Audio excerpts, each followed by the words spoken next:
the start of van week. Yeah, I have no idea what the hell's going on with this thing. Wow, I will never order from this company again. I might be more pissed off now than I was even yesterday dealing with the lights.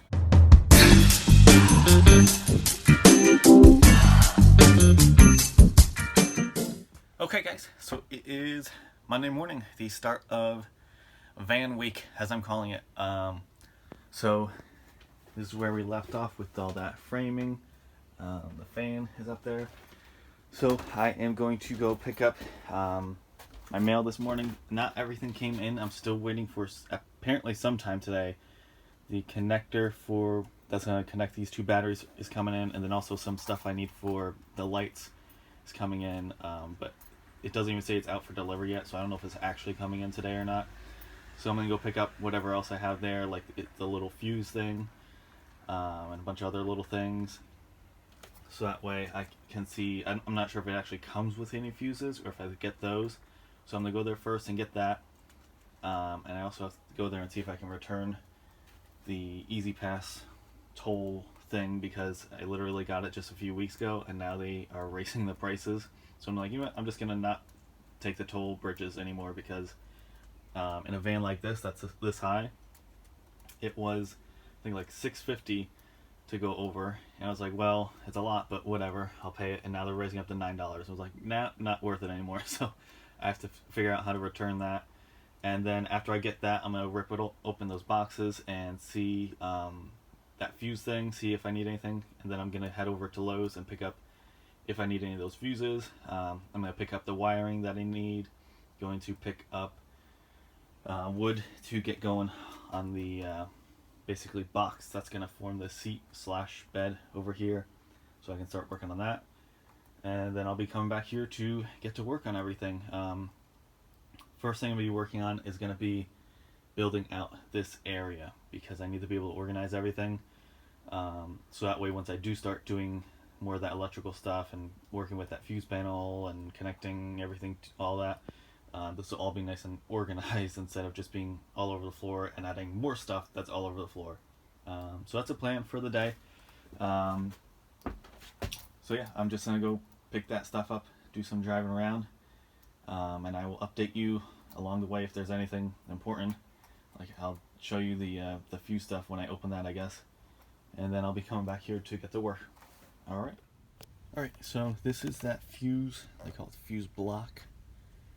And it only includes one fuse on there, so I'm definitely going to need to pick up some while I am at Lowe's.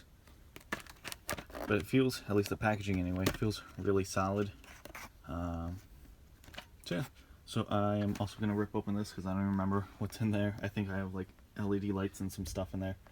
And then I'll be heading over to Lowe's to get all that stuff. Okay, so just got back from Lowe's. I got that big piece of plywood there to use for that bottom bit of wall that I'm going to need to put in there. Got a 4x4, so that's going to be used for the kind of like the four corners legs of the chair, bench, bed thing. I also got metal little brackets to be able to connect that to the floor. And then I got 3 more of those same like 3/4 inch by 4 inch pieces, like what I use for the framing there.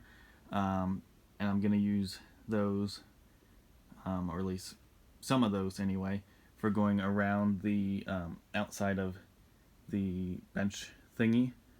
And if I have anything left over, obviously I can either save it for the other side of the bench thing or use it on the wall somewhere. So yeah, and then in the Amazon box I got my LED lights, the little fan that I'm gonna need to put in eventually in this wall over here where the composting toilet, and also where the propane tank is gonna be kept for like heating and cooking. Trying to think what else was in there. There was a couple things. USB outlet to be able to like install in the wall. I think there was something else too. I can't remember. So yeah, so like I said, first big project of the day is definitely going to be working on all the wood in this zone.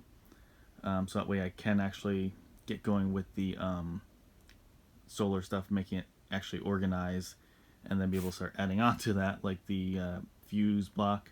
I picked up a whole box of all different types of fuses, so I have to figure out what kind of fuse I'm supposed to be putting in there for different things, whether it came with like everything from 5 up to 30 fuses.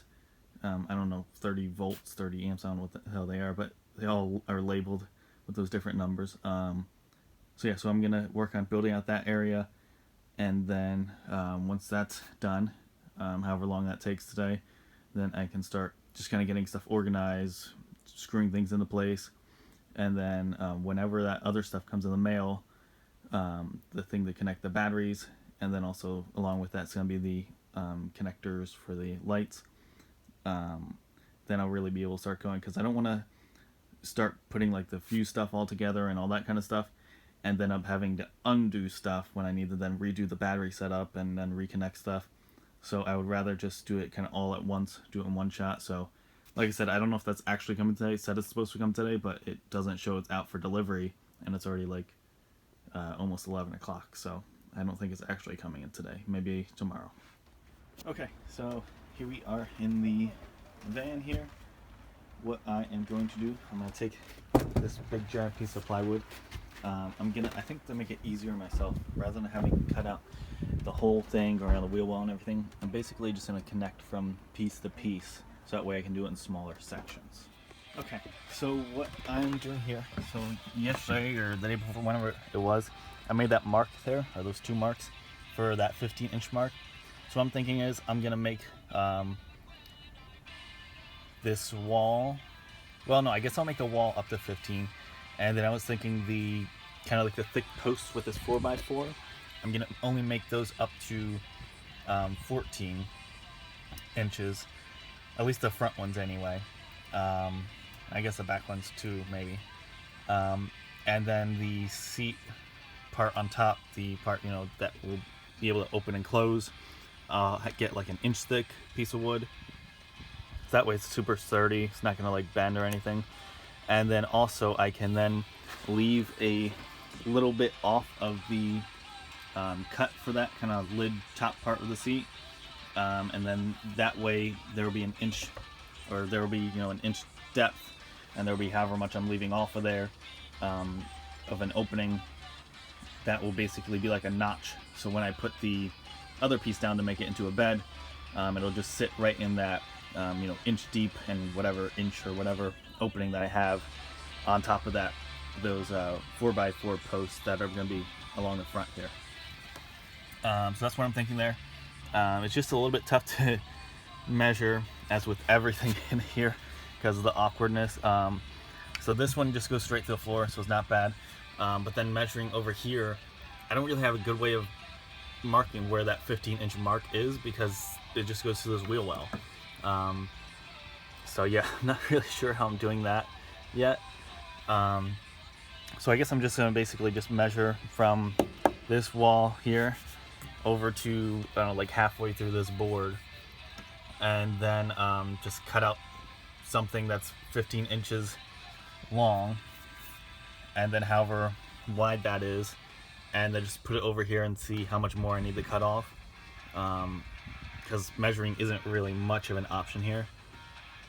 I'm also trying to avoid having to do an actual template like I did before with the floors, because it's just such a pain in the ass. And this part I'm not super concerned with. Like I said, this all can be covered up anyway, so it's really just for consistency. I might as well put some type of wood here instead of having all the insulation out and everything.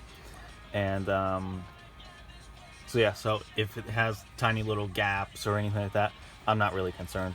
So I'm gonna ballpark it and try to do the best I can here. So I'm gonna do that measurement from here going over to, like I said, about halfway. That way I can screw it into here, and then the next piece I can screw right into here, continue on to that next piece, and then so forth, just continue on down, rather than having one giant piece having to work with going around the wheel well, up and down. It's gonna be easier just to deal with little pieces, doing chunks at a time.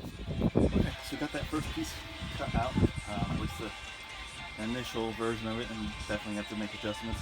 It is pretty breezy and windy out today, making it a little bit tough to cut that board because it's so thin that it just wants to go wherever the wind is trying to take it.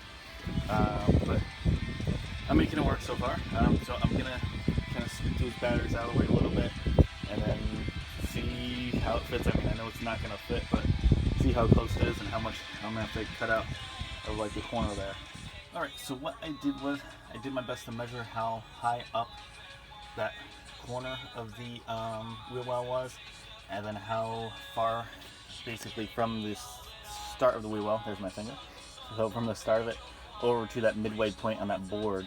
I accidentally hit the button to stop recording, so so what I ended up getting was about 7 inches high and 3 inches over. So I'm going to just do a general cut in that zone and then see how it fits in there. If I need to kind of cut out anything else, then see how it looks, and we'll find out if it fits or not. Okay, so this is what we got so far. I just made that first little cut on it after getting it cut out, and it doesn't quite fit, which I kind of expected. So I'm gonna take off some more in this corner, and then I think I need to take off some more down here as well, and then we'll see how it fits after that. Okay, getting closer. So now I think I need a little bit off more of this kind of upper nuts completely at the bottom, but up here, and then we'll see how close I am. That it's basically the same thing as I had to do with the floor. Just once you cut it, the parts that aren't fitting, it fits a little bit closer, but then it gets stuck somewhere else, and you gotta cut that spot, and then you cut that, and then it fits a little bit better, but then you gotta cut another spot. So it's just back and forth. I think the next piece is gonna be a lot easier because it's just going from that board to that board. So all I really have to do is just measure up to wherever this stops, because like I said, there's really no good way to measure up 15 inches from the floor to there on that piece of wood because of the wheel well. Same thing with that one. So wherever this one just hits, that's where I'm going with the 15 inches must be. And then all I have to do is really just measure going across, and it's just going to be a pretty even kind of rectangle, hopefully. And then the next one's going to be a pain in the ass again because I'm going from that one to another one off the wheel well. But yeah, gonna go do that other cut here, and we'll see if it fits again. Okay, so I made a ton of cuts here so far. Luckily, this is way easier to get in and out of here than these giant heavy floor pieces were. Still catching a little bit on that side, but it's almost there. You can see this is basically totally flush over here, and this is not far off from there, so just about there. Okay, so this is fitting in there. Just this plastic piece for the, I don't know if you can really see that with the shadow in there, but there's that plastic thing for the electrical stuff that's running through here.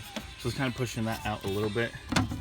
That cord in there too also, but everything fits.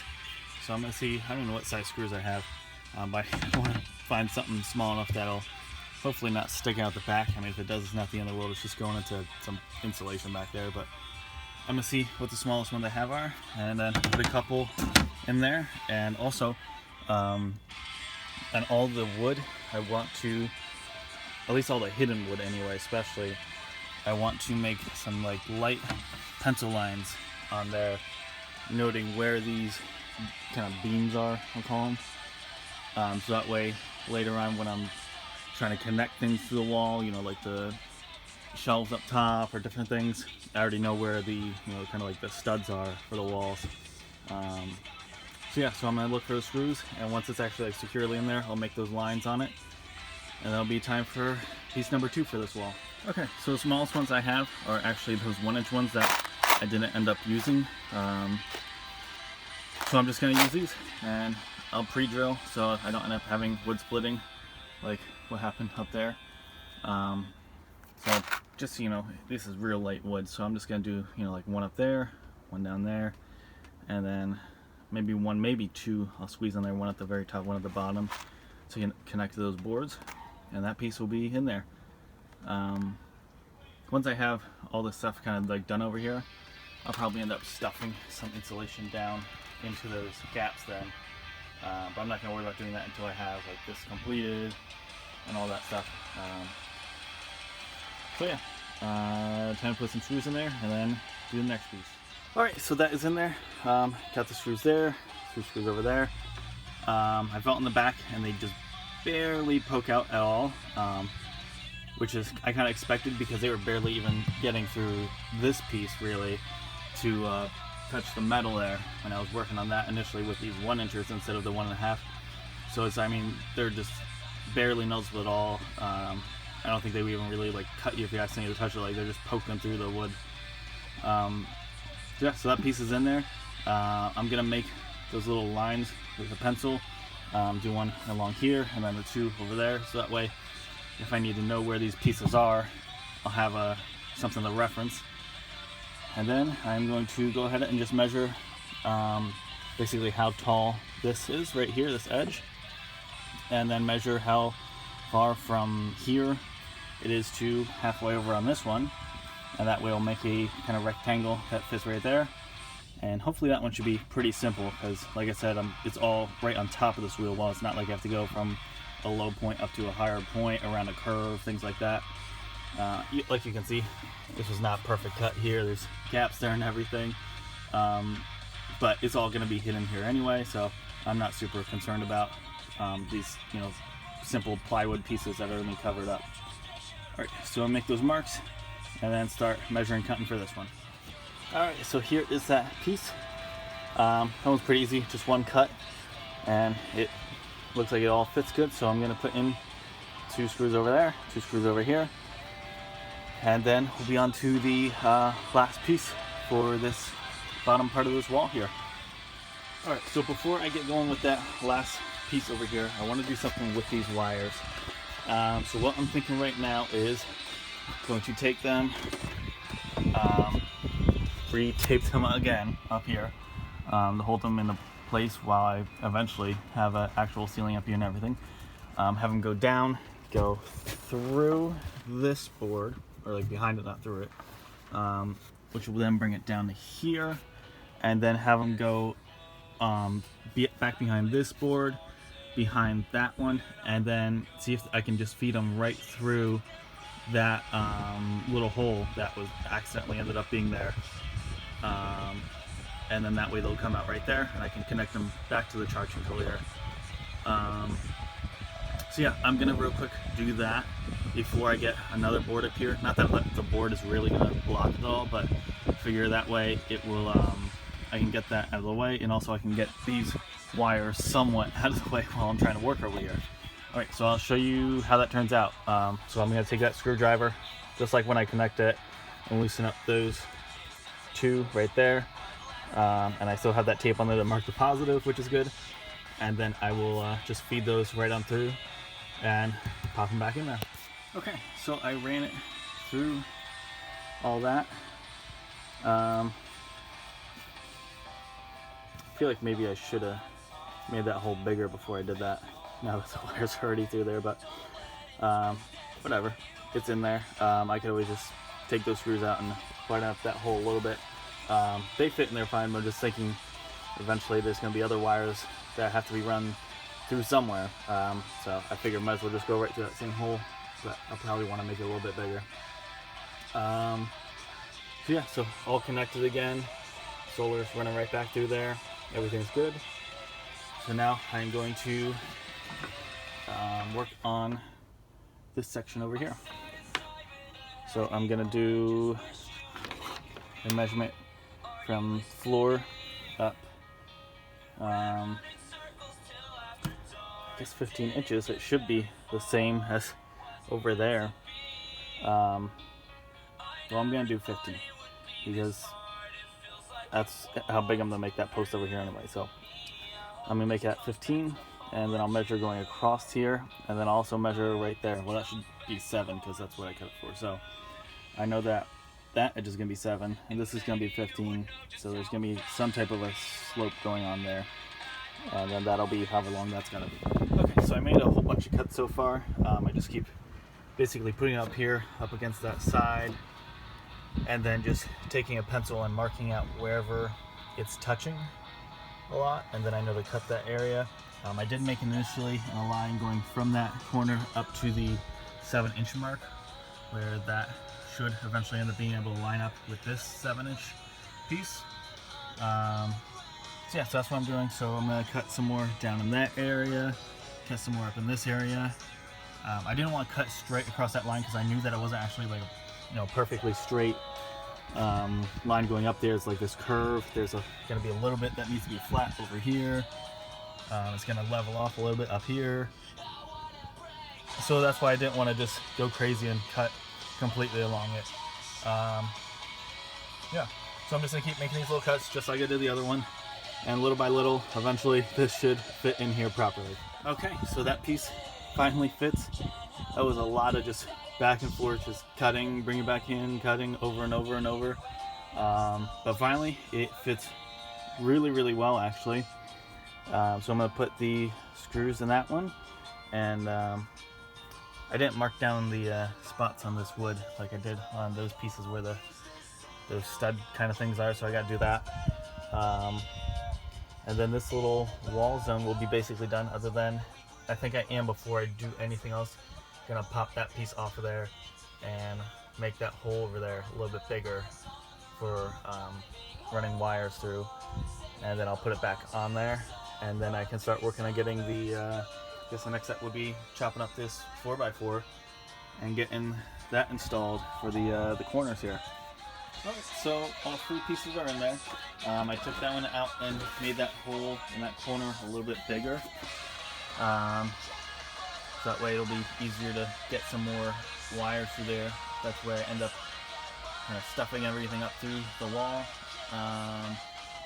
Yeah, so now I'm going to get this 4x4 outside, and I'm just going to cut it in 14 inches, 14 inches, 14 inches, and 14 inches. So that way I have even posts to put, I think one's going like right there, over here, and then gotta measure and put them out here. And I have the brackets here. I'll whip those out here while I'm thinking of it. Let's see. Alright, so we got red wiring. Let's see. We have, so these are the fuses I was talking about. So you can see there's all different kinds of fuses in there. I have the black wiring, so it's exact same stuff, 50 foot each of this 12 THHN, whatever the hell THHN means, but I just know that 12 gauge is apparently more or less what I'm supposed to be using, so that's what I got. So I got 8 of these, to put 2 on each of the legs or whatever corner post things. I was thinking originally of getting one of those, or a couple of those big things that go around the whole 4x4, and you screw in on each side, as well as then going on each side at the bottom.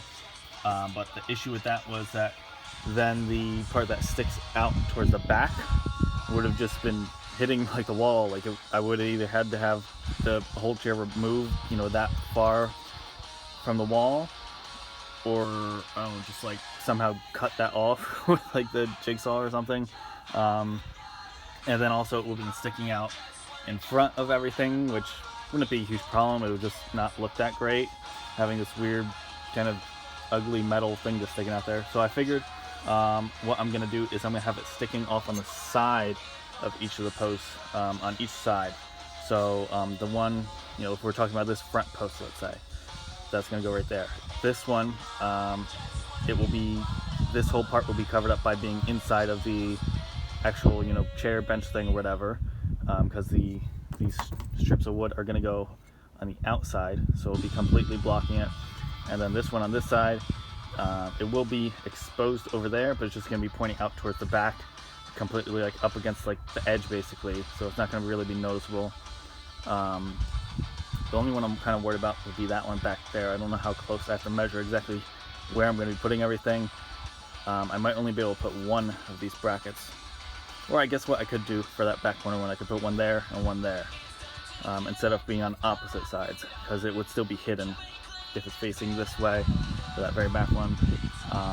Yeah, and then this side, similar kind of thing. It's going to be blocked on the one side by the couch thing itself, and then the one on the other side is going to be blocked by the like cabinet stuff that's going over there. So I figure it's going to be more hidden, out of the way. Don't have to worry about it hitting up against the wall. Don't have to worry about it sticking out and stubbing my toe on it or anything. So that's what I went with. So getting this out there, gotta figure out. I think the tape measure is out there already. Got the pencil, and I'm just move 14 inches for all of them, and just bring them right in here. The only thing I just thought of is that this thing's huge compared to any other wood that I've cut as far as its thickness. I don't think the jigsaw. There are longer blades, so I'm gonna put one of those in there, but I don't know if it's actually long enough to get through this whole thing. I might have to like cut it in like sections. So I'll figure it out. I'll go out there and see what it looks like. So I put on one of the long blades, and it does not get all the way through. Actually gets pretty close. Maybe it gets like 3 out of 4 inches or something like that. But it's tough getting through there. But I'm little by little making it through, and I got a bag blown away. Little by little, it's getting through. So I'm just gonna keep going through there, and then I guess I'll just flip it and cut the rest of the way through. Alright, so there is the first one. Definitely took a little while to cut. Had to just keep spinning it, but it came out pretty nice and even there. I mean, you can kind of see some of the lines where I cut it from different spots, but it's all nice and even and flat, so that's good. Yeah, so I didn't notice this big gash in it when I bought it, so I'm gonna put this one just in the back, and that way no one will ever see it. So there is the first one. I guess I'm just gonna cut the other 3 out, and then I'll bring them all in here and start worrying about measuring and the exact placement and all that kind of stuff. So yeah, I'm gonna get back out there, do the same thing all over again. 2 down, 2 to go. Alright, so all 4 are cut out there. I'm gonna clean out some of the stuff, like this wood I'm just gonna take outside for now. And that way I can work on doing some measuring in here and get these in place and start hooking them to the brackets and getting them in the floor. Okay, so getting these approximately in the place. Basically just have that one completely in the corner, and then measuring out distance from the far end of the 4x4 to the far end, 57 inches, and then same thing from this way is 23 inches going from end to end, and then back 57, 23. These are based on the original measurements of the van. Obviously now the walls are a little bit different because of having this wood here. So you figure that's 3/4 inch, that's about 1/4 inch. There's a little bit of gap in there, but also the wood is actually not as big as they say it is. So you figure there's probably about an inch or so there that's lost, an inch or so there that's lost. I'm just still gonna make this 23 and make this one 23, and then the middle, instead of being 23, is probably gonna be more like 21 or 20, something in there, which is fine. So yeah, so that's what we are working with. That's kind of ballpark what it looks like. So I think I'm going to do that corner one first, since that's kind of like the easiest one. That's kind of what I'm basing everything off of, because it's just shoved all the way in the corner as far as it can go. And then everything else is just relative to that, because that one at least I can push up against the wall, but there's nothing, it's only on that one side I can really push it up against something. And then these really are just kind of free floating out here in the middle of the van. So yeah. I don't know if there's actually a good way of doing this. I'm just kind of guessing that because I measured everything over and over that they should be kind of lined up, but for all I know, everything could be completely off. I don't know.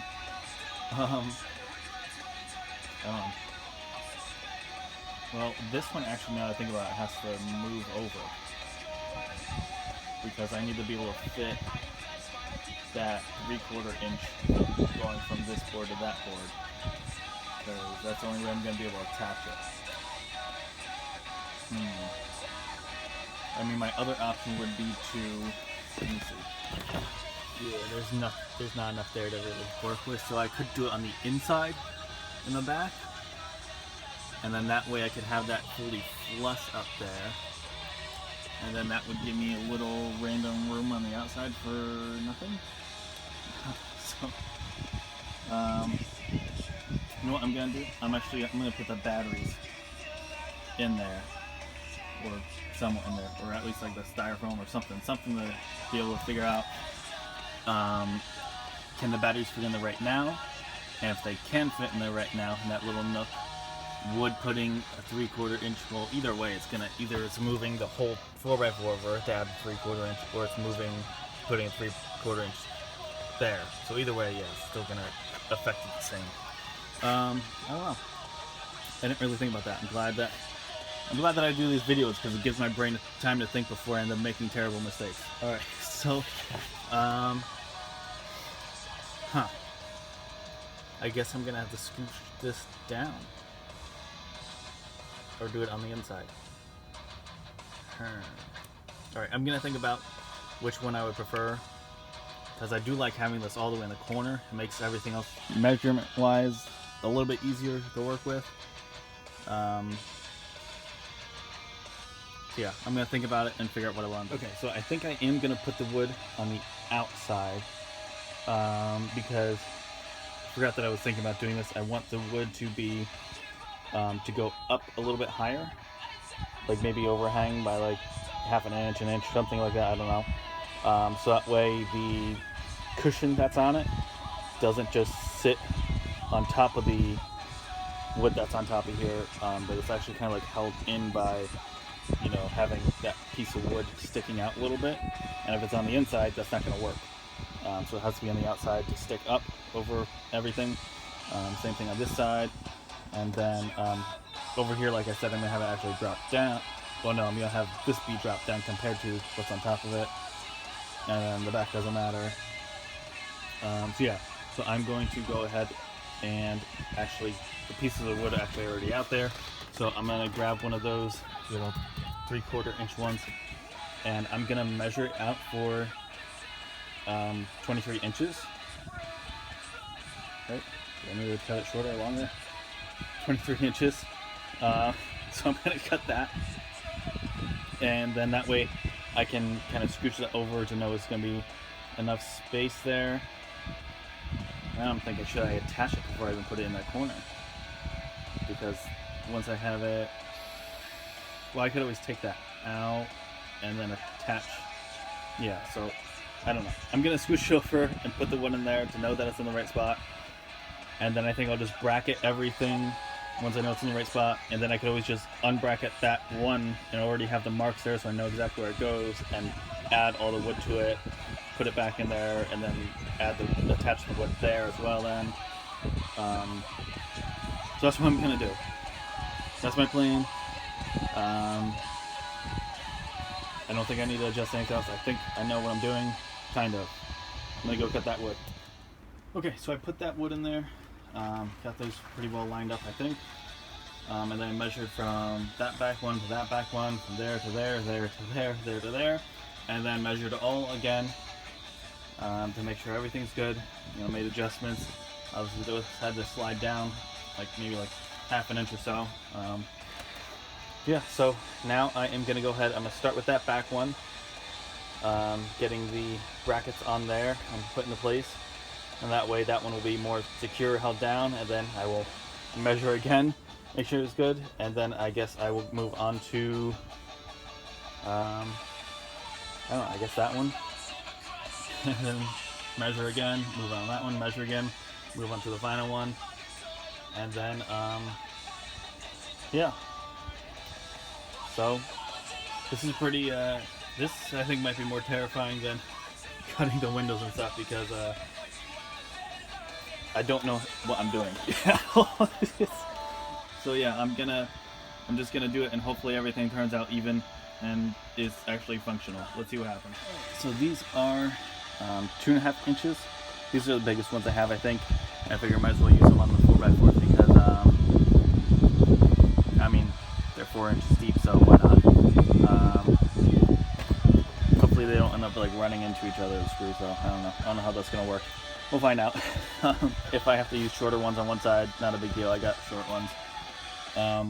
These have like a longer side and a shorter side. I don't know if there's a general recommendation of like which side to use on what. But I'm going to use the longer side on the 4x4 and the shorter side on the floor, just so that way it doesn't stick out as far on the floor.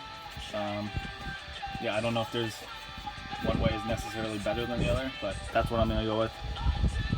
So yeah, so I'm going to go over there and put one of these on there and then put another one on there, and we shall see how well that goes. Okay, so this one, I got a couple screws in that first bracket. Unfortunately, in the process, this one got knocked all around, so I'm going to have to completely remeasure for that one. So I think I got 2 in there in the wood and 1. I ended up switching to using just the 1 inch. I think the 2.5 was kind of overkill. The length of it went almost like the whole length of the wood, because you figure 4x4 is actually 4 inches, and those were just huge. And I think especially for the ones where they're going to be on like the corner like this, they're going to be like crisscrossing. And so I ended up deciding to say, you know what, I'm using the 1 inch, and I had to use the 1 inch for the floor part anyway, because this is what, like 3/4 inch, and then it's got that 1/4 inch insulation underneath, so I didn't want to use anything bigger than that. So yes, now that that's somewhat secure on that side, I'm going to go ahead and put the other one on the other side, and then I'll just finish putting in all the screws for those 2 brackets and move on to the next post, whichever one I'm doing. Alright, so this first one's in there. I'm going to take a break, go eat some food. I think I'm getting hangry and pissed off at some of these screws that weren't cooperating. So I'm going to take a break, come back out here, get this one back and where it belongs, and then work on getting all these screwed in here with these freaking bracket things. Okay, back out here after my break. And it's time to, now that this is locked in here, go ahead and measure all these bits out, all these whatever the hell they are, posts out again. Try to make sure they're all lined up. That one's obviously not in the right spot. I'm hoping those 2 are still pretty good. So yeah, I'm gonna just move this somewhere over here generally. And alright, so I'm gonna measure it, and then I don't know, I'll pick one of these and start putting on the brackets on that one. Alright, so these are all back into position. Once again, I started measuring there, went all the way around, and then went around again to make sure nothing moved around or anything, so we are all good there, I hope. So I think I'm going to do this one next. I'm trying to see where I'm going to actually connect it. I think I'm going to do here and here, because I'm going to check, but I don't think it's going to fit in between that little gap. It's not a very big gap. I'll check to see if I can fit it in there, but if not, I can definitely do here and here, so that'll be fine. Okay, so this one, when I initially was trying to put the drill in the hole, it moved around a little bit, so I just said, you know what, screw it. I just moved it wherever was comfortable, because I already lost the exact measurement anyway. So I put in 2 screws on each of those. It wouldn't fit over here, that bracket, so I went with that method. So I'm going to get this back into place somewhere over here, and I'm going to go ahead and remeasure everything. And then once it's all in place, I will drill in a hole, get one in there anyway to kind of lock it in place. Get another one over here, lock it in place, and then go ahead and just drill everything out then and put in the screws for everything. So this one is in there now. Feels super secure. So I'm going to measure everything again. I don't think this moved at all. I don't think I bumped it while I was working on stuff, but just to make sure, I'm going to measure, just because I really don't want to screw this up. So yeah, so I'll do that, and then maybe I'll do that one and then this one or something. I don't know, but I'm going to measure them just to double check everything, and then get some more brackets and do another one. Alright, so I was going to put one on this side and one on this side. It would only be hanging out a little bit with that wood covering up most of it, but I figured that might make it actually less stable because then there's nothing holding it on these opposite sides. Son of a bitch. I have to measure that all over again. God damn it. But I'm gonna do it over there. But now I gotta redo this fucking measurement. Okay. Alright, this wood is gonna drive me crazy.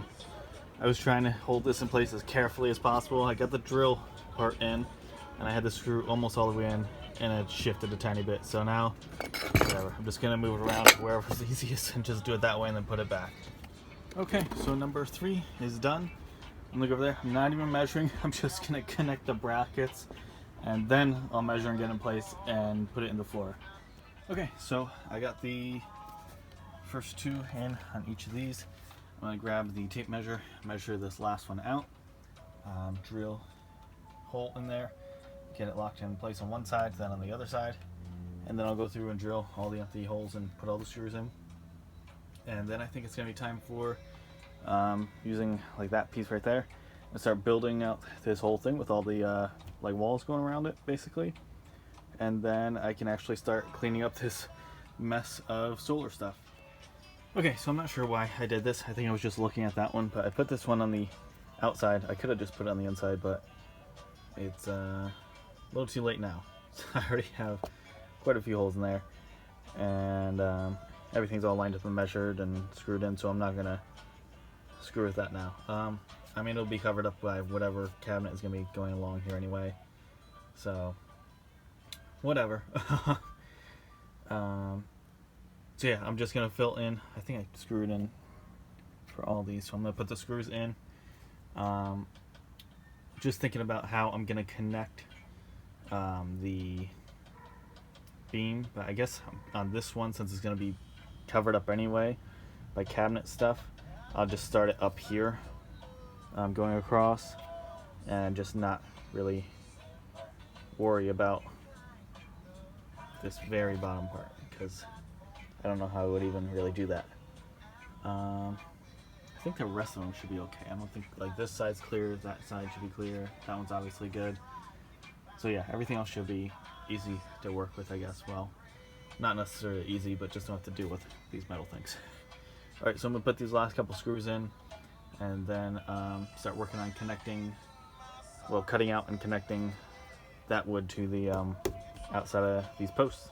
Okay, so that one is fully in there now. I don't remember if I filmed that or not, but got all those screws in. So what I did, that piece that I cut out for kind of measuring over there, I took and I measured at each end here 1 inch down, and I made, you know, a little line there. So now I can hold it up over here. I don't know how well this is gonna go with one hand, but if I hold it up and line up that line with the wood, like that, kind of. So now I can see what that's gonna look like if I leave 1 inch overhang, like I said, to hold in the cushion that's gonna be on there for the seat / bed. I think 1 inch looks good. I wasn't sure if 1 inch might be too much, but actually it looks like it's a pretty good amount. So I am going to use 2 hands, and I'm gonna hold up the wood while I'm on the other side of it, and then I'll take the pencil and try to carefully mark out where the wood, you know, lines up on the bottom over here somewhere. And then that way, hopefully then somehow I will be able to actually screw this in place at the proper height. I'm not sure exactly how I'm going to do that, but I'm going to attempt to do it. Okay, so it's definitely a pain in the ass trying to do this. So what I did was I held it up there. I checked on the other side. The lines underneath don't really help at all because you can't see it unless like you're under the wood. So I was just looking over the top to see if I could see the lines I made lining up with the wood, and then I tried to hold it in place, and I made a hole, and the hole went through, and then once it hit the 4x4, it like shifted it, so the hole went in the wrong spot. The wood like dropped down too low, so I had to take it back out, and then I held it in place really hard and drilled another one, and then now it held it back up here again, and now put the screw in. I switched to using the 1.5 inch again because the 1 inch was barely sticking out. I was like, I don't trust that, so I used the 1.5, and I have this side on. But now I have to do like the same thing over here. At least this kind of helps hold it in place, but now really just drops right over. So this is going to be a pain. I feel like it's going to be pretty much the exact same situation, every single board going all the way around, other than like the bottom boards when they're touching the floor. Those ones should be simple, but everything else is going to be a pain in the ass. Okay, so piece number 1 is in. It's got that 1-inch overhang. Oh my god. I just realized that if I'm having that piece going atop across here, that's going to be 1 inch up, which means this is just going to be even with it. It's not actually going to be, oh my god, it's not going to actually be above it. Oh my god, why didn't I think of that? I have to take this out and move it up another inch. Oh my god. Just when you think that you have everything planned out, you don't have everything planned out. So I have to take these screws out and measure again, add another inch to that line there. Once again, hold it up in the freaking air. Who knows, maybe I'll get lucky and that screw spot will still be usable. It'll just need a different spot on the 4x4. I don't know. Who the hell knows? I gotta take this all out again. Okay. Alright, well I'm just gonna do it. Let's do it. Okay, now I think I have it in the right spot.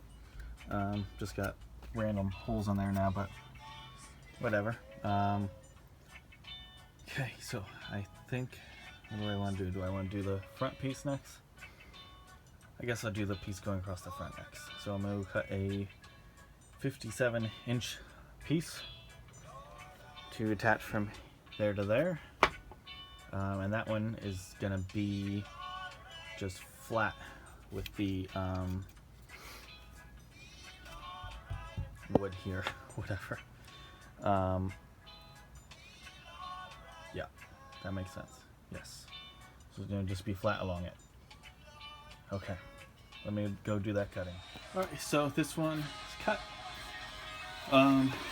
Seems like I did pretty good with measuring out the posts so far. Lines up pretty well. Obviously I need to drill and screw that side, but this one's in there. It's just balancing on that edge of the battery right now, so yeah, looking good so far.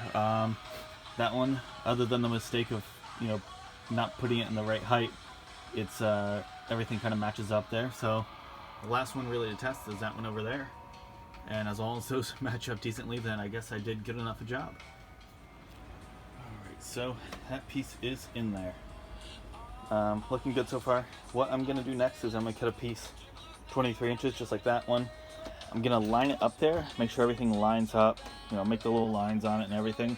I'm not going to actually put it on there. I just want to make sure that it will fit, that I didn't completely screw up this or anything. It should be fine because so far everything else is lined up good. So it should be good, but I just want to make sure. But like I said earlier, there's no way for me to screw this in here. So I'm going to have to, at some point, take all this out, all this hardware, all the screws with the, those things, the metal things. I don't remember what the hell they're called right now. Brackets. So I'm going to take all that out. I'm going to have to somehow, this is going to be really tricky here. Jesus. I guess I'm going to have to completely screw them in, like all the way tightened and everything, and then put it back here, and then put it on here, on this one. I can't even leave them like somewhat loosened or anything because there's no way that I can then get in there and tighten it. Man, that's just a shitty spot over there. And I'm gonna have to do the same thing on the other side. So yeah, so I'm just gonna save that until the end and work on all this other stuff. But like I said, I just want to do one test piece to make sure definitely lines up between these two posts here, so I'm good there and I don't have to worry about, you know, suddenly after I build all this out adjusting everything then. So just want, for my own sanity, do one test, but then I'm not gonna actually do anything with that until the very end because that's gonna just drive me crazy. Or maybe I should actually do it to start off. I don't know. I'm gonna do the test piece and then I'll figure out if I want to deal with that bullshit right now or deal with that bullshit at the very end. Okay, so this fits. It's actually such a tight fit. I actually squeeze it just behind the tiny little lip of that piece, and it's actually just like stuck in there. So it definitely fits. I think I am just gonna take that out now and try to deal with it. It just sucks. I know I don't want to, but I guess I'd rather deal with it now before I use all my energy in working on all the other pieces. Just get the harder stuff out of the way. So I'm gonna go ahead and undo all those screws there, take that piece out.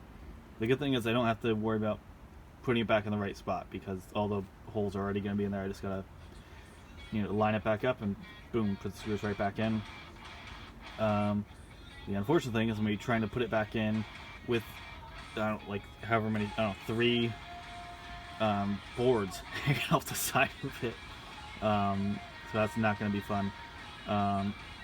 So I guess before I go ahead and take that out, I'm going to try to just figure out how many boards I'm going to have going up and down here, how much space is kind of going to be in between them, and that should make it a tiny bit easier, maybe. But yeah, that way I can have it all planned out before I even take it out, and then once it's out, boom, just drill, and then put it back in there. Okay, so this is where the board ends when I have it with that 2-inch overhang. This is where it is if I have one right on the ground. I measure from that line to that line. It's 9 inches. This is supposed to be 4 inches, but it's actually 3.5 because wood. I don't know. So if I put 2 of them in here, that means 7 inches. So there's 2 inches to spare. So I figure if I do a board there, and then 1/2 inch, and then a board here, and 1/2 inch. Hold on. Anything? Board, 1/2 inch. Board, 1/2 inch. Board, 1/2 inch. I'm gonna have to trace this out. I don't know if I'm doing this right. I want to make sure I have enough 1/2 inch in there. I think there's gonna be enough. I might need to actually make it like 3/4 inch in between the boards. I don't know. I can't think at all. So let me just pause this, and I'm gonna actually trace it out and figure it out. Okay, so what I have figured out: board, about 1/2 inch gap, board, about 3/4 inch gap, board, and then I think this is like another like 3/4 inch gap. I didn't measure that one, but so that's what I'm thinking. Again, I'm doing the gaps for ventilation. I'm gonna be having gaps kind of all over everywhere to allow moisture to escape, so it doesn't end up ruining wood and creating mold and anything. That's an issue some people have where they try to seal everything, and it ends up being worse because moisture gets in there and then can't get out. So this way, everything all the air can kind of flow throughout everything. Even if cabinets are shut and stuff, there's still some airflow going on. So yeah, so I'm gonna cut out 2 more of these, and then I'll be ready to rip this thing out. And I don't know, I guess once I take it out, I'll just kind of move it over close to this and trace the same lines over there or something. I don't know. This piece really is in just a terrible spot, but I don't know how else I could have done this. So alright, so yeah, gonna cut these out and start taking out all those screws. Okay, so we got all 3 here. Gonna take that out, and then once I get that out, I'm gonna do a quick kind of sweep, because this is probably gonna be the easiest time to sweep this area out, because once I put these boards on there, everything's gonna be kind of getting locked in there, so it's not gonna really be possible. So I figure might as well. So yeah, I'm gonna grab my drill and take out all, it's like 16 screws over there, and get that post out of there. Okay, so I did the markings on this one. Rather than trying to line it up with the other piece, I just did the same thing with the tape measure. Just measured out the 3.5 inch for the wood, and then the either 1/2 inch or 3/4 inch for the spaces. And then I started sweeping, and the whole time I was putting in this piece, I was thinking to myself, I need to make sure I don't tangle any wires around this. And then I got distracted by this stupid line thing, and now there are wires stuck in here. So I was debating whether it would be easier to take them out of there, or whether it would be easier to take the wood off of here At this point, I don't even... Well, I guess it's definitely going to be easier to deal with the wood, because if I took them out of there, I'd have to completely unrun them out of the whole wall over there and get them out. So I'm going to take this one screw out and hopefully just slip it right out of there and put the screw right back in. Yeah, so far that's the only wire that I see that got tangled up. So out of two, only one, so that's 50%. I guess that's not too terrible. So I'm going to fix that and then get back to sweeping. Okay, so I've had the balancing up here, which is working out good because they're at the same height. A little bit of pain trying to do it, but it's going okay. But I just realized that I have a board for the top, this board, and one more board. I'm missing a board. I need to go cut one more 23-inch board because I need one here and then one at the very bottom. Okay, so I'm going to go make another cut and come back over and get those last two ones on there.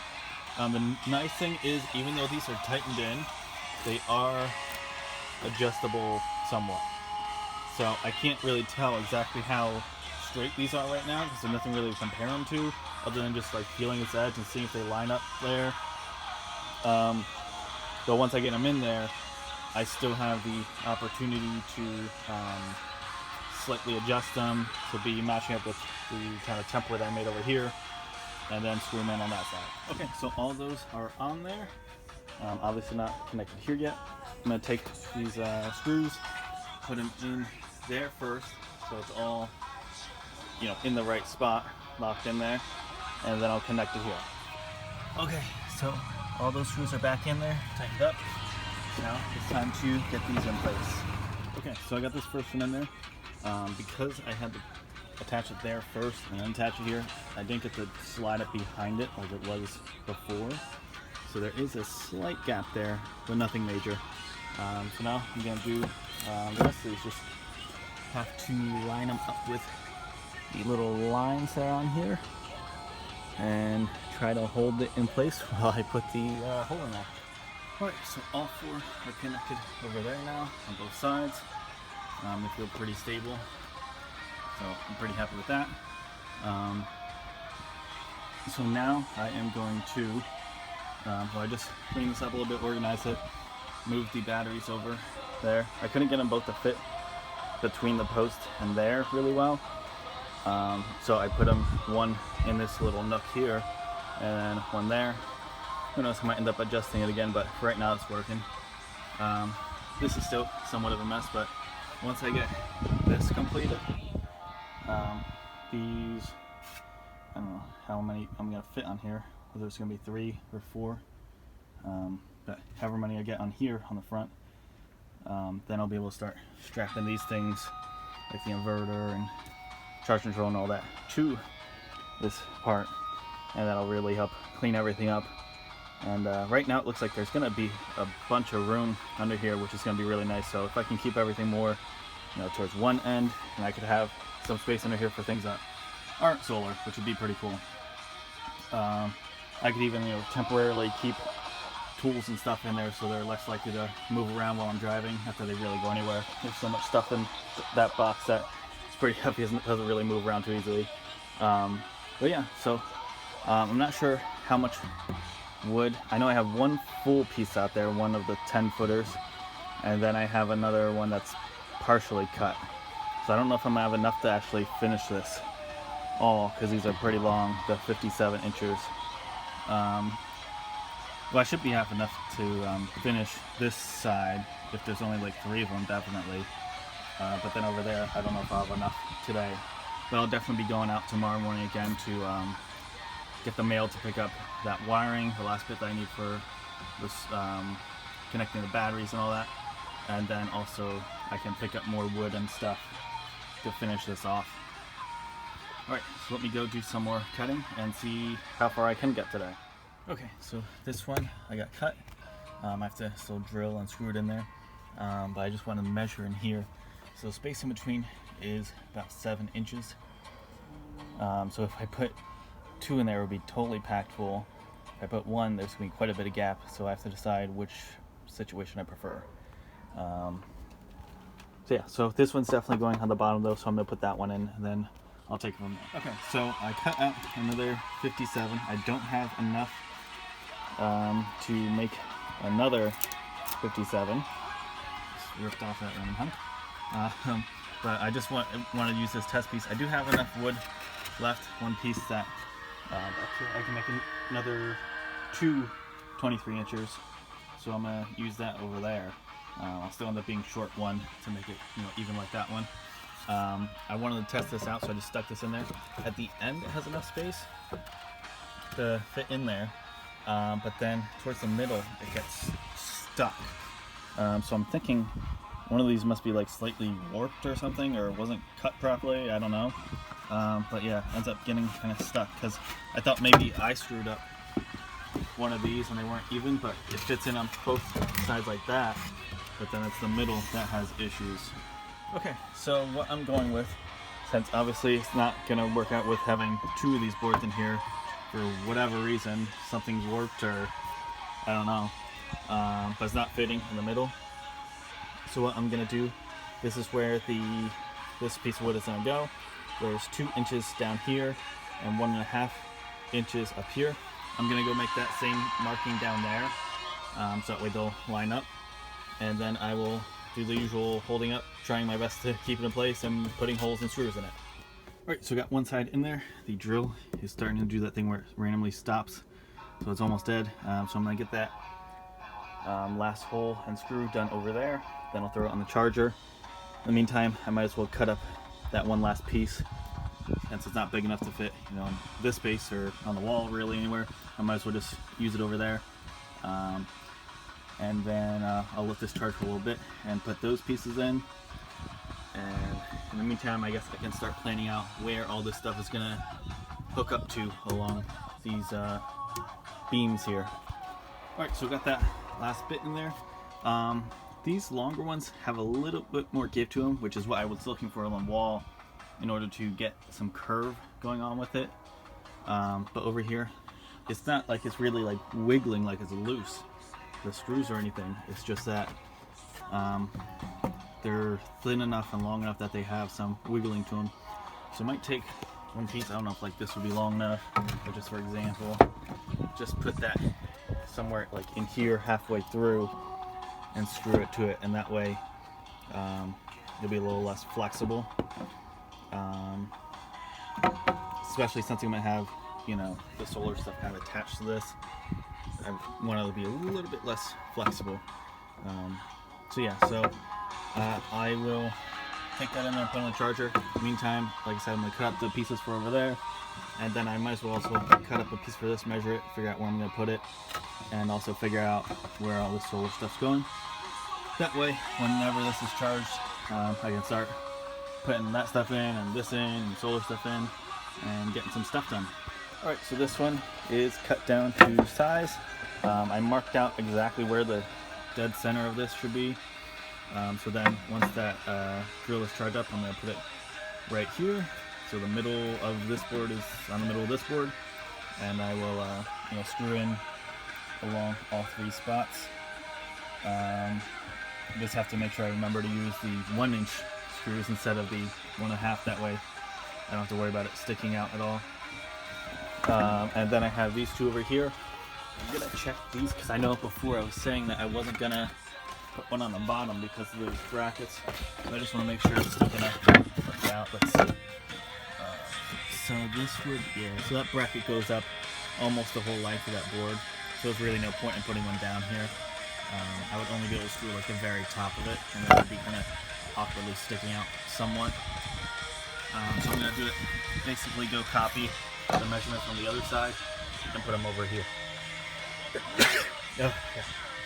So put those over here so that way they're spaced out just the same, and then there will just be the gap at the very bottom here, which is okay because there's going to be cabinet stuff here, and who knows, maybe I'll just end up running some wire going through here into something, if I need anything over here, right through the bottom part where there's not going to be any wood. Alright, so looking good so far. I don't think there's really much else I can do right this second. I'm just waiting for that drill to start. Oh, there goes the wood. Yeah, once that drill gets some charge in it, I'll come out here and put these last pieces of wood on, and I'll also figure out where I'm going to be putting all that stuff in there. Also figure out what the hell kind of screws I'm going to be using, because only some of those things came with screws to be able to mount them. I need to make sure that I have small enough screws too, because I think the smallest ones I have are 1 inch. So if there's anything on there that needs to be screwed in and doesn't have screws, those 1 inch screws are going to end up going right through these boards, because they're only 3/4 inch and they're not even actually 3/4 inch. So yeah. So for right now, I think I will just take a little break, since I can't really do much until that charges, and then I'll come back out here and finish up the drilling stuff. Alright, so it's been quite a while. I came in, ate some dinner, hung out, watched some YouTube and stuff, and it's still charging. I'm gonna guess it's charged enough just to do those couple things I need to do out there. It's already technically past sunset, according to what my computer said, but there still is some light out there, not a whole lot right now. So I'm gonna go out there. Hopefully just like the light in the van and stuff will be good enough to get those last few things drilled in there, and then I will just kind of be done with it for tonight, and tomorrow I'll pick up that last thing of wiring I need for those batteries, and some more of that wood stuff. Or I don't know, do I need? Well, I eventually will need more of those 10-foot planks, but I don't actually think I need any right now. I think I covered everything I needed to cover. So yeah, the wires, and then I'll work on the electrical stuff and all that fun stuff. Alright, so I'm gonna get this out there, and hopefully it's charged enough to get the job done. Okay, so I got that one attached there with those 3 screws. Those are the 1 inch screws, so they're not sticking out there or anything. Definitely sturdier than it was before. Still has a tiny bit of wiggle to it. It's hard to do it with just one hand there off to the side, but there's a little bit, just because this isn't actually attached to the floor at all. But now they're all attached together, so it definitely is much sturdier than it was before. So yeah, so now I have first screw done on here. I made the little markings. That's the old marking from when I traced it, when this was in the wrong spot, but that marking for 3/4 inches here, and then from here down to here is where the board is going to be, then another gap, and then the board's going to go just down there. So yeah, so I'm going to hook that one up there, and put this one up, under it, and then if I'm still working with enough light out here, I mean it's pretty dark outside, I'm really just working by the van light. Gonna see what I can do with the solar stuff here as far as hooking it up. I'm probably gonna end up needing just get tiny screws tomorrow when I'm at Lowe's,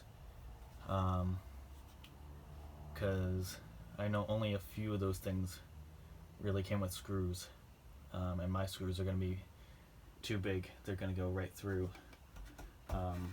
this 3/4 inch. They would be fine if I was able to put them all on that doubled up wood there, where it's 3/4, or if I was hooking them up to the posts. But anything else like that inverter, I don't think the inverter came with it. I think the charge controller did. I'll have to see how big those screws are. But the inverter, that one, although if I put it in the floor, then it really doesn't. I can just use the 1 inch screws, because that's what I used for these brackets on the posts anyway. So I'll see how much stuff actually came with screws. I have to pick up some, well, maybe not, I don't know. I'll see how they fit. I know some of the spots for screws are really tiny, so I'll see how many screws I have, what size they are, and deal with that. But first I gotta deal with these last 2 pieces of wood here. Okay, so the van light just shut off. I think they're only stay on for like, I don't know, like 5 or 10 minutes or something. So I guess I'm going to go, you can't tell, but I have that last piece. I need to put 1 more screw in. I already drilled it in the hole, so I'm going to go ahead and turn the van on to get some lights on, and then finish this last bit. Okay, so I'm going to end up putting this right on, attaching to these top 2 boards, right back here towards the corner. However, these wires somehow are all tangled up, so I'm going to go ahead and detach at least the solar panel ones, if not also the battery ones, and just try to organize these a little bit better now that I'm getting this stuff kind of cleaned up. So yeah, I'm gonna go ahead and detach those two again, and I might end up attaching the batteries, like I said, just so they're not kind of in the way while I'm trying to screw this in there and potentially like damage them in any way. And then I will organize.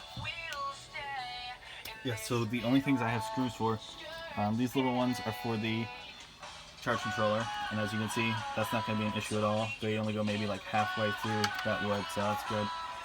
And then the only other thing is these little tiny ones for not the inverter. Remember the other video? It's for the remote for the inverter, so I can attach that somewhere. Yeah, so I'm gonna detach that and work on getting the charge controller, figure out how to exactly connect all this stuff and get it hooked up there. Okay, so those are the solar wires, the blue tape on the positive one. I did some more taping on them, and then I just taped, although I'll probably might end up having to untape those if they're tangled on anything, but these are the battery wires. I accidentally let them touch, so they made a little spark. Hopefully everything's fine, but now I have them separated by the wood here, and those are fine because they end up being uneven somehow, so they're not even close to each other. So now I'm going to work on getting this put onto the wall here, and then I will end up rehooking all that stuff up. I am debating if I want to install it upside down so it's easier to get to those wires, but I don't think I'm going to do that. Although then it might also be even easier to read the panel. I don't know. I'll just take a look at it. Obviously I can't turn the panel on right now because there's nothing hooked to it, but I'll see which way looks better. If I saw it upside down, I'll have to put it all the way to the bottom though, to make sure there's room for those wires to go in, whereas if I do it the other way, it has to be all the way at the top to make sure the wires can go in underneath. Alright, I will figure out how to hook this thing up. I'm not sure exactly how to do it. It's got these, which looks like you could basically just put this into the wall and then basically just have it slide onto it somehow. It's not really going up. Huh. That's weird. I feel like it should slide up there. So somehow it works. I don't know how. Maybe I need to move these little nuts down. Yeah, I have no idea how this works. And then there's also these other little bracket thingies, which I don't know if they hook on somehow. I don't really know what the point of these are. I feel like you would just use this. So I have no idea. I'm going to test some things and see what's happening. Yeah, I have no idea what the hell's going on with this thing. It definitely doesn't, the screw for it definitely doesn't slide up to like the tip of this smaller portion like normally you would suspect. It does fit into here, into this little circle. It screws into there, but then what are you hooking to what? I mean, do I take out that little screw and then put this on there? I don't think that even fits like that. Maybe it goes like that, but then what's the point of this thing? And then I don't know. I'm gonna see if the instructions for the charge controller say anything about this. I feel like hooking the charge controller up to like the electricity was easier than understanding how to just put it on a wall. So I'm gonna look in the instructions, see if it says anything. Okay, so here is the mounting bracket. The screws to mount to the brackets the charge controller are included. Screws to mount charge controller to the surface are not included. What the hell is the point of that? So I basically can't mount anything other than the freaking little stupid ass remote that I don't even need. Yeah, so, and none of my screws are going to be small enough to not end up going all the way through this piece of wood. So I basically can't mount anything right now. I still don't even understand how these things work. I didn't even look far enough in the instructions. I don't know if it explains it at all. So this is how to actually like hook up everything. Let's see, so here, measure distance between each mounting hole. That's just dumb.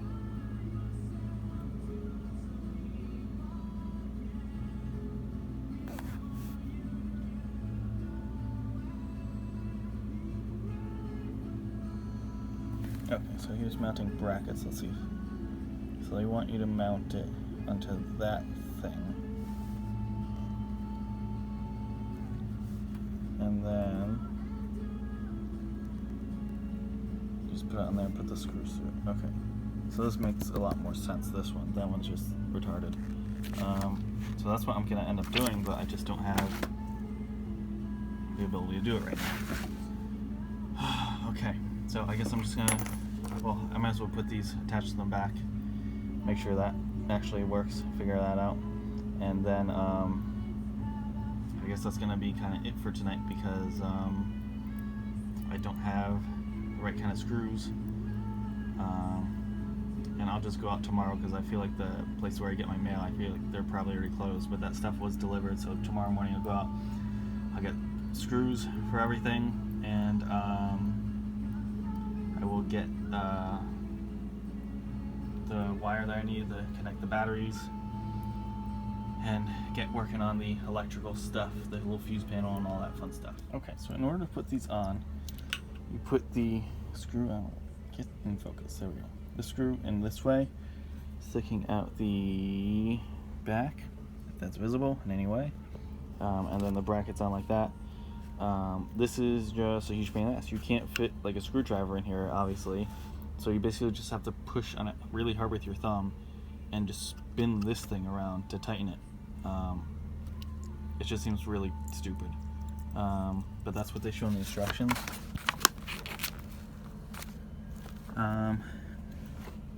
I don't know why I'm not just going in the other way though. I mean, the instructions clearly show to do it this way, but it just seems like it would make so much more sense to go the other way.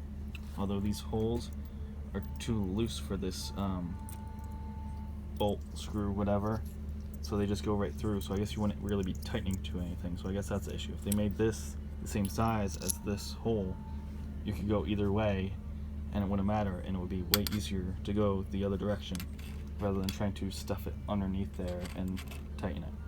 But I'm halfway there, but it is a pain in the ass. Okay, so all four are on there. They're not like super tight on there just because of the horrible setup. You can't really do a whole lot to tighten them after a certain point.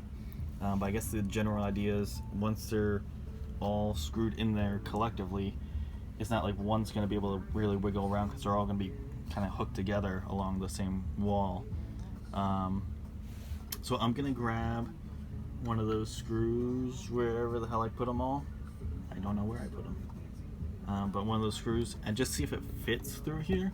So that way I know if that same size, as far as, you know, like width or whatever, will fit in here, or if I need to get one that's shorter and skinnier to get through here. I know that for this tiny Bluetooth thing, I need something real tiny to get through there. That one, that's got some big screw holes, so I'm not worried about getting anything smaller for that. The weirdest thing for some of that remote came with the screws compared to everything else. And I think that is everything then. So yeah, so I just need the screws. That one I'm just gonna probably end up using the 1-inch ones and just put it in the floor. Most likely. Maybe I'll end up putting it along this part of the wall, I don't know. There probably will be room once I get the charge controller over here. There might still be space to put it here, but I also got to think about wires, because a lot of these wires are real thick and you can't just put them right up next to each other. You got to kind of have space for it to kind of spread out, basically. Like even that, I mean, you can't get that inverter much closer to the batteries before like the red and black wires there are kind of like just start kind of fighting back. So yeah, so I'm just going to take this and just put it back in here. I'm not even going to hook everything up. Nothing's running off of it right now. And then, yeah, I want to just test out the holes on this one. Like I said, I definitely need something smaller for that. I don't know what the hell I'm going to get for that. I need something really tiny. I might just bring that into the store with me to look for something. And then this one I probably need something smaller too. I'm going to check it out. Okay, so this is a 1-inch one. Yeah, but it's a number 8, so that's the important thing that I'm testing out here, and it does fit in there. So I can get another number 8 of, I don't know, 1/2 inch if I can find something like that small, and then that way it won't end up shooting out through here on the other side. So yeah, so I'm gonna get this. I would be amazed if it fit through there, but I'm just gonna try it just to make sure. Okay, let's see. Yeah, that does not fit in there. So the number 8 fits through the charge controller itself, but not the little Bluetooth thingy. So I just need to get smaller number 8s for this and something really tiny for that. And then I think that's pretty much everything that needs to be hooked down in there. Like I said, the inverter, I'm just going to use just these right here because it's got nice big holes. These might even be too small. Let's see. Try to just put it on there like upside down, make sure it doesn't go right through. I think that's fine. I'm gonna actually try to pick this up here one-handed. Okay. I can't really film this, but I need one hand to lift it and one hand to drop the screw in. Okay, yeah, so that, wow, that really just barely stays in there, but it does stay in there. That's a big ass hole on that inverter. So number 8 also does work for that one. You could definitely go bigger if you wanted to, but these are already ones that I have, and they're 1 inch, so they're not gonna cause any major damage underneath the flooring here, so I'm just gonna go with that. Alright, so I will clean up some of this stuff and I will make up my list for tomorrow of screws and whatever else I need to pick up, and then I think that's pretty much it for tonight, so I will be back tomorrow. Alright, it is now Tuesday morning. This is where we left off yesterday. So everything's all kind of somewhat disconnected and scattered around, so I need to go get the smaller screws. I also realized this morning that I'm going to end up needing to get some type of wiring, I think a little bit more heavy duty than the size 12 gauge wires. Wiring, for some reason, numbers are all backwards to me, so I need to get something with a smaller number, which means the wire is going to be thicker. So like these, for example, I think are like size 4, or at least that big one there. I'm not sure what size that one is.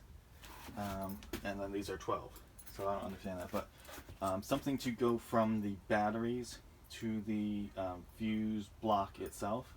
I feel like should be a little bit more heavy duty than the stuff I'm going to be going from the fuse block then to the random electronics. So I'm going to see what they have there.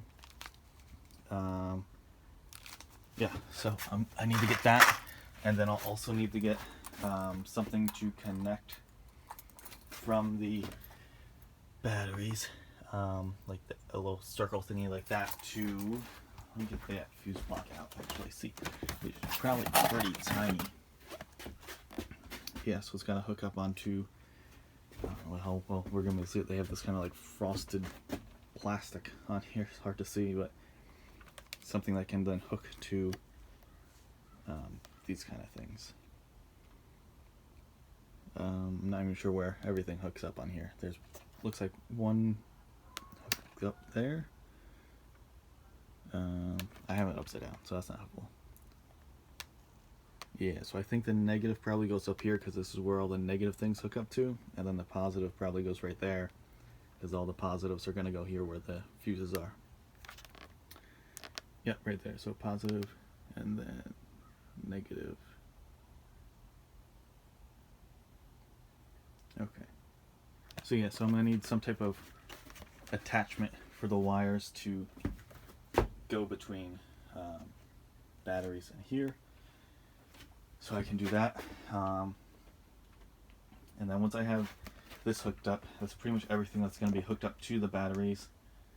You know, once I have all the batteries, you know, reorganized with that new wire I'm getting in today. Other than the that battery isolator that's going to run from the batteries here, go through a hole, and then end up connecting to the battery up there. But I'm not going to worry about that right now, like today, doing that. I have to just deal with all this stuff first. And then once this is all organized and nice, Who knows, maybe sometime this week I'll end up doing that. Shouldn't be too crazy of a job, just basically putting in a hole, which I'm very used to now, and then just figuring out how I'm going to just run it going underneath, which would be a lot easier now compared to when I first got the van, because it's warmer and I'm not going to be crawling through snow and stuff to do it. So okay, so that's the plan, is mostly just focusing on all this stuff for right now. I'm not going to pick up any more like wood or anything like that. I do have to figure out how the hell I'm hooking up that top piece of wood that's going to sit on here. I was thinking of doing like hinges, but I'm not sure exactly where I'm going to hook those up. Because if I wanted to do them basically along the like back of these 4x4s, I would end up needing to definitely take out that one, and yeah, I would need to take out that one as well. There's no way I'm getting that drill in there. So I'm just like, I don't know about that. That seems like a huge pain in the ass. Especially since I would have to do both of them. So I'm trying to figure out how I'm going to do that, or if I even want to necessarily have it on a hinge, or it might be easier just since it's like butting up right against the wall. It might be a pain to even, like, it might not even lift really properly. So I might just end up just cutting the wood to size and putting it on there. And maybe at most I'll put like, you know, screws on those, you know, going into the posts. Maybe even the front ones too. And or maybe not even. Maybe I'll just lay it on top. I don't know. I have no idea what I'm doing. But like I said, for right now, I'm just focused on cleaning up all this so I don't end up getting electrocuted when wires accidentally touch each other or anything like that. So I'm gonna real quick go eat, and then once again I'll hit the road to go to pick up the mail, which has the wiring to connect those two batteries, and also the wires for the lights, and then going to Lowe's to pick up more wires, the connector thingies to try to connect from the battery to this, and the little screws. Okay, so just picked up the mail, and so this is what I'm going to be using to connect those batteries. This was the shortest length they had, 1 foot, which will be more than enough, and it has the connector on there, so that should be the right one. When I ordered it, made sure to order the one with the larger connector, so that should be the right thing to connect the batteries to each other. Okay, so it is time to get to work here on this stuff. I looked up a bunch of stuff online. Some people were saying they hooked up their fuse block off of the batteries, and some people said they went directly from that load thing that's on the charge controller. I couldn't find any definitive, like, you must do it this way. It seems like people were making it work either way, and Renogy's instructions, actually found it in the online version of this. I just looked it up, and it was basically saying don't hook up an inverter to it, don't hook up some type of like battery charging thing to it, but otherwise low voltage kind of stuff you can put right into that load option, that kind of third set of wire things that I didn't really know what to do with before. So that's what I'm going to do. That way I can just use those wires over there. I don't have to, you know, get some giant wires that connect to the batteries, and use smaller ones that'll fit in here. And I also didn't need as many clips. I didn't need to get giant clips for that or anything. I just got clips that should be good enough to hook up to that fuse block wherever I have that at somewhere.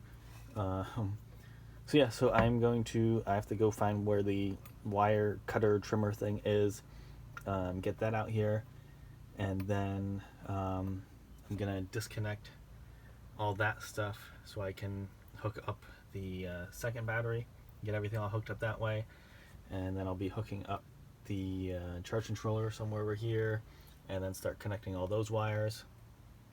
And yeah, so gonna go find that cord thing, cutting, stripping thing, and we'll take it from there. Okay, so I disconnected everything from this one. Also took off the bolt things off this one. So what I'm going to do to hook this up in parallel, all the positive ones are going to go on there. All the negative ones are going to go on there. And then this positive is going to connect to that positive, and this negative is going to connect to that negative. Yeah, I might actually real quick flip this one around. That way it'll separate the positive and negatives a little bit more, so that way there'll be less cord bunched up, because these are pretty lengthy. To just go that short of a distance is going to be just popping out everywhere, being a pain.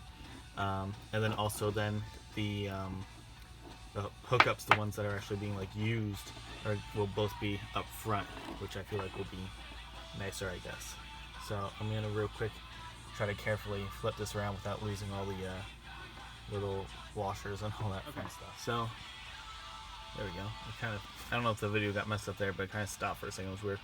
Anyway, I hooked up that one, so that's gonna be the negative that I don't really do anything with, so it's just gonna have only that one connection. Now I'm gonna gather together my other negative ones that are over there, and along with this one, and connect it. Oh my god, I just realized this is gonna be too short. Okay, let me make some adjustments. Maybe I'll be flipping that battery back around. These are smaller cables than I expected, I guess. Okay, so the negatives are all linked up there, so it's going from that one, and then on this one we have the one that connects the batteries.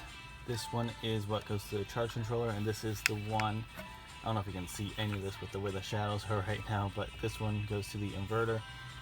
So now I'm going to hook up on this one the positive. That is just going to be just the one that will transfer over to here, and on here it'll be the same three basically, the one that connects the batteries, the charge controller, and the inverter, and link that one up. Okay, so that is all hooked up there. I'm going to grab whatever size bit I need and tighten those up, because there's just a lot of wires on there now, so it's tough to really get any tightening going on there. And then I'll work on hooking up that charge controller to the wall over here. Okay, so what I think I'm going to do, instead of going either upside down or right side up, I think I'm just going to go sideways this way. That way, this is where all the wires can go in. They can easily get in there. I don't have to worry about either trying to get them up under it or trying to put them down this way, and then when I put eventually, you know, the top on this, smushing the wires or anything. And with all this back opening here, I'm not really worried about the, you know, the ventilation. They say like, oh, make sure you leave enough room for airflow. I mean, there's going to be tons of airflow for this thing. So yeah, so that's what I'm going to do. And I got the number 8.5 inch for this thing. And then also for whatever else I need something smaller for, I think a little Bluetooth thing, I got number 4.5 inch. So those are real tiny. So I'm going to grab the drill. I think I actually have the battery charging inside, so I'm going to have to go grab that and get this hooked up, and then I can actually start putting the wires in there. Okay, so I don't know what world Renogy lives in that they think you can have a drill fit. I mean, let me show you. I mean, look at that. In order to get it in there, you have to go completely at some wacky angle. So this is going to be a pain in the ass trying to get in here.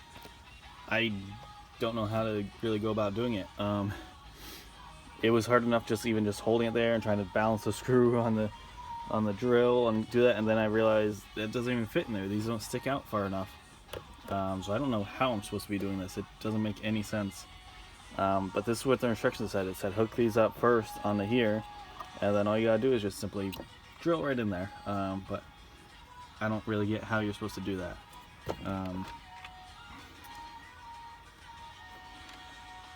Yeah, I'm not really sure. I guess I'm just gonna try going in at some crazy angle. It's definitely a pain trying to hold this here in place and then hold the drill and somehow get the screw over there and everything. So maybe I wasn't planning on pre-drilling just because it's such a small screw and such a small, you know, amount of wood there.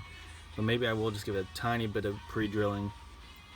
I don't know what is going on with this phone right now. I can't see anything in it. Hopefully this video is actually working. But yeah, I mean, I can't see anything in there. There's like nothing happening on the screen right now. Okay, so anyway, if you can see this, I think I'm going to try to pre-drill and see if that helps at all. Okay, so what I did that little bit of pre-drilling, and then I just hand spun them in a little bit, as much as I could. So it's at least hanging off here. These top two ones, I didn't do anything with the bottom yet. and then I was gonna try to drill it, but because of that stupid angle, I can't drill it at all.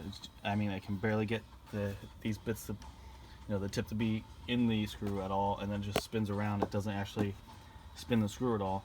So I'm gonna go grab my Phillips head, just regular screwdriver, and try to get that in there to finish the job. And then I have to also get the bottom two hooked up down here as well before it ends up completely falling out of here. Okay, so I got it in there with the screwdriver for these top two. Now I need to somehow get under here to do some sort of pre-drilling and then put the other two screws in. It is really getting warm out here, especially being right here in like the direct sunlight. So I cannot wait to have this stuff hooked up and actually get that fan going today, because it is getting warm. It's definitely time to start getting that fan moving. Okay, so it's on there. I have 3 of these screws done. The one in the corner up on this side, I can't get the drill in there, and I can't even get the screwdriver along with the screw in there. I can only fit just the screwdriver in there if I wanted to. And I already have everything all hooked up over here. There's really no way for me to like move this temporarily without disconnecting everything. And it's really solderable on there. I had to screw the crap out of that bottom one. I guess I must have not drilled it enough or something. It was really hard to tell what I was doing. Trying to go underneath there, so it kept wiggling, and then I would tighten the crap out of it more, wiggle a little bit less, and just kept going until now there's no rattling. That bracket is all the way screwed down on there, so it's not going anywhere. So I'm just gonna leave it. So I'm going to now work on connecting. First I need to connect the battery, negative and positive, and then the solar, negative and positive, and then I can work on getting the load terminal thing, load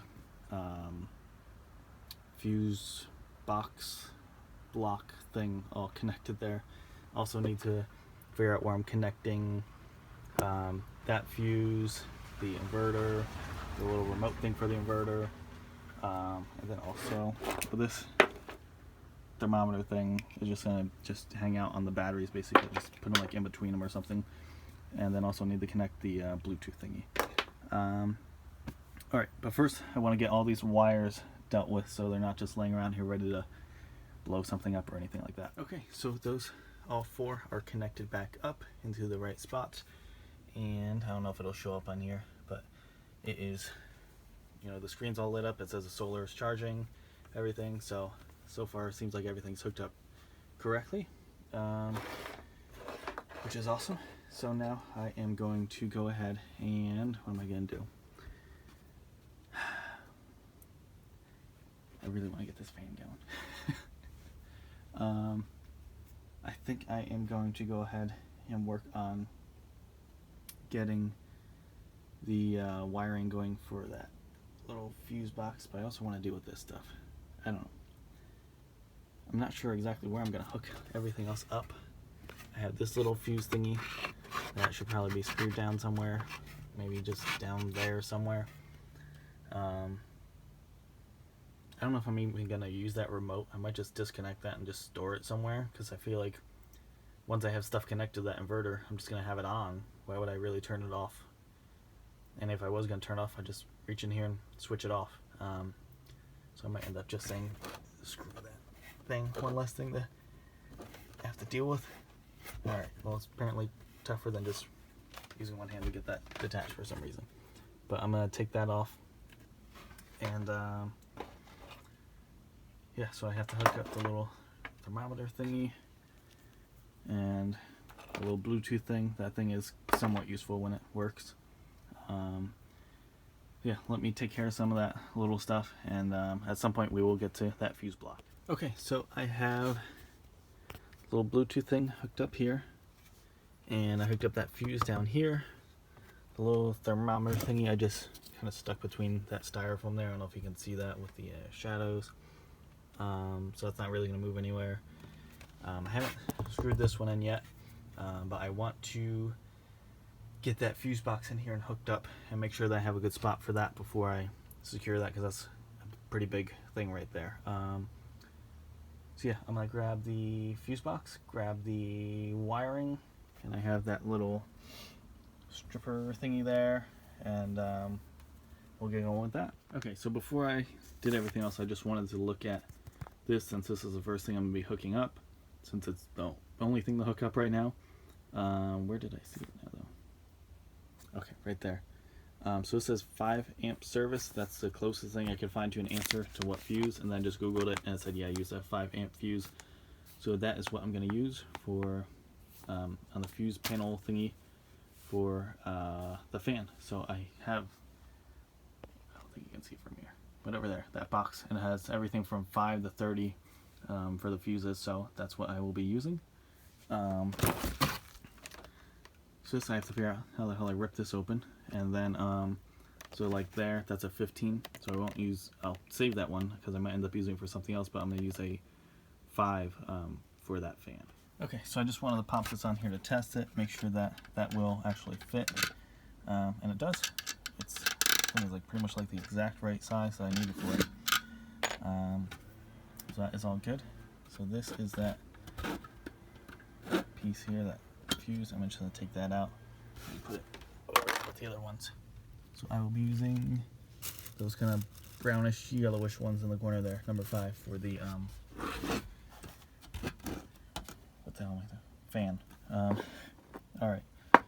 These ones that come on here are really tight, so I used this number 10 size. Just one little turn and it loosened it right up, and that came right off.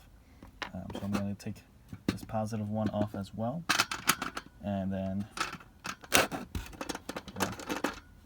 now it's all loose, and then I'm going to break out that wiring and figure out how much, I gotta figure out where I'm going to put this and figure out how much wire I'm going to need to run from charge controller, those load spots that are on there somewhere. I can't see it on the screen because it's too dim over there, but from there to this positive and this negative.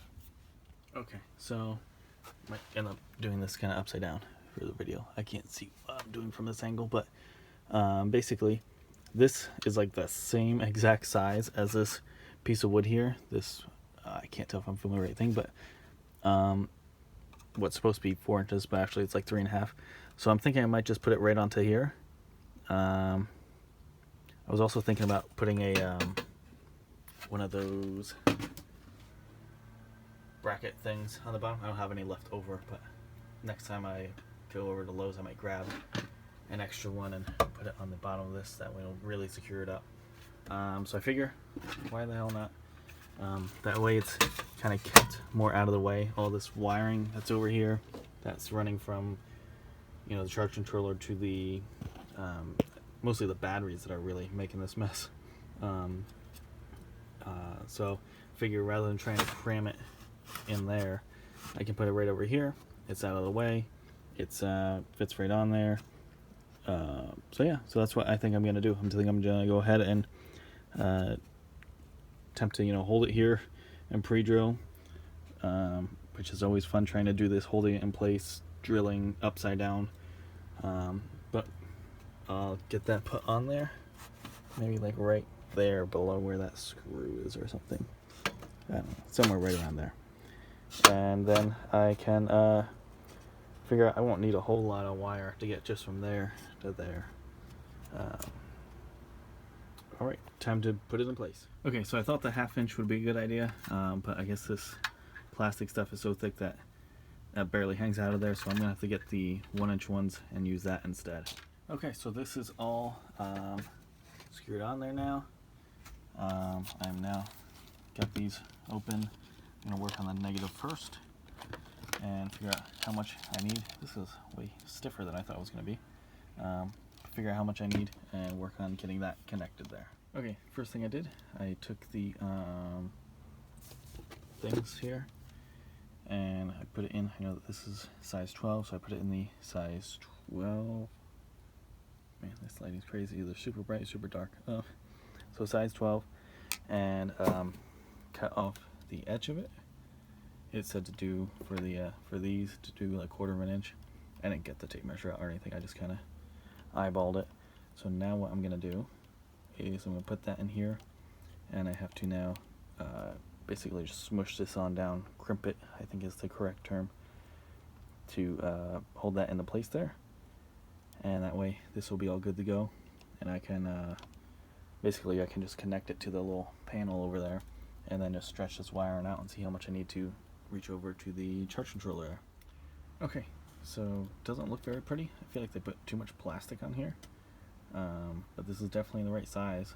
Size 12, let's see on here, size 12 to 10, and that's what I use to crimp it. I use that, there you go, I think you can see that, size 12 to 10 with the yellow dot. Yeah, looks kind of gross, but doesn't feel like it's coming off there anytime soon. So I'm gonna go ahead, like I said, and put it on the negative one. I think it's at the top, but I'm gonna look around and make sure. And then I will take that, tighten it on there, and all I have to do then is just take this wire and see how much I need to get over there, and I'll use this to chop it.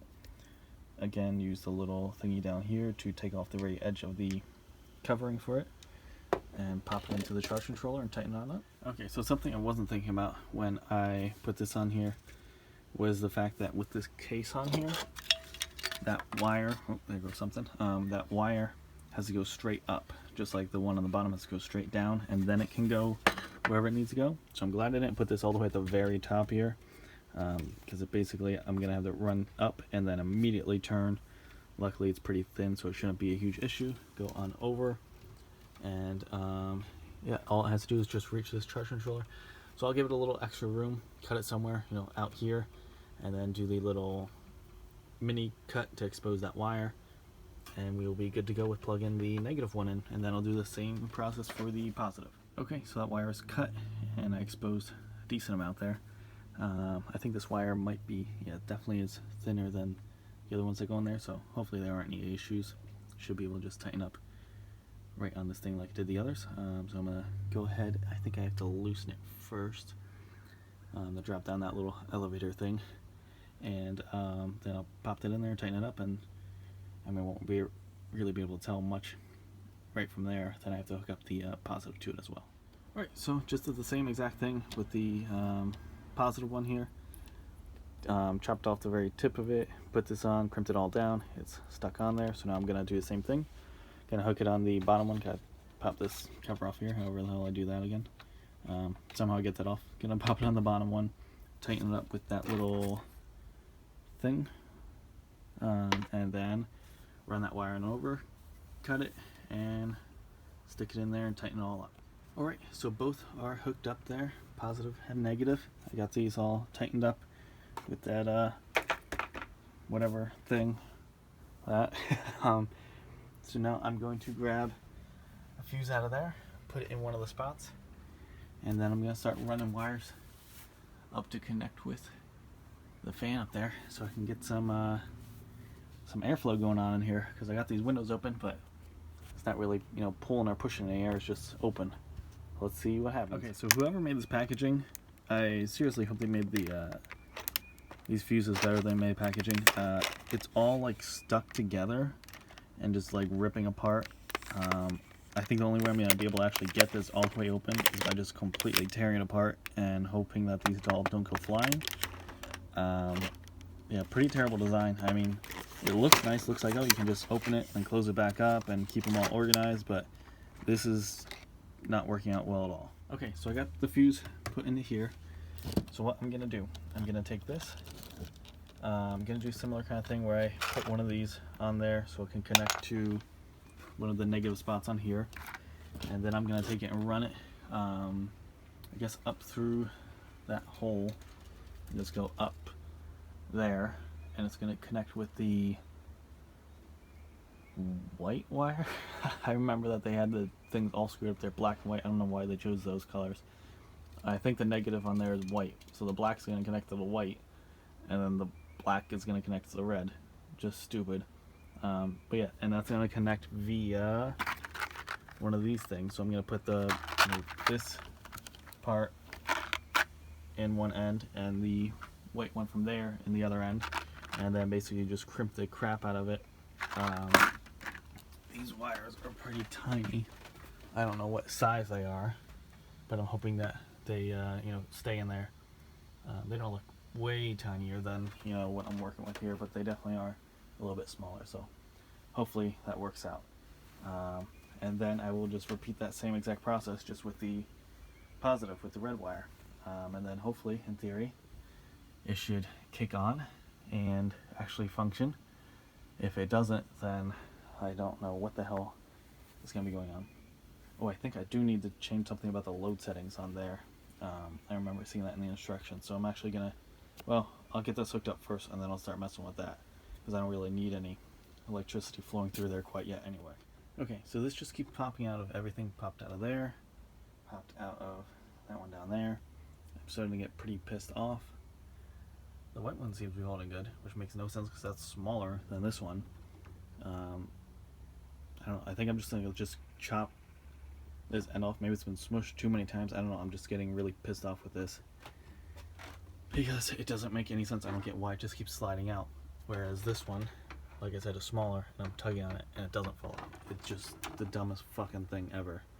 So I'm going to go ahead and just chop this end and just start fresh, just rip off a little bit more.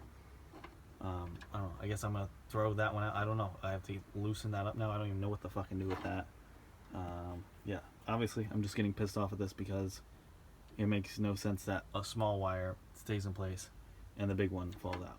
Okay, so everything is hooked up here. It all just fell down off that tape there. It's all hooked up.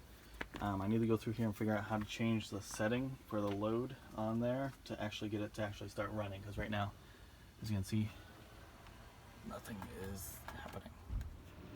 And just like that, we have power in the van and a working fan. Oh my god, that was such a pain in the ass. Alright, so I have to figure out what the hell I'm doing with these wires. Oh man, it feels so nice in here right now. This is amazing. Oh my god, I'm so happy. Alright, so I think I'm actually gonna go take a break, eat some food so I'm less hangry, and then come out here and I'm gonna organize all this stuff.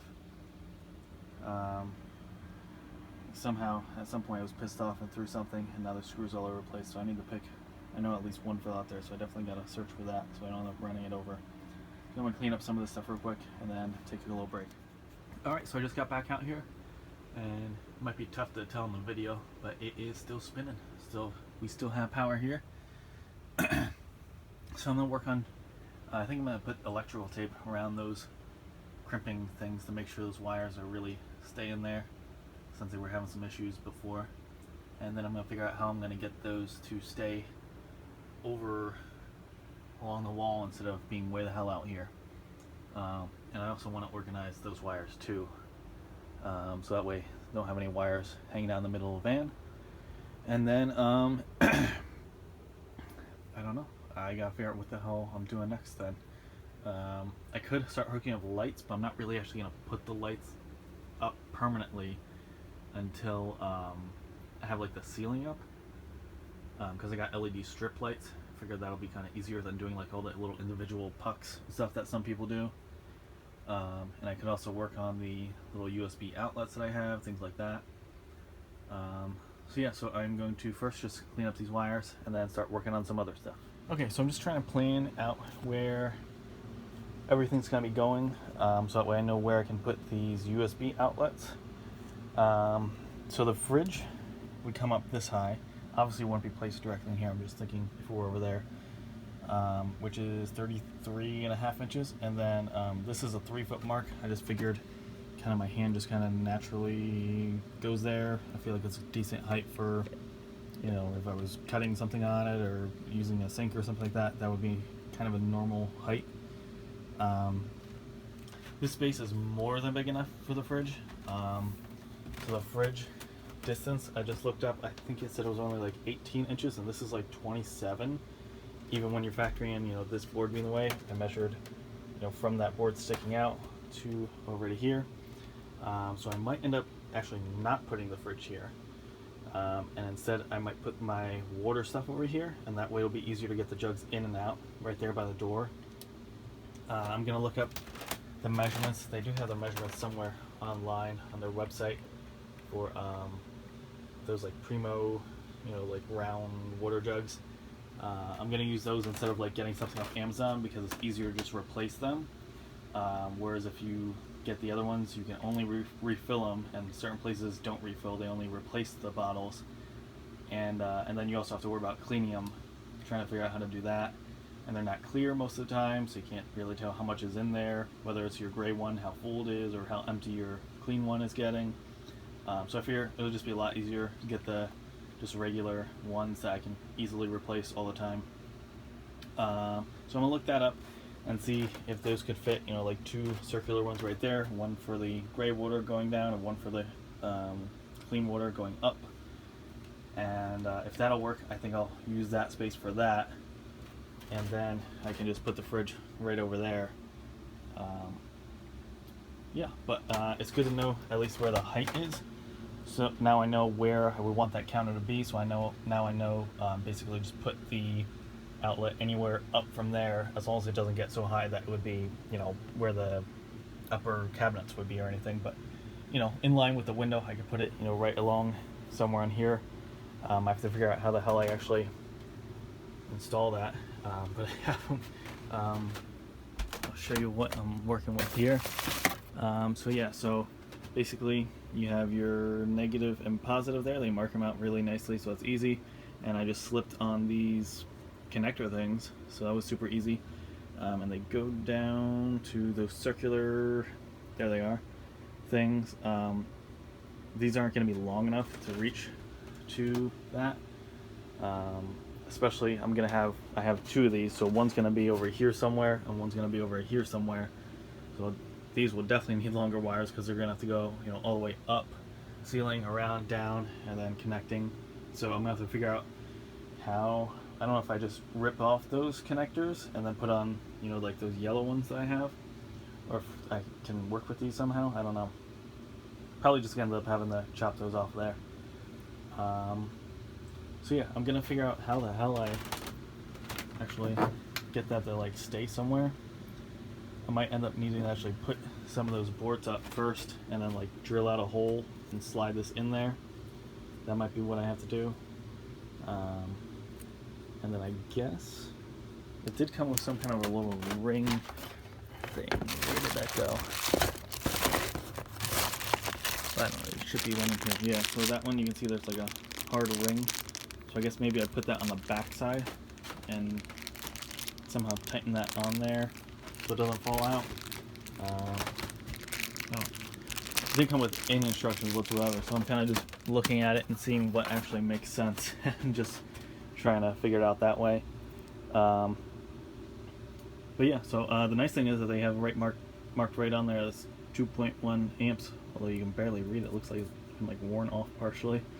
So I know what kind of a fuse I'm supposed to be sticking in there. Alright, so yeah, I'm gonna figure out how the hell I go about connecting this, as far as to the wall or whatever. And then from there, once that's in place, I would be able to chop those things off and connect it to the fuse panel thingy.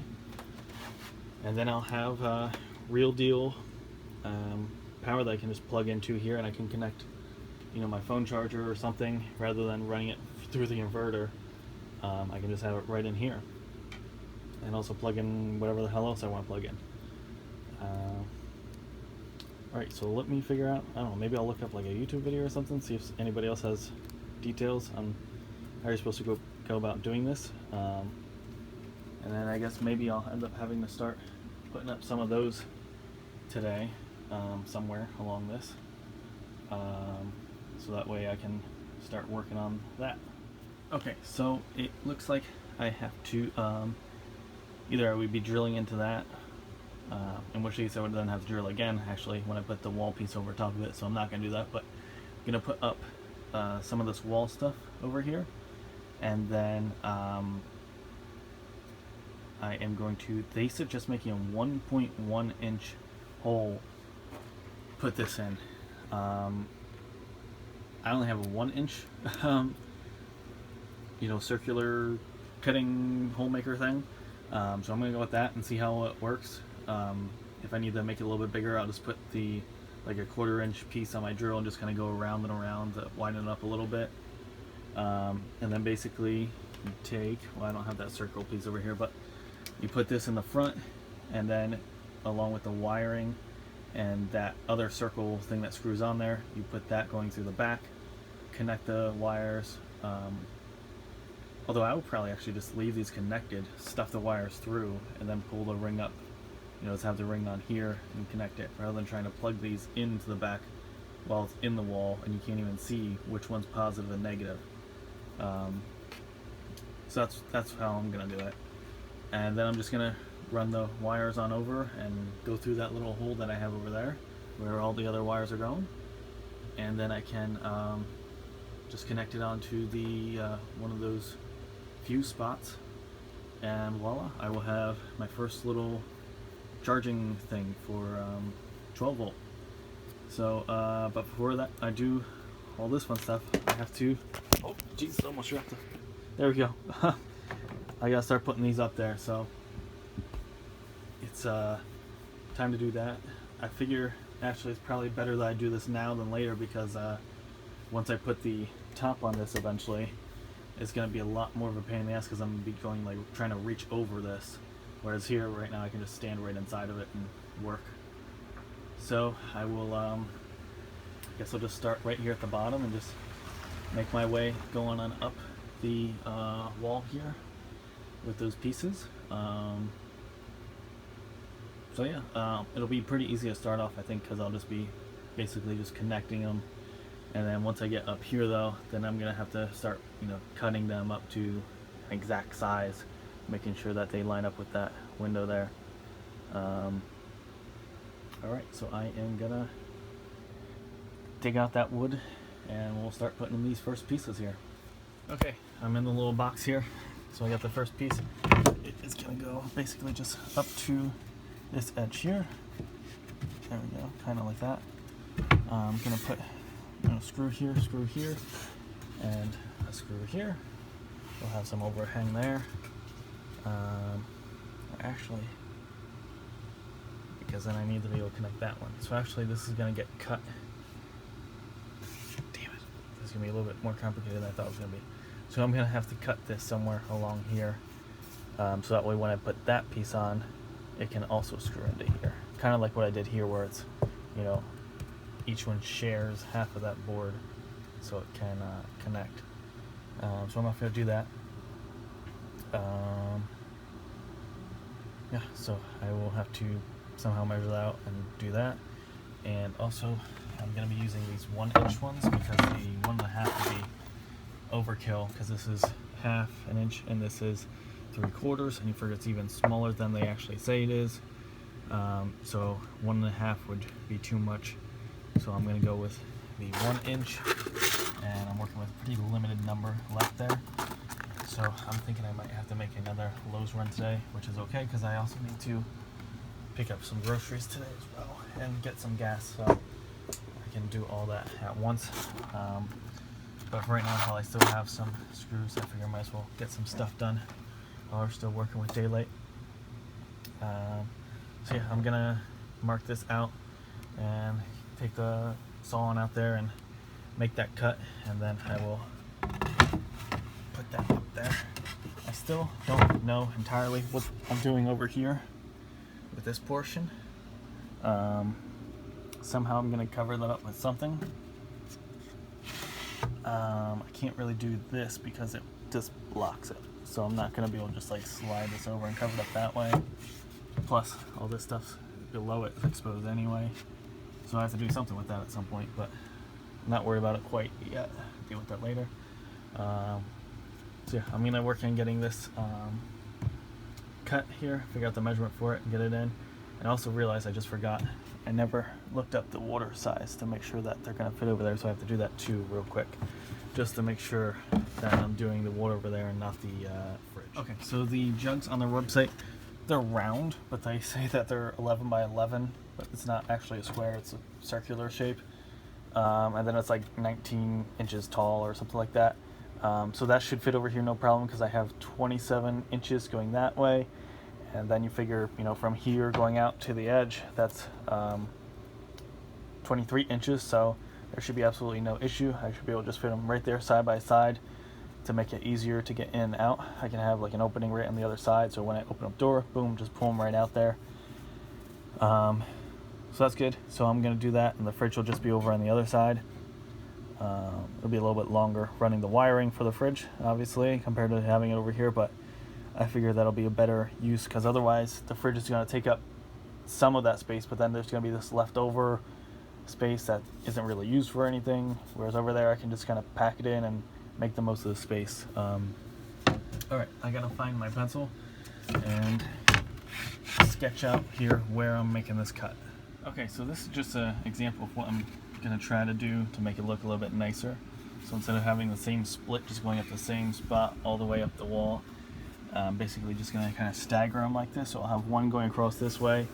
Obviously this needs to be cut where that spot is, and then another piece continuing from there over, and then have this one start on that side, go, this actually lines up really well with the middle, I didn't even realize do anything with that one, and then another piece going from there to there, and back and forth like that, so that way we get this kind of like crisscross kind of a thing going on. Alright, so I'm gonna go make that cut, wherever the hell I made that line, there, now it moved over there, flipped it around, so I'm gonna cut just right along there somewhere. I need to figure out how to make that a nice straight line, and then I'll bring it in here and get that connected. Okay, so I just want to show you how efficient this fan is. It's been running for, I don't know, an hour or two now, something like that probably. And you can see this is, you know, what that load is doing. But yeah, it's still showing that the batteries are at 100% capacity. So, I mean, it's running basically directly off the solar, essentially. The batteries aren't losing a charge at all, so anything that's being pulled out of it is being immediately replaced by the solar, so it's pretty badass. And I mean, this thing kicks up to some higher speeds. I have it on like the thermostat function right now, which that's the whole reason I got this fan, because it had that, so that way it can kind of turn on and off as it needs to without me having to really do anything. And by default it's at like 78, and I turned it all the way down to 70. And so there's times where it really like kicks up higher, and then it'll slow down as it cools down in here, and it's still just 100% on those batteries. So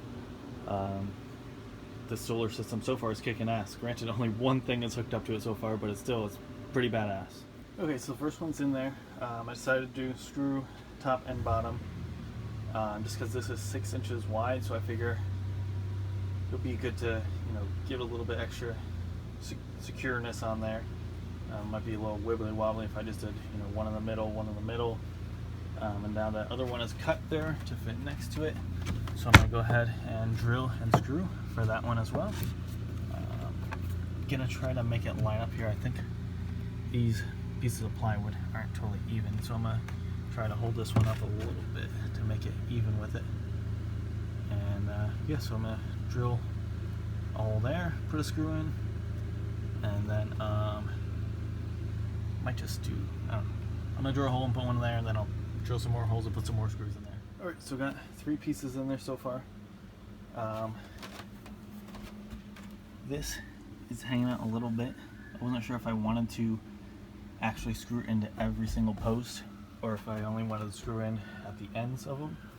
But I think I might end up having to do like screws here on this one, because otherwise it's gonna have this weird overhang thing, where this one's gonna be sunk in here and this one's gonna kind of pop out a little bit. So I'm probably gonna end up adding screws to all those spots, but I only got enough to put, let's see, one more board in right here. So I think I'm just gonna do that for now, and then I'm gonna have to make a run to Lowe's, and then after I do Lowe's and grocery shopping and all that, I can come back here and work on adding some more, so I can eventually get up to where I want to be at, which is adding the USB thing above this 3-foot level. So yeah, that's the game plan. I was hoping that somehow this would mathematically just be perfect and this leftover piece would fit right there, but it's too short. So I gotta go cut another piece to put in right there, and then yeah, and then I will screw that in, and it'll be time to do a little bit of cleaning up and hit the road. All right, so that's what we got so far. I think it looks pretty decent so far. So I am gonna go. I need to pick up more of those 1-inch screws. I need to pick up another one of those little bracket things that I want to put on that middle piece. I think that's everything I need to get from Lowe's. So maybe I should pick up more of these. They tend to go pretty fast, especially when I accidentally destroy them. So yeah, I might get more of those. This I still have a decent amount of wire, looks like. So yeah, so I think I'm gonna get the screws, the bracket thingy, maybe some more of those things, and then also stop at the grocery store, get gas, all that, and come back here and keep working on doing this wall over here. Alright, so we are back. I picked up all that stuff. So I'm gonna real quick hook up that bracket down there, so that's taken care of. And then I think before I add any more boards, I'm gonna work on running some of that wire. It's just kind of a pain in the ass because I don't actually know the exact amount of wiring I'm gonna need. I guess I'm just gonna have to estimate where I'm gonna be putting this, and then just go from there. Just because I know it's gonna be harder and harder to get these wires to go up through there, and the more I stack up here, it's gonna be harder to fish them out of there. So I figure might as well just do that now. And so I'll run the wire over here that I'm gonna need for that USB thing. I don't have the wiring I'm gonna need, or at least that third wire that I'm gonna need to hook up AC stuff. I do want to put like an outlet on each side of the van, like one over there and like one over here somewhere. That way I can hook up the fridge, and I can hook up, you know, anything else I might need AC power for. So I'm not gonna really like run anything for that yet, I guess. But I figure I should at least do this one, and then I should also, I guess it's gonna be a pain in the ass, but I should really also run some going all the way from here up over this way down to this zone where I'll hook up the other USB one then. And I'm also gonna need power over here for that little fan that I have. So yeah, I'm also gonna need to run power back over that way for hooking up the lights. Oh, there's lots of stuff to run here. Yeah, so I'm just gonna start running some stuff. At least some of the kind of bare minimum stuff like the USB things. I'm gonna try to avoid building up this wall as much as possible, but in order to do this USB thing, I am gonna need to get it up to well, at least that 3 foot mark, really, because it needs to be above that. So I'm gonna be like going all the way up to like the window there, and then even a little bit higher, I think.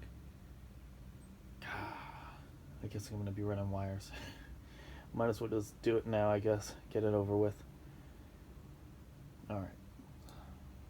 So I'm gonna start running this before I get any more over my head with all this wall stuff. Okay, so I am working on getting the cords coming from this thing stripped so I can put on one of those, you know, double yellow things to connect this cord to that. This one's pretty small. I don't know what the size is of this cord, but it took a while because I couldn't just stick it in one of these spots and rip it right off. Had to kind of like lightly try to cut it with the actual blade, and took a little while. So hopefully that works. That's what I got sticking out there. So I'm gonna do the same kind of thing, just it'll be a little bit easier on the size 12 there.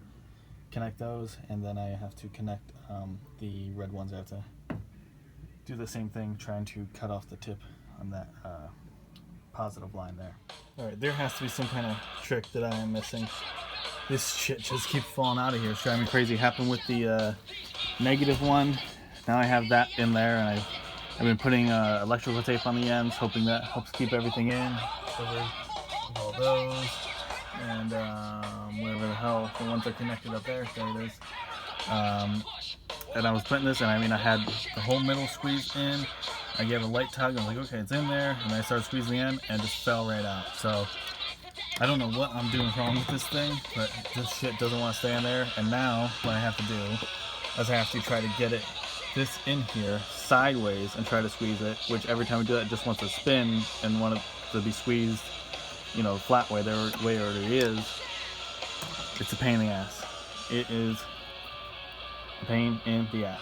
Okay, so I got that hooked up there. I put the 10 amp fuse on there because this, I don't know if I'm interpreting this right, but each one, I guess, is 2.1 and then 2.1, and then I'm going to end up, I want to fuse them all together onto one thing, so that end up being 8 point whatever amps. So I figure I'll just put the 10 on there. That way they're grouped together, and it's, I don't know, I feel like it'll be easier to keep track of what's happening. I'm gonna quick plug something to make sure it's working, but it does at least have enough power to have that little blue light kind of stuff going on. So I'll check it out. Okay, so I got my other phone plugged in here, and the little lightning right there, so it's charging. So another thing successfully hooked up here. Obviously right now it's just hanging off the freaking wall on duct tape, but it is working.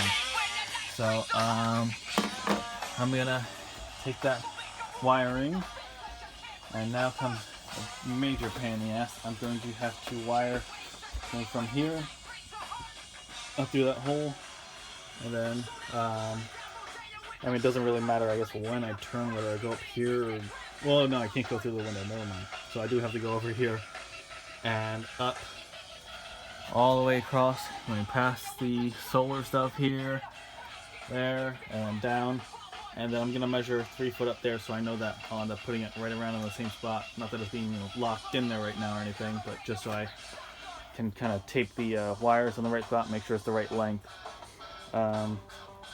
I already know this is gonna be a pain in the ass because it's a pain in the ass just running the wires. As you can see, I have to take a board off there, but even with that, it's still just a pain in the ass. They're not, you know, like a USB cord is like nice flippy floppy loosey. These ones are like copper wires. They're like, you know, imagine taking like a really thick paper clip that was like 10 feet long and trying to run it through a wall. It's kind of a pain in the ass. But I'm getting there, making progress. I already got 2 things hooked up so far, the fan and that. So I'm gonna get the other one of these hooked up. So it's good to go over here. And then I guess I will work on running wires back into this zone where I'm gonna eventually hook the lights. I really would like to just deal with this wall right now because, I mean, really it's easier. But I mean, even with the pieces that were in there, I couldn't get the wires through, so there's no way I could get it through if I kept going up higher. I would push them through that hole, and they would just like curl up down there. As we push more, they just keep curling, and they wouldn't get up. I was trying to reach down there with stuff, and I couldn't get anything. So yeah, I'm just gonna keep running more and more wires. Hopefully I don't end up running out. If I do end up running out, I don't know, maybe I'll start doing the wall with the plywood over there, because I have that plywood there, and then I can pick up more wiring tomorrow or something. Oh man, I'm just not looking forward to running all this wire. Okay, so just show you my methodology. I don't know if this is right. Obviously, with anything I'm doing, I'm basically making up as I go, or I found it on a YouTube video. So what I'm doing is, I just basically unravel a little bit. I take some electrical tape, wrap it around it so it's like even and stuck together, and then I unravel more, and then at some point I put more tape, unravel more, put more tape, and then eventually I'll start running it up through the wall, and as I run it through and keep unraveling more, I'll keep adding that tape. That way you can see, like here, they're stuck together, it's more organized, so as they come out the other side and go all over the place, I know that those 2 wires belong together. I'm not going to put like the positive of one thing with a negative of another thing and have all kinds of crisscross lines and crazy stuff going on.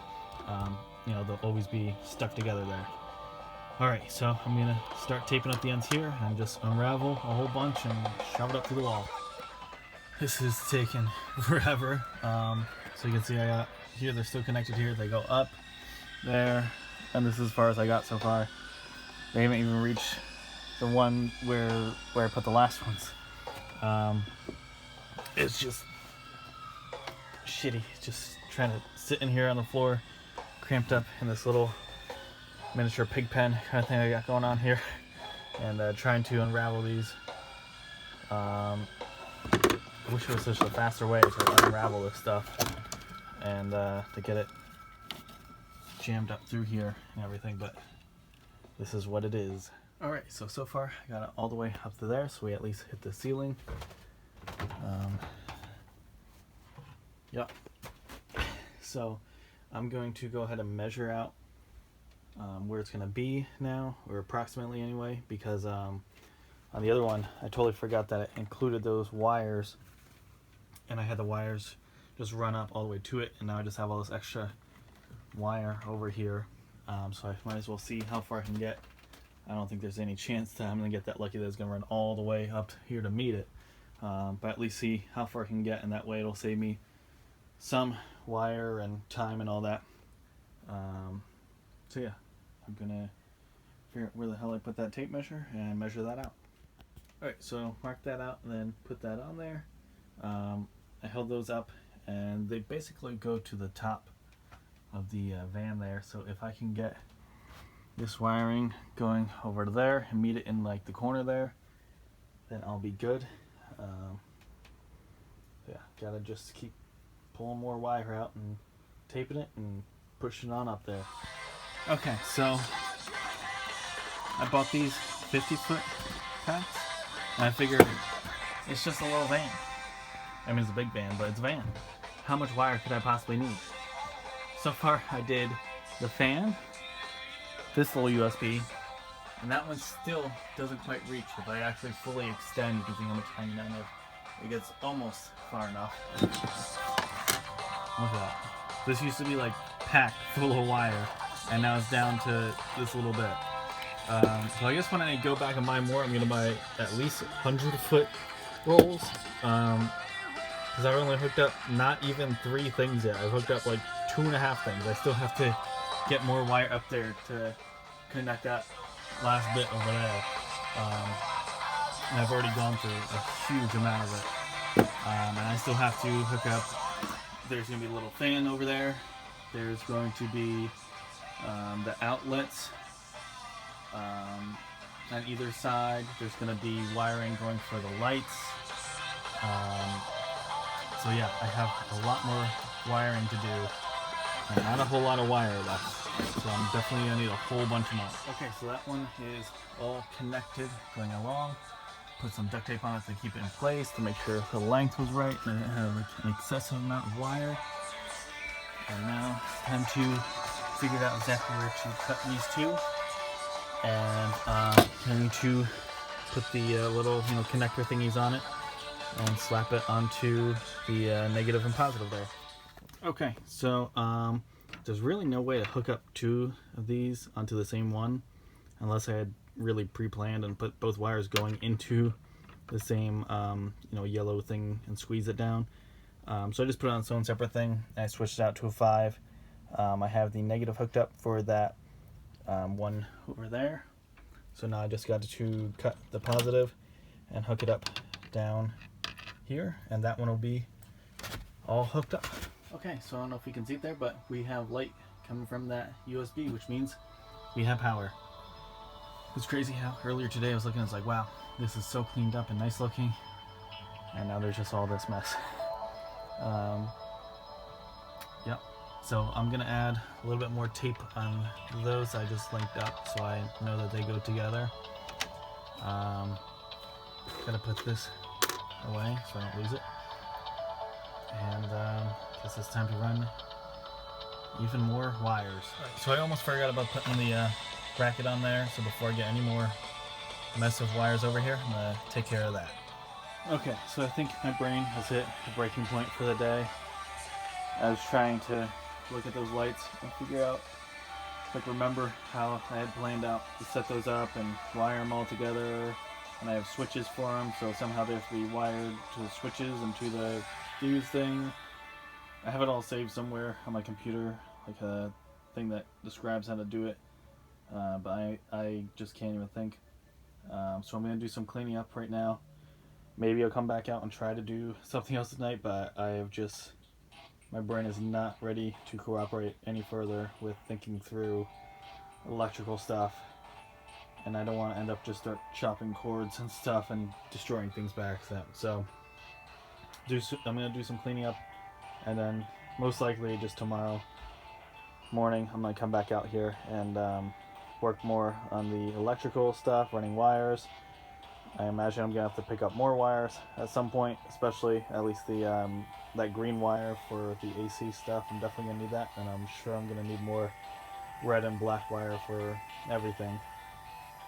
Oh, my head is just ready to explode, so I think I'm done for the day. Alright, it is now Wednesday morning. We did get some rain this morning, so I real quick came out here before I did anything else this morning. I just wanted to check that no water came in because I left this open last night. But yeah, no water. Only water down here is from me just walking in here right now. Nothing coming in through any of the sides of it from what I can tell. Looks all good. So I'm happy with that, obviously.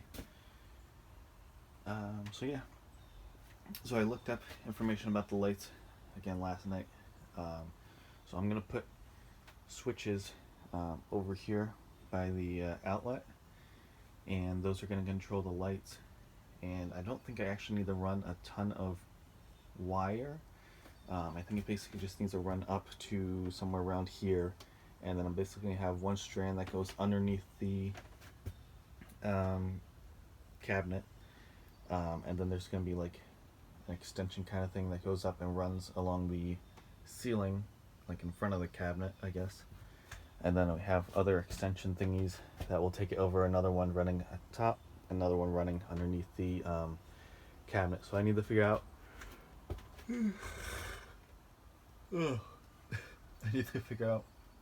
how big the cabinets are going to be, so that way I know kind of more or less where I'm going to be placing it. Not that I'm going to actually be putting the lights up or anything right now, because they seem somewhat delicate, not like crazy like they're gonna break any second, but I don't want to be putting them up, taking them down, putting them up, taking them down.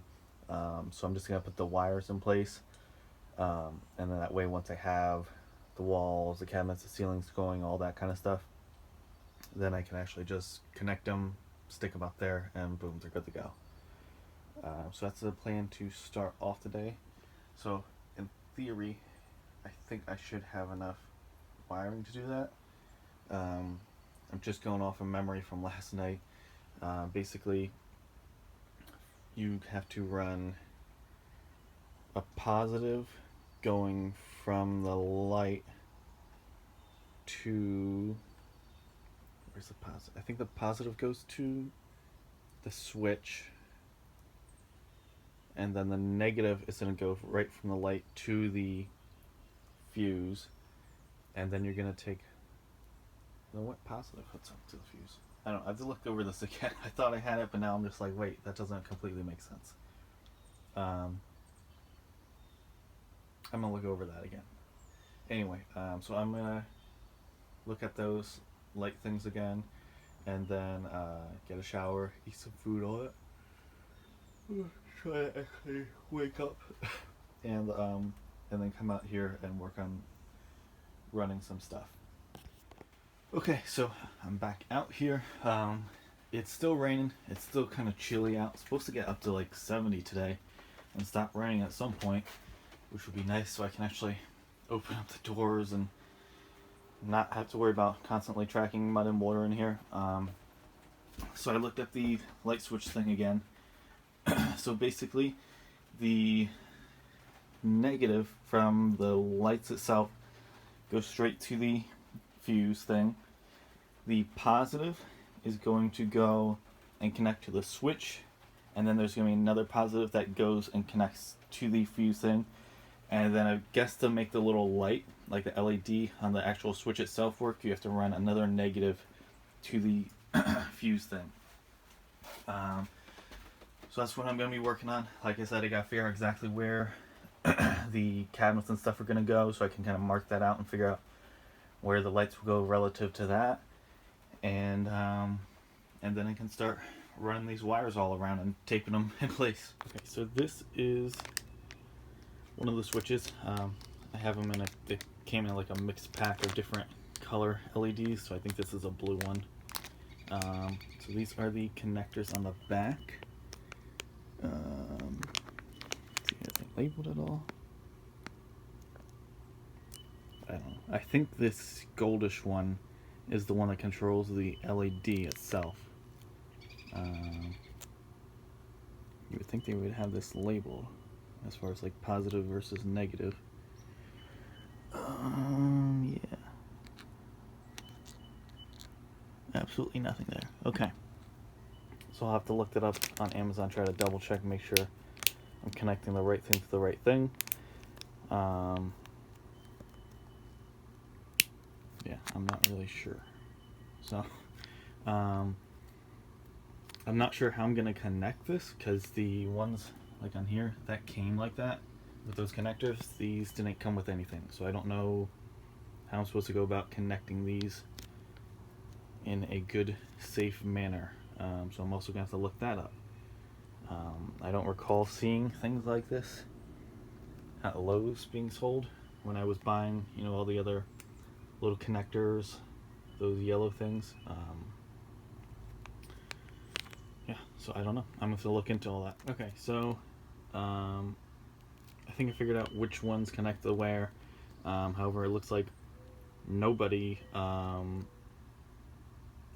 has anything in stock that will connect these. They have, I guess these are called like spade terminals, and they have ones that are like pitchfork shaped, which does me no good, but they don't have the ones that are like that shape.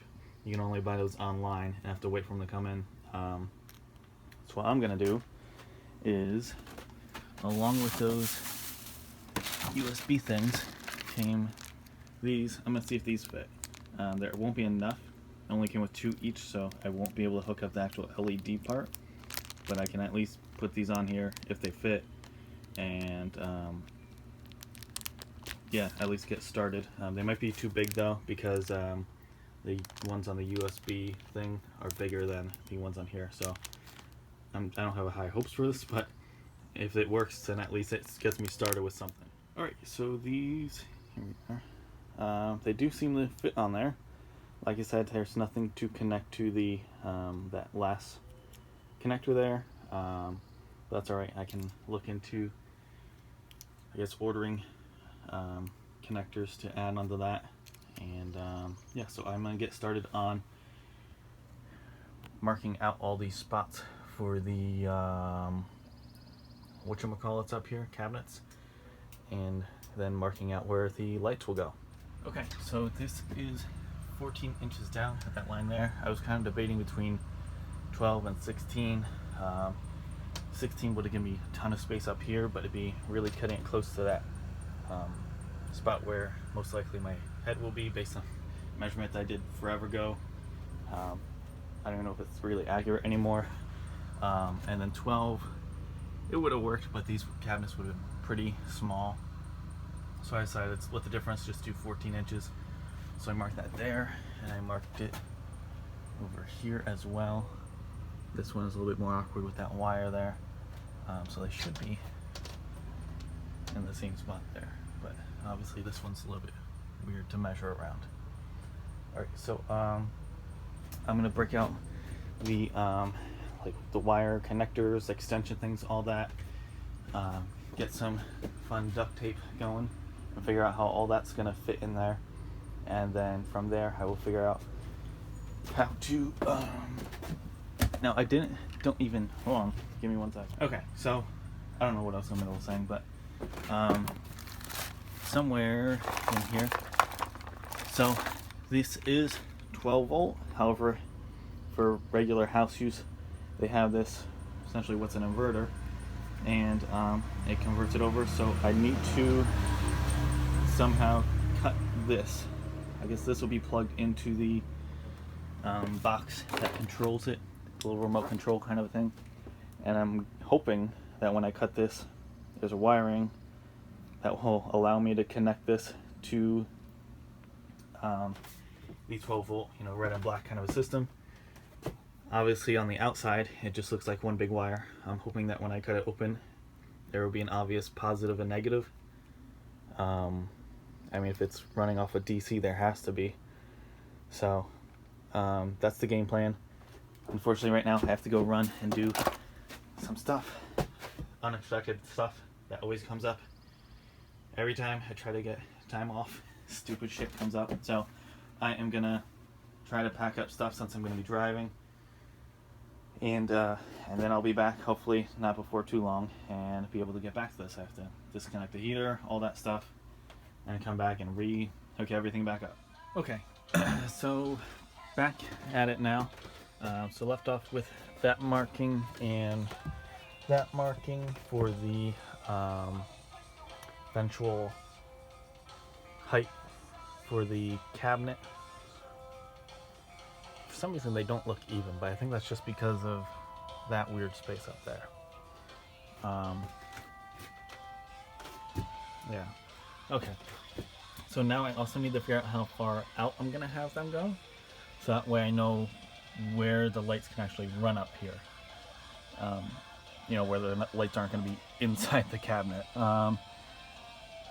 Okay, so I'm gonna figure out how I want to do that and measure, and I guess there's nothing I really draw on over here. It's just metal, so I guess I'll just put like a little piece of tape or something, and that way I'll know how far out it's going on both sides.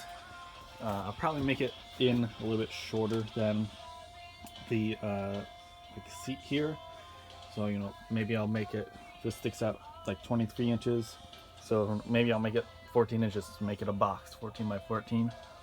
But I'll measure and see what that looks like. Okay, so what I did, I measured down at the dots out, and 14 seems like a good amount. Obviously with that curve, it's kind of not even there, so I just measured out 14 from there. It'll actually be in a little bit more, because 14 from down here will end up being more like over here or something. But I figure if I make the wires longer than they need to be, by estimating that it's going to be that the cabinet's going to be sticking out further than that, then that's okay. I'd rather have extra wire there than too short. And then over here, I just kind of pretended there was wood here and just measured from like maybe right here rather than from the actual corner, and then the same thing, just measured out 14 and stuck a piece of tape there. So now I have an overall kind of general picture of a cabinet going from somewhere up here, probably more like over here, down and connecting to that. So now I have an idea of where these wires are going to be going to and from. Okay, so I wasn't sure how I wanted to go about doing this, so I decided to beat the crap out of this box, and I couldn't figure out how to get it open, but I did pull out this side, and I can see there are individual wires in here. So what I think I'm going to do is just say screw it and just cut this all the way at the base here. This will plug into the wireless receiver for the lights, so the remote can change the colors, turn them on and off, all that stuff. And in theory, it should be like this.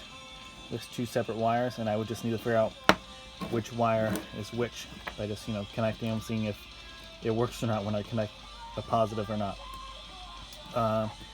If it turns out that it's not like that, then I don't know what I'm gonna do, and I'm gonna have to figure out how the hell I'm gonna wire these things. So I'm gonna get the wire cutters from right here, and I'm gonna go ahead and snip that and see what it looks like. Okay, so here it is. I don't know how well it's gonna show up, but you can see there's one in black, one in white. I'm guessing the black is positive and white is negative. Yeah, so that's gonna be real easy to work with. So I'll plug this into that wireless receiver so I don't lose this bit. And this is just kind of garbage now. Okay, so there are both of the wireless thingies, receivers, whatever. The cut cords hanging down. So this is the actual like little receiver thing here, and then has two connections on each. So one of these is going to be for like this one will connect to a strip going here underneath that cabinet. The other one's going to go all the way up around and do under this cabinet, and the other one is going to do up here on the ceiling, and then the other one going across and then going across that part of the ceiling. So that way when I have the switches, I can switch on one and it'll switch on this one, and it'll have all the light from the lower part under the cabinets, and I can switch on the other, and that'll control all the lights up at the ceiling. So in order to get the lights to go all over the place like that, I have somewhere these extensions, because normally let's see, where do they have, all they really have is you just get the lights and those little bits. So you basically would have to have those things set up exactly where you want the lights to start, because then you're immediately plugging the lights in and just running them. And I couldn't find any way to figure out how that would really work out well. I actually thought about having the lights go through like the walls for part of it and then sticking out, because they do give you quite a bit of light. I think these are like 16 foot each, so I'm not even gonna need all of that. But I decided to look into it and ended up finding these extenders. So it comes like this, and then they have the little kind of pokey things somewhere with it, probably in the box somewhere. I don't know, it's somewhere around here. Hopefully I didn't lose it. Yeah, like this. So you just add those pokey things into the ends wherever you need them, and then you can just connect it all together. So hopefully, I'll find out right now as I'm doing this, I have enough to connect all these, because I'm going to need, one of these doesn't need any extension at all because it's going to be starting right here. But the big one is going to be the one that goes all the way around and hooks up underneath this cabinet. That one needs the most extension, and those can be linked together, so I can hook up like two of them if I need to. And then I'm going to need to run another one going all the way over here to the top, and then the last one here, that's going to go just right up here. Depending on how it works out with the other extensions, if I have enough, I'll use one just to get up that little bit and then run it. If not, then I will just run the light right up there. So yeah, hopefully I have enough. If not, I'll just have to order another set of them. So I'm going to go ahead and start connecting these and see where they end up. Okay, so I only hooked up one so far, and it goes all the way up over, and so that's the one I'm planning on using for under the cabinet, and it reaches already almost there just on its own. So I'm gonna see how the rest end up looking. I might end up not even needing as much as I thought. Just a shame that it wasn't just a few inches more, because now I'm like, do I want to add a whole nother link of this length to it, or do I want to just run the lights starting from here down to there? So I'm gonna hook up another one to go for the one that's gonna go along here for the ceiling one. And yeah, I think I'm gonna end up with way too much of this wiring actually. Okay, so I went ahead and tried to strip off that outer black part, some of it. This one went okay. That one I actually ripped off the negative whole white part as well. So I don't know. But yeah, there's that. So I have so far just those two running over here. I'm gonna work on hooking up. I think the positives need to go over to the buttons, and then the negatives are going to the panel there, and then that way you can kind of test things out and make sure the buttons are in the right spot, make sure all the wiring has enough wiring and all that stuff. Okay, so what we were looking at, I couldn't find anything specifically for these lights. I found a kind of generic diagram. I'm hoping that they follow the same pattern. So the golden looking one is for the negative, and that would be only used for turning this little light on here. This one in the middle is to go to positive for the battery, or in this case to the fuse panel thing. and this one's positive going to the lights itself. I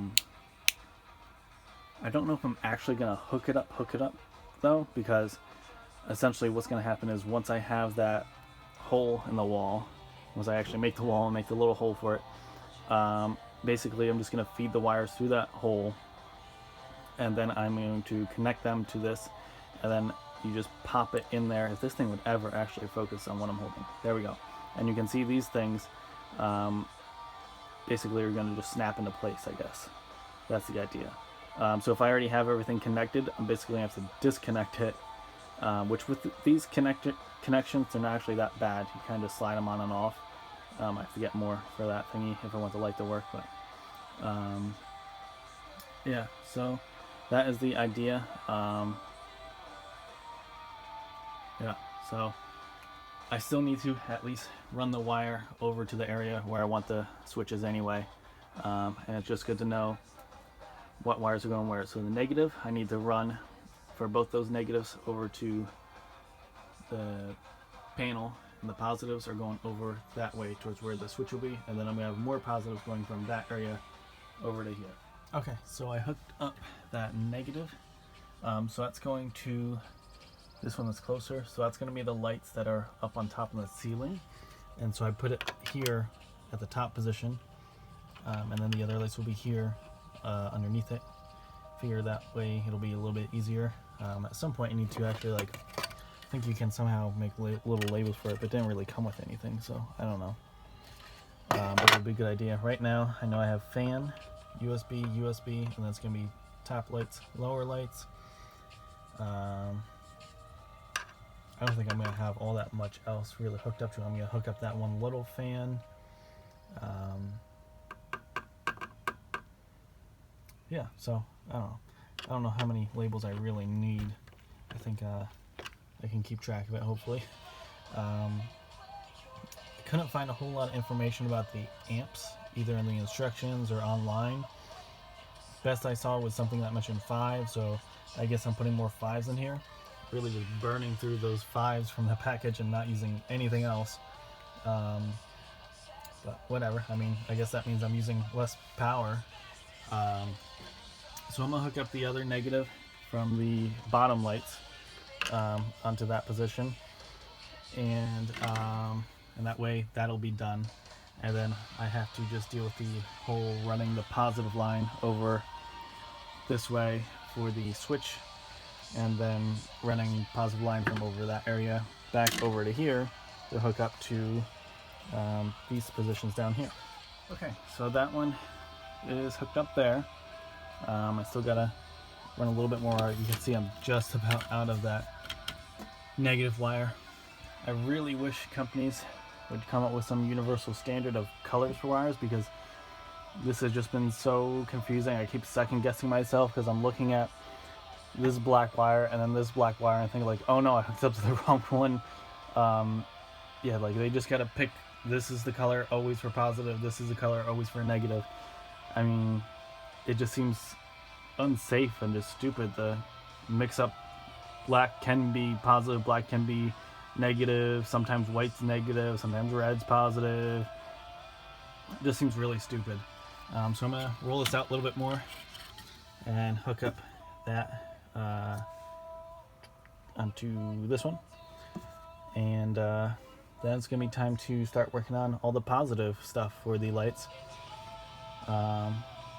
Yeah, okay, so that negative is hooked up there, so they're both good to go for the top and bottom lights. As far as the negatives, I'm gonna grab 2 more of these number 5 amp fuse, chuck them into these positions down here, and the only reason I'm loading up this side and leaving this empty, there's no real like major thought process. It's literally just because the wires come out this part of the wall and bam, they hook up here.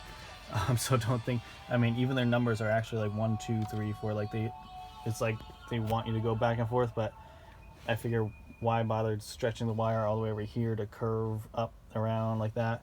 I figure I'll just hook it up this way, because I don't know if I'm even gonna have anything hooked up over here, honestly.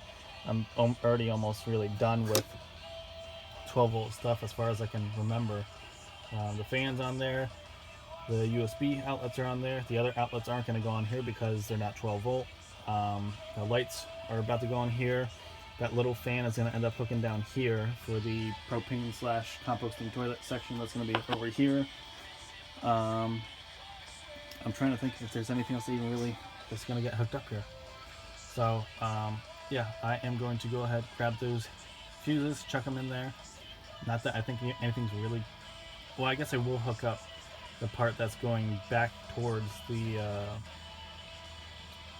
what the hell is it, switch over there. So yeah, all right, let's do it.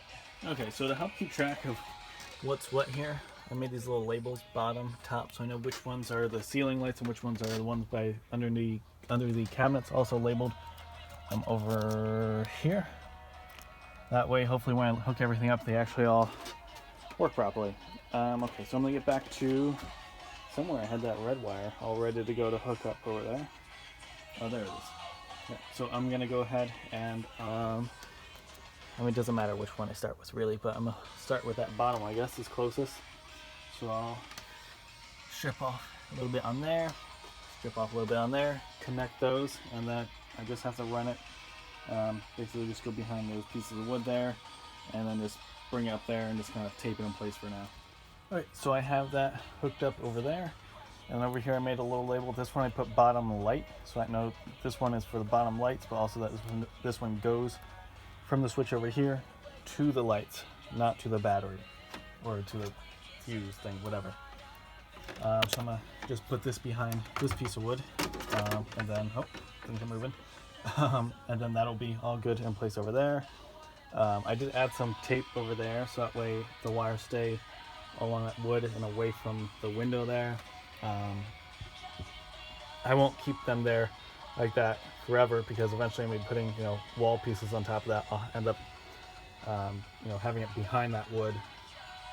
But also these little boxes I can add screws to. I'm not going to screw them in now because this will all be covered up. But once I get to the wall being, this high, I'll take that tape off and I'll screw them in there so they're nice and secure and they look nice and they're not covered in duct tape.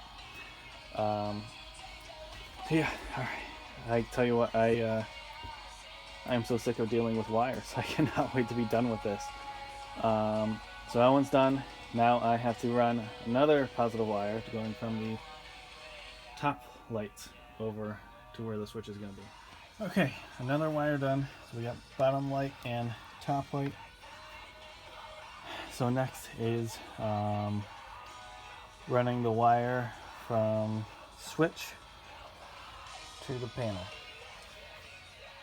Just so much fun. Right, so I have bottom battery, meaning the bottom lights switch battery thing, running. I haven't connected yet. I don't think it's a good idea to connect it to have nothing. I feel like then it's just like this live wire that's hanging out here. So what I'm gonna do, I'm gonna take one of these switches here and do it in yellow. That way I have a red and a yellow, so it's easier to tell apart the top and the bottom. The cool thing is I could always just like switch this out really. Anyway, I'm gonna go ahead and just connect this. So I'm gonna pop these blue things off, crimp the wires, whichever ones are the bottom, onto this. I'm gonna look up one more time to make sure which one gets put on the wear. Although I mean they're gonna be crimped off here anyway, and then snap them back on here, and then I can just do a real quick test and just plug the lights in without actually like hooking them up or anything, and make sure everything works, make sure the switch works, make sure the lights work, all that fun stuff, and then I'll just leave this connected, and then when I'm ready to actually like do this part of the wall, all I have to do is slide off, because I can't even really crimp these ends, they're in here so crowded anyway, so I won't even bother with that. I'll just slide them off, and then I can I don't think I even need to slide them off yet. Well, I will to put the wall around it, yeah. Anyway, I'm just thinking out loud. So yeah, I'm gonna put these blue things on the ends of these. I gotta, take off a bit of the out part, you know, strip the very edge of that, crimp on the blue things, plug it in, and we will do a test and see if it works. Yeah.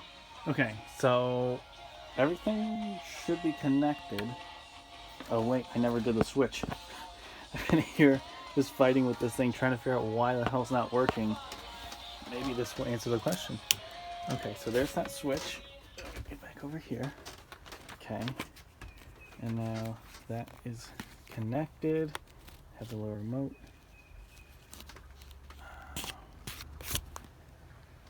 I don't see anything happening though. I mean, even remote, I removed the little plastic thingy, but if you look, there's no like light coming on there when I hit a button. Let me do some more research. Figure out what the hell's going on here. Okay, so this light thing is a total piece of shit. I decided, they said if the thing isn't working, make sure everything's plugged in correctly, make sure you move the little plastic thingy, and they said check on it could be the battery in this, which would make sense because this isn't even lining up when I hit any buttons.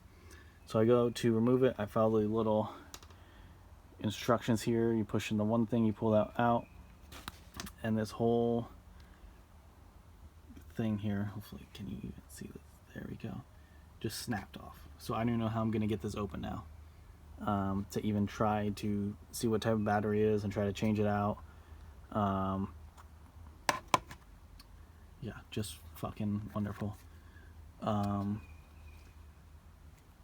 This is like the only thing so far that hasn't worked with the system that I have set up, so I feel like it's not anything to do with the system. Everything else is working. The fan works fine, the USB outlets have been working fine, so I'm guessing it's something to do with this system, and I'm not surprised by the fact that this just freaking snapped off because it's a piece of crap. So I'm going to try to get this open. I'm going to be really pissed off if this doesn't work out because I just spent all that time wiring that. I'm going to end up having to rip everything apart if it doesn't work.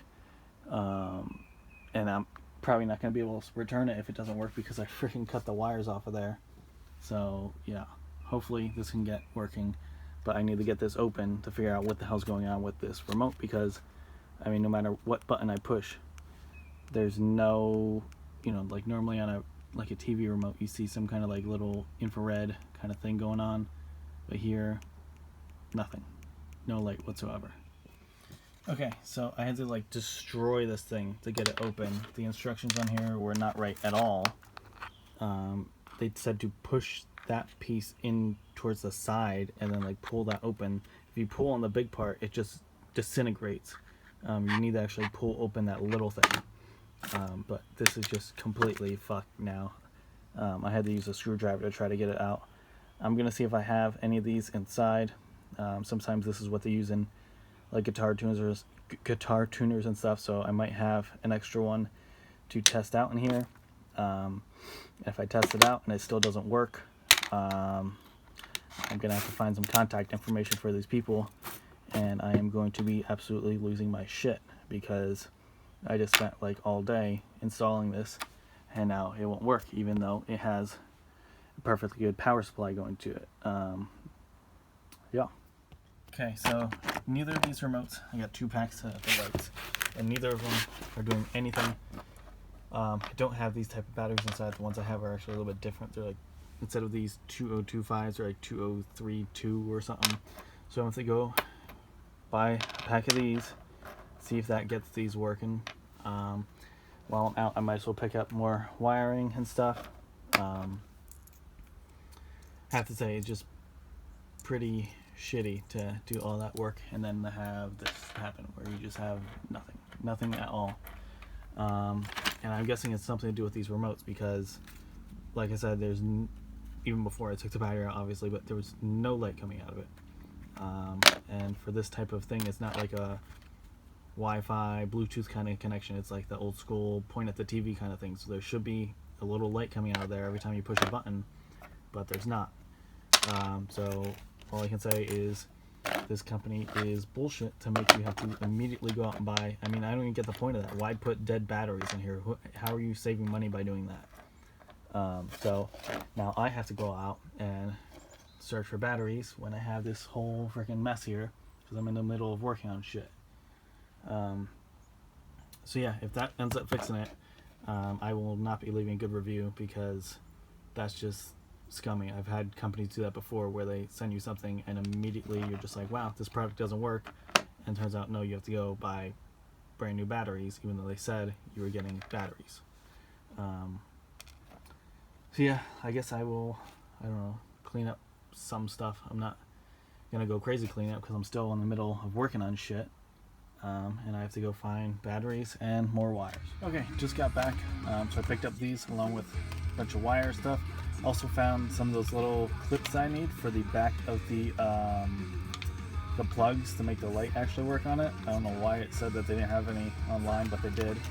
So I'm gonna hook up those. I'm gonna try out these. I was just actually gonna hook everything up right in the Lowe's parking lot, and then that way if there's any issues, I don't know what else I would go into Lowe's for to try to get to fix it, but at least I would be right there. But there was, for some reason, there was some weird cop sitting next to me. He like pulled in when I was pulling in, and then when I came out, he was like parked right next to me and just hanging out. And I'm not the biggest fan of cops, and he seemed creepy, so I was like, you know what, I'm just gonna go. I'm not doing anything illegal, but I still just don't want to deal with this shit. So I'm gonna go try these out. Hopefully they work. And I'm also gonna hook up the that last wire I need on the switch I have hooked up so far, so that way the light will work on it as well. And that way it should also help me determine if there's something wrong with the wiring or if there's something wrong with just the lights and the remote and shit like that. Okay, so I just put in a brand new battery that is the right kind of battery. I put it in the right way that they say to put it in. And if you can see this, just nothing. No light. Has no effect on that stuff. Doesn't do anything. Yeah, I don't really know what else I can do at this point. I mean,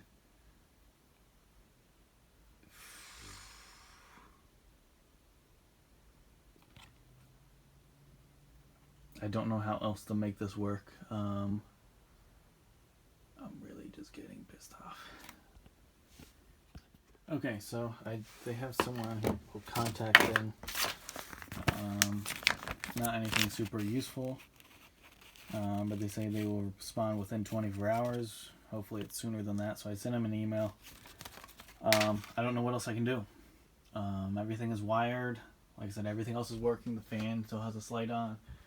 Both of the USBs are still lit up, working.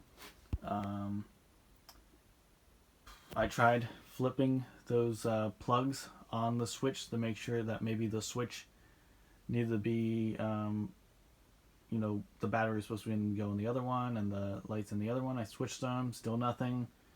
I think it has something to do with this remote because, like I said, this is supposed to be one of those infrared, old school kind of remotes, and no light comes out of this at all. And I don't know how else to make it work. I followed the instructions on here. I pulled out the plastic. I have the positive side up. I put it back in the way that they say to put it in. And nothing. Nothing happens at all. Both remotes don't do anything. And there's no other way to do it. There's no like manual switch on the little box over there or anything. It's just, in order to get it on, you have to use this. And then once it's on, I can just always use that switch over there. And this will just be to like change colors and do stupid shit like that. But I'm just really pissed off. Because I just spent, I don't even know how many hours working on this, running all these fucking wires, and now I'm left with just nothing. So the only other thing I can think of, I don't even know what it would do. It won't do anything really, but run that negative wire from the thing and hook that up, and just there, at least that'll be on there. And then I can just see that the light turns on. And if the light doesn't turn on, then maybe I wired something wrong. I don't know. So, yeah, I think I'm going to take a little break right now because I'm just pissed off. And if I try to do this wiring, I'm going to do the wiring while pissed off and just start throwing shit probably. So I'm going to take a break and then I'll come out here and, I don't know, maybe I'll find some troubleshooting shit while I'm inside and just look up videos or something. Okay, so I just wanted to show you guys everything that I have gone through so far. So I checked these wires over here again. So I have the battery in the middle, the one going to the light at the bottom. I have the switch turned into what is supposed to be the on position. I don't know, I'll flip it the other way and see if that does anything, just to make sure. It didn't work the last time it was in that position. So yeah, nothing. So I changed the battery on both remotes. I tried both remotes. I checked here. This little arrow on here is supposed to line up with the one that is marked as 12 volt, and you can see if this actually focuses on the correct thing. 12 volt is the one all the way over here, and then there's like green, red, blue. I don't know why this thing never focuses. There we go. 12 volt, and it goes up to here where the arrow is pointing. I checked all the connections, making sure that I didn't mislabel anything, and they got intertwined, and the top and the bottom lights were mixed up. Everything is good there. I checked, it's not even literally focusing on anything. Okay, I checked I was questioning like maybe I didn't strip the tips before I put it in that blue thing, but I checked, they're stripped, so the connection should be good there. So the only other thing I'm going to do now is just take that negative cord and hook it up to that like golden connection there, and just hook that up and see if that does anything. It's not really supposed to do anything as far as actual lights themselves. It's only supposed to affect the LED. So yeah, I don't know. I still haven't heard anything back from this company. I have no idea what else I could even try to do here. The only thing I can think of is that they completely got their wiring backwards, and the one that was white was actually supposed to be a positive, and the black was supposed to be negative, and therefore the whole thing is wired up wrong right now, which would be a huge pain in the ass to try to fix. But I mean, I don't know what else to try at this point. I don't really want to try that because it's going to be a fucking pain in the ass. Yeah, I have no idea. I don't understand why this isn't working. Everything else has worked fine so far with all the 12 volt stuff. So I'm going to go ahead and hook up that one last wire and see what the hell happens. I'm expecting it will have no effect on the actual lights themselves at all, because it's not supposed to affect it in any way. And I don't know, we'll just take it from there. Okay, so as I suspected, this works. When it's off, it's off. When it's on, it's on. Got it hooked up there. I will once again go test out the freaking lights, but I don't see why they would suddenly start working now. Like I said, that shouldn't have any effect on it whatsoever. You can use those switches with the either LED hooked up or not. Yeah, I mean, I don't know what else to try. The instructions here just don't really. Let's see.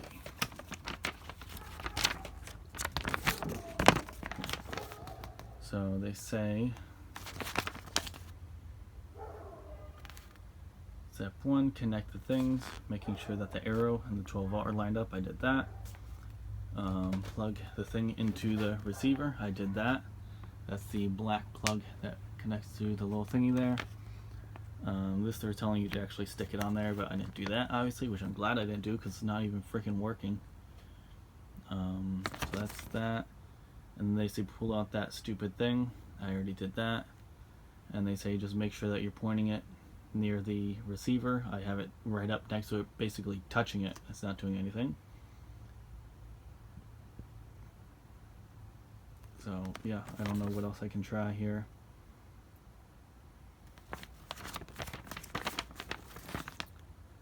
This is just instructions on the thing.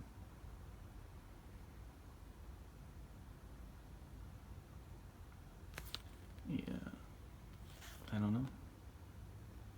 More instructions, just shows you how to connect shit, which is pretty obvious.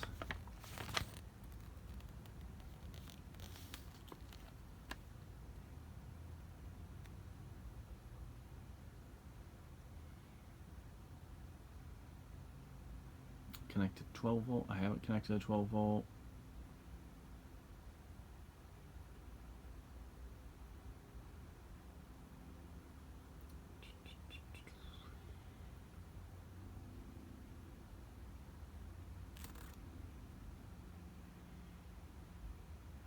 says don't use the light for over 5 seconds when it's rolled in this plastic reel. I definitely have done that. It hasn't turned on for 1 second even.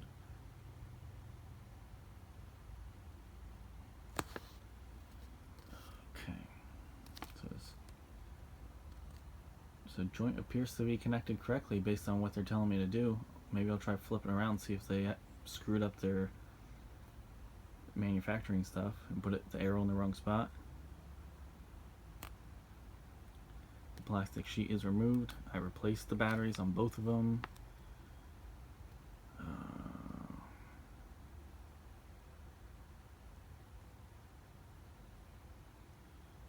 Yeah, I don't know. There's nothing really else to it. And this side just goes over everything that's contained in the package and the installation stuff. Alright, so I'm going to try flipping that plug around, see if that makes it work, if they're telling me the wrong way to hook it up. Otherwise, I don't know what else to even attempt to do. I mean, clearly there's power going somewhere in there because that is lit up. So, yeah, I'm going to flip it around and see what happens. Wow, I will never order from this company again. So this is where the arrow's pointing. And if you go down, it's pointing to B, not to 12 volt. So that's why I've been here for how long, just pissed off trying to get this to work because they gave me the wrong instructions and I put the arrow in the wrong freaking spot. So fuck this company. I'm going to show you the box. There's a million companies that sell this stuff on Amazon. Do not buy from Daybetter because they will put the arrow in the wrong spot and you'll spend hours just fighting with this thing, going out buying new batteries and everything. So now let's see. Here we go. And well, it's lit up. Now what? Okay, let's try the other remote. Wow. Okay. So now we have lights, but I don't know how to change it. I mean, I'm right up to the receiver and nothing's happening. Pushing all the different colors and just on blue. I don't want just blue lights, I want different color lights. There. Okay, just turned it off. So it's blue. And the remote's not doing anything. What the fuck? Power. Let's see, like orange. Okay, so one step down. The lights turn on. Now what? Like I said, never, ever, ever in a million years will I buy from this company again. I don't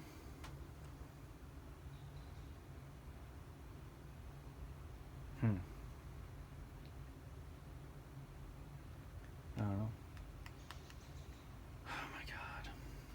I'm gonna try unplugging them from here and plug them into the bottom one over here. See where that gets me. I don't know. Okay, so once again, hitting all kinds of buttons here, and we just have blue lights. I don't know. I mean, I guess I don't. The brand new batteries. I just bought them from the store. There's no way it's an issue with the battery. I'm just really so pissed off. I could have got so much shit done today, and instead I've just been here fucking with these lights all day long. I'm gonna, I don't know, take out the batteries again. Maybe try putting them in the other way around. I don't know what else to do. I mean, this is the way it says to do it. Granted, that thing said to line up one way, and it was fucking wrong. So I'm gonna go ahead and disconnect, pop this thing back out without destroying it again, hopefully. And yeah, I don't know. I don't know what else to do with this thing. So this only fits in one way. I tried flipping around the other way, and it doesn't go in that way. So I don't know. I'm just sitting here just pointing both remotes just up there, clicking away, and we still just have blue lights. I mean, I'm really getting pissed off, in case you couldn't tell. I don't know how else I can possibly try to use this stupid crap. It's just so frustrating because I know I hooked everything up correctly. I followed all the instructions that were on here. I connected the positive and the negative. Everything should be good. And this company just builds absolute garbage, and I get stuck with it, and now it doesn't work, even after I spent how many hours working on this now.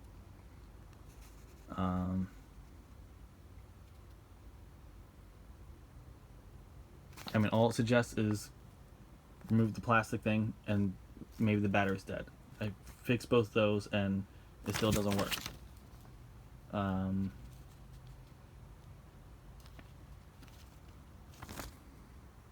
Like, I'm trying to see, is there like something else I'm supposed to do to this receiver? So is there like some fucking like switch on here that they didn't mention anywhere in the instructions? Like, what the fuck could it possibly be?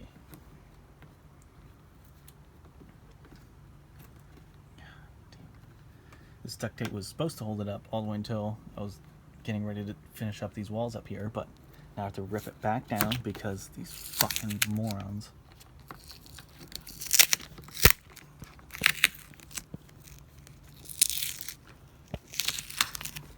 Yeah. So here we are. It's all upside down. This is the remote. It's the IR thing, remote control, 12 volt.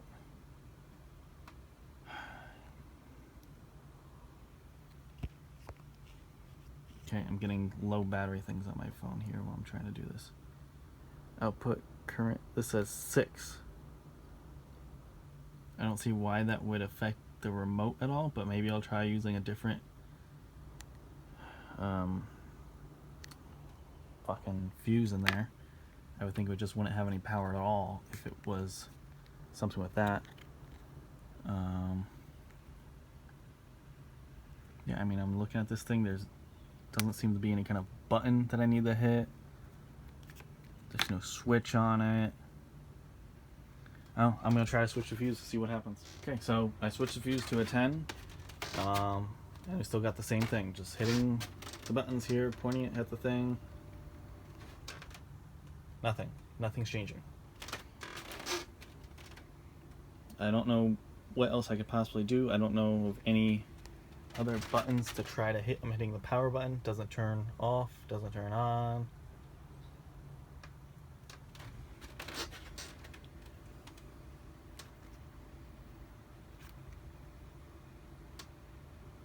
There's nothing else to try from what I can tell here. I don't know what this freaking like fast forward button is. Try that. Nothing. Power, nothing. Turn the brightness up and down. Nothing. Okay, I don't know. I'm at a loss. I don't know what else to try here. I'm gonna send another follow-up email letting him know that their freaking things weren't made correctly and the arrow's pointing in the wrong spot. But now the remote still doesn't do anything. I don't know. I don't know what else I can try to do with it. I'm not even gonna bother trying to hook up the other one because I'm sure it's just gonna piss me off and not work as well. I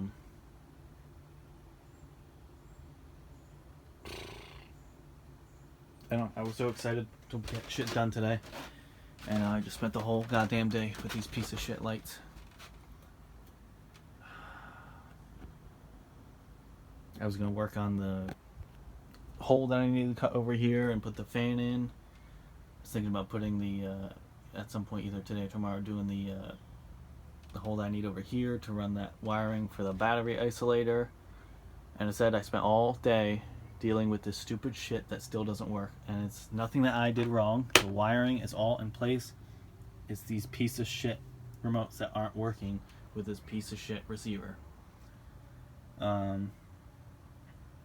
So this is what happens when you try to do a project. You end up relying on other people to build shit, and they build it wrong, and then you end up being just fucked.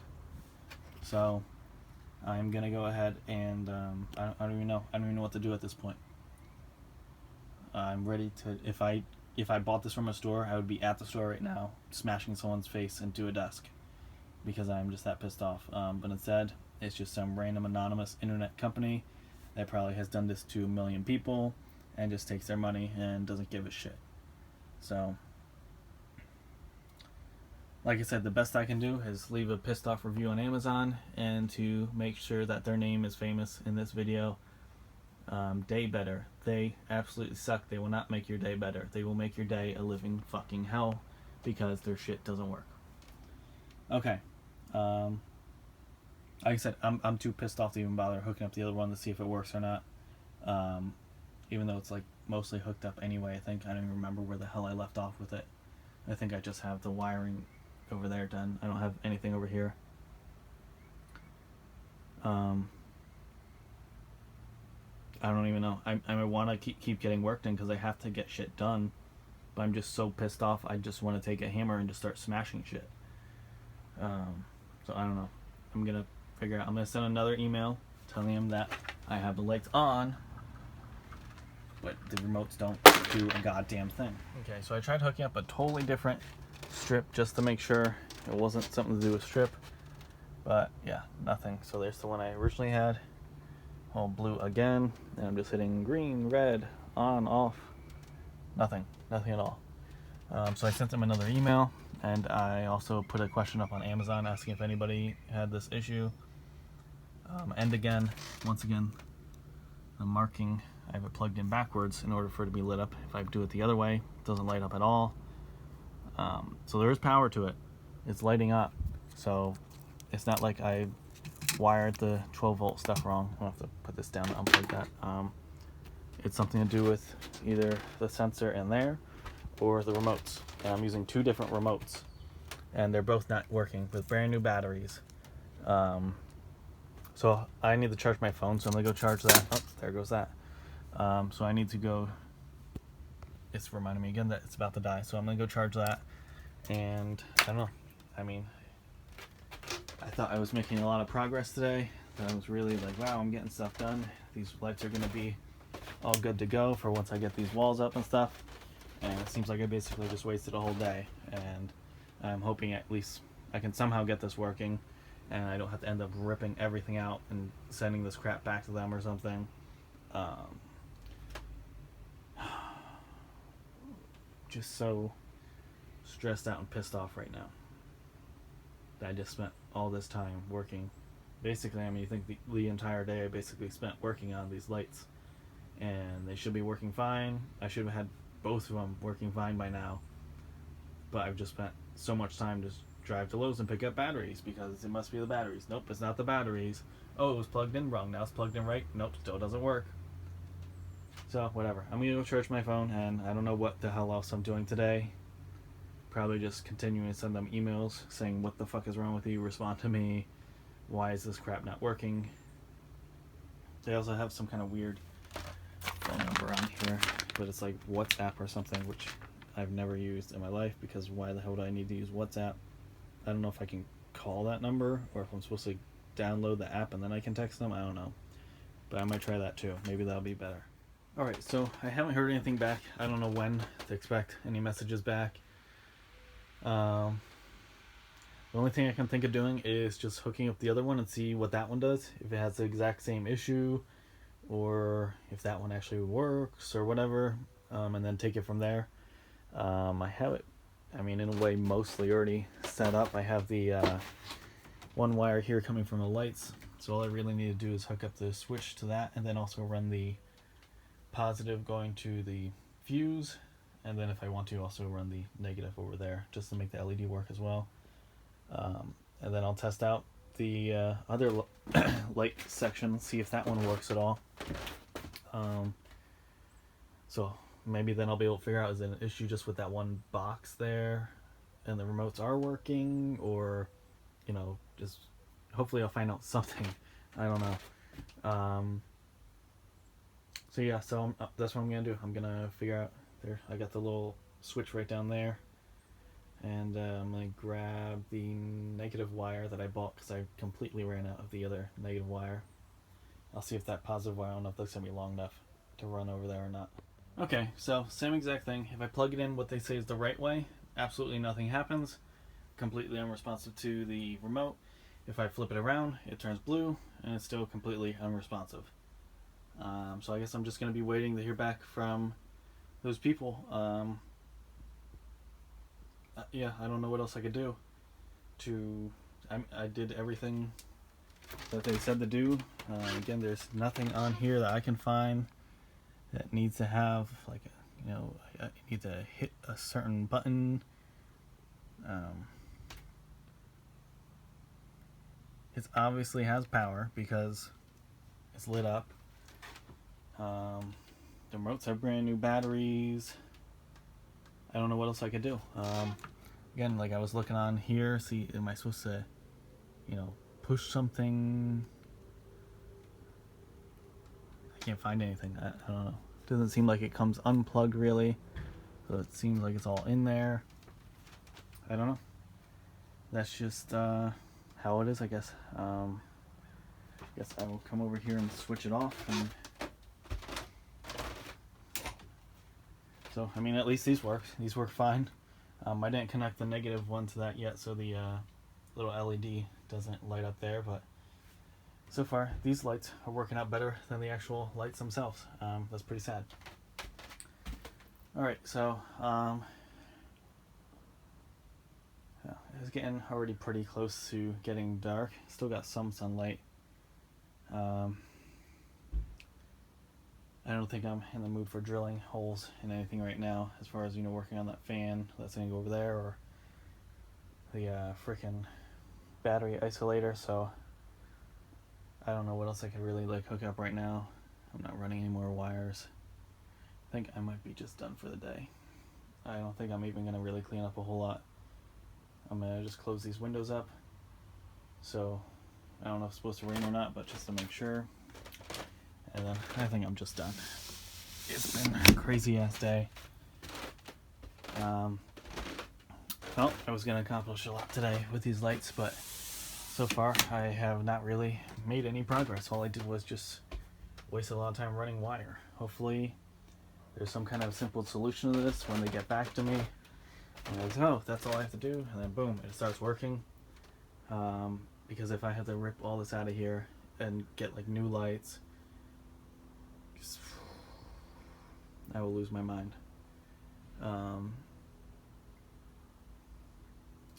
So yeah, pretty much feels like a waste of a day. Feels like I would have been better off just fucking laying in bed all day than doing this, but whatever. This is where we're at. I guess I will just be back tomorrow.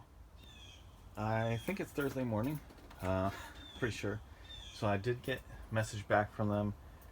They just asked for my order number and address. They're going to send out new ones. They didn't even attempt to solve the problem as far as what the hell might be going on. So I don't know, I guess when it comes in, I'm just going to replace the receivers and try the new remotes and see if that does it.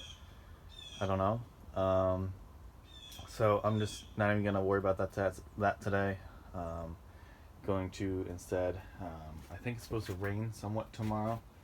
So I'm going to work on cutting up some of that plywood that's out there and putting it on here. So that's taken care of. And then also want to work on getting that little hole installed for the fan that's going to be somewhere over here. I got to figure out the measurements and where everything's going to go over here in order to do that. And then also want to try to, if I have time, also get the hole installed over there and run the wiring for that battery isolator.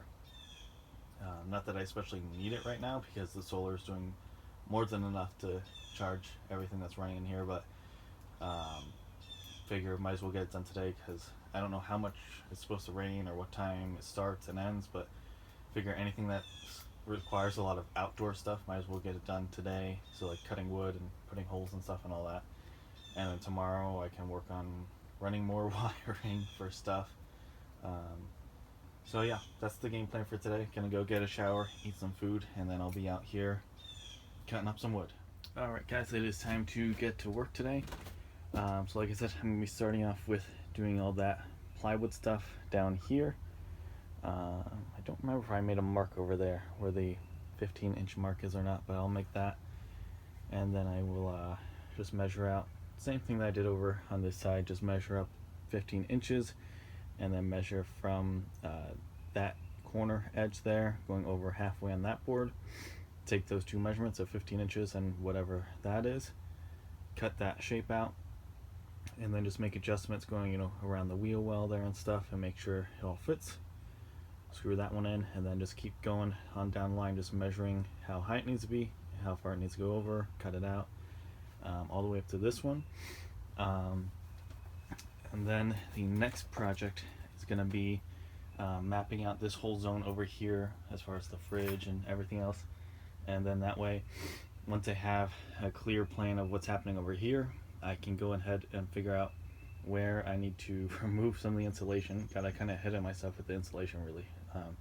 But I can remove some of this, probably somewhere in this area, make the little like 1-inch hole and put one of those I forget what the hell they're called, but it's kind of like a little vent kind of a thing in there, install that with sealant and all that stuff.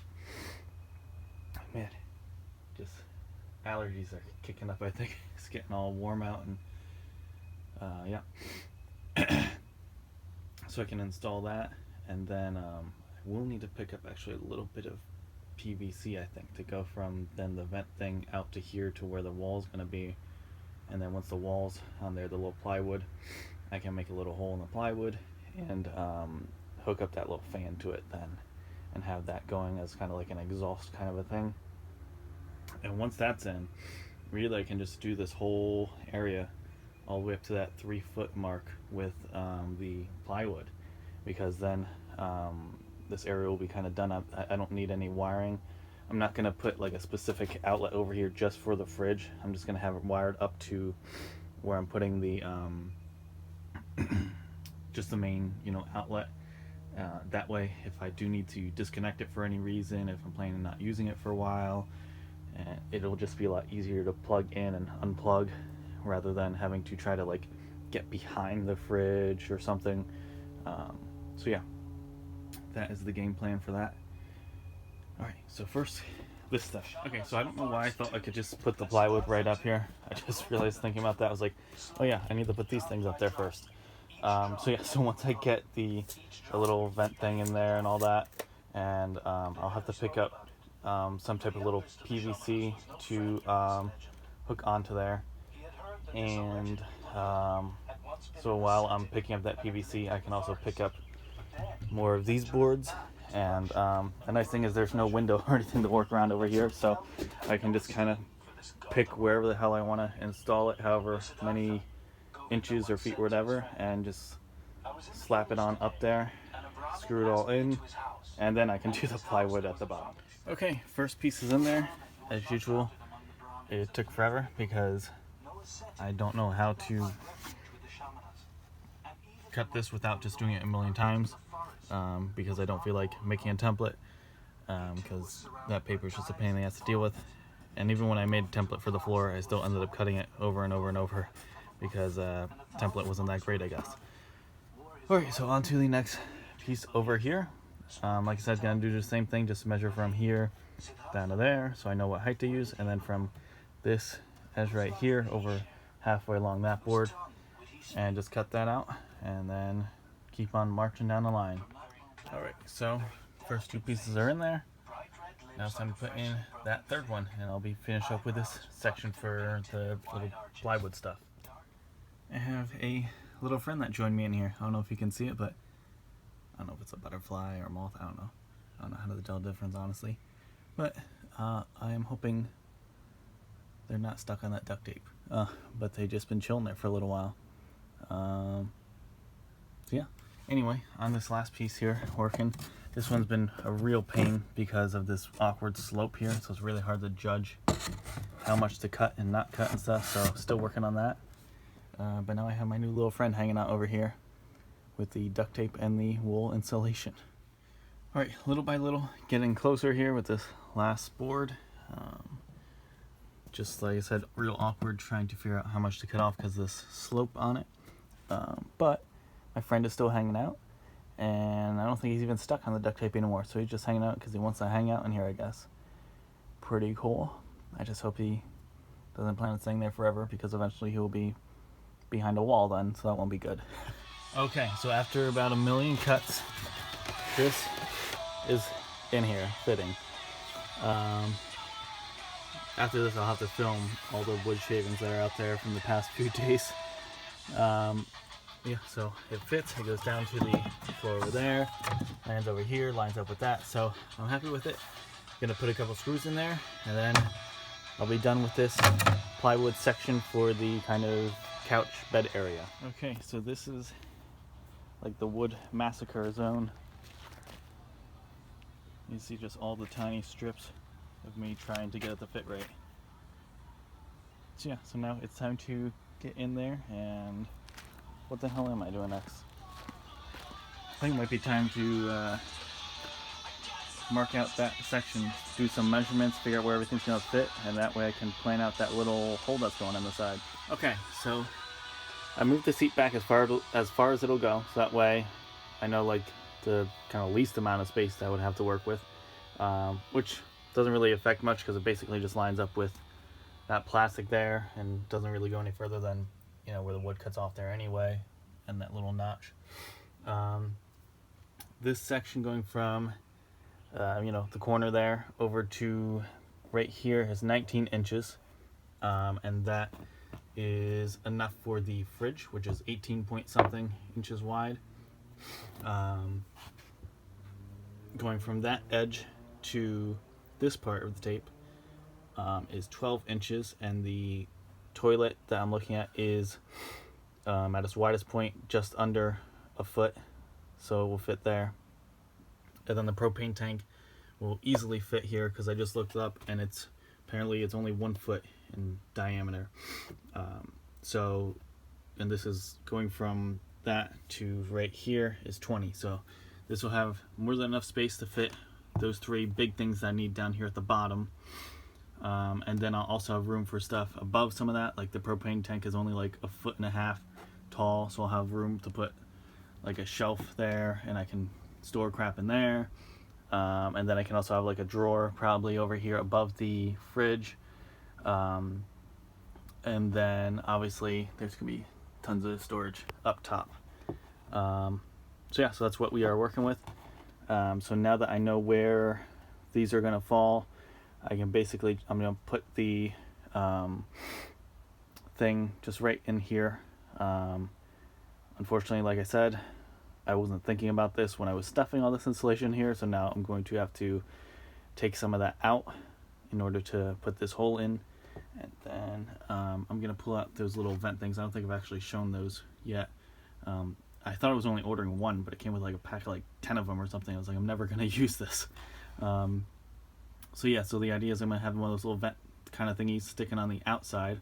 You know, put the sealant stuff on there, slap it in there, and then have PVC pipe going from that vent out through, you know, this insulation, through the wall, and then you know, being stuck there in the wall, having a hole cut out for it, and then the fan, I believe it can screw right into the wall. If I'm remembering right, I looked at like a million different fans trying to find one. They all have really mixed reviews on Amazon, so I couldn't decide what to get. And yeah, and this will just be stuck on there, and then it can just blow any propane exhaust, anything like that out, and it'll also help just, you know, keeping things dry. Okay, so this is that little vent thingy I was talking about. So you basically place it this way, so any rain or anything that comes down will just go down. If you put it this way, you're gonna have a lot of stuff coming inside. And then also it has that stuff on the inside, so hopefully blocks out any type of creepy crawlies trying to get through there. And then this is my 1-inch drill thingy, and if I can do this with one hand, it lines up with it. It's tough to hold it here, but it lines up. And this obviously is more than 1 inch, this part, which is good because I'm going to put sealant all over that, and then I'll have this 1-inch hole.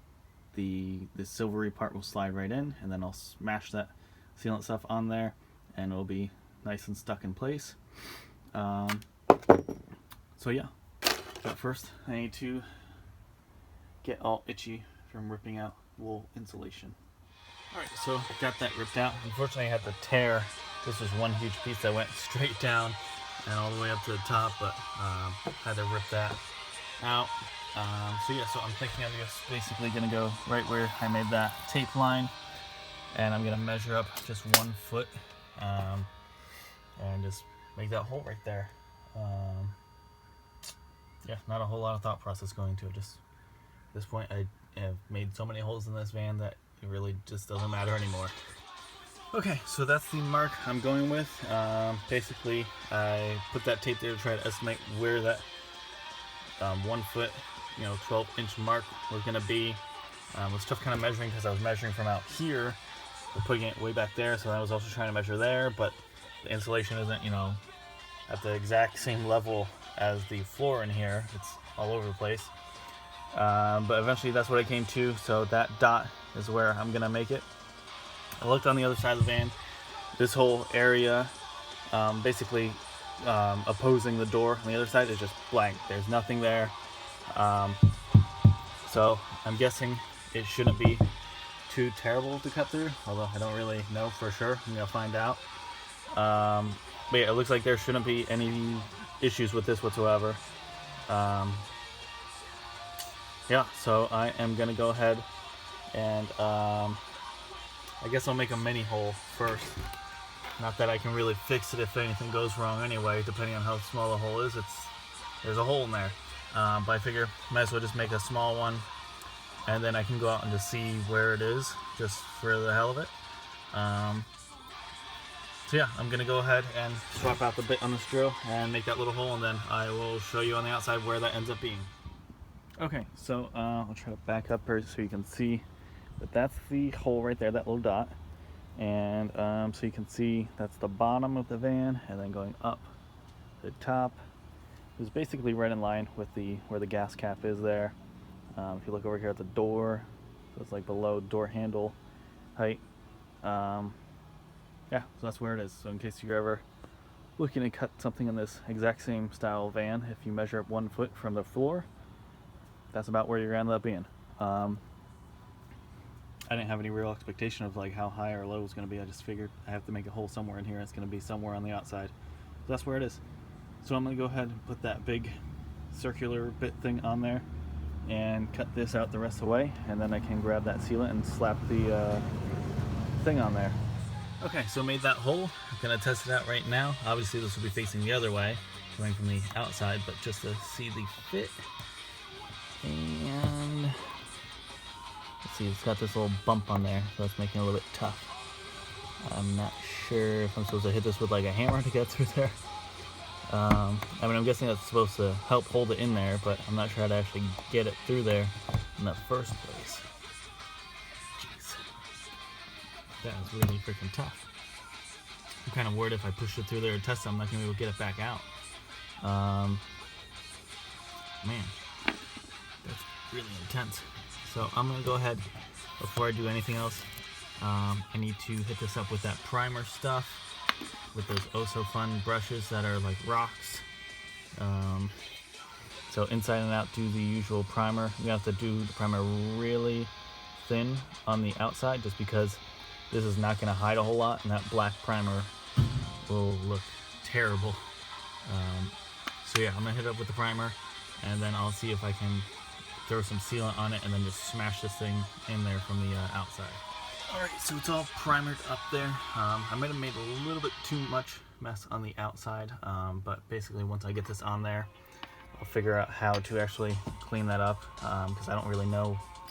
It's hard to tell how far out it is allowed to go before it's going to be seen, so I'll figure that out once it's on there. And then I mean, this stuff dries almost instantly, so it's not like I really do anything. I tried wiping it and you get like one wipe out of it, and then boom, next wipe you do to try to clean it, it's already dry.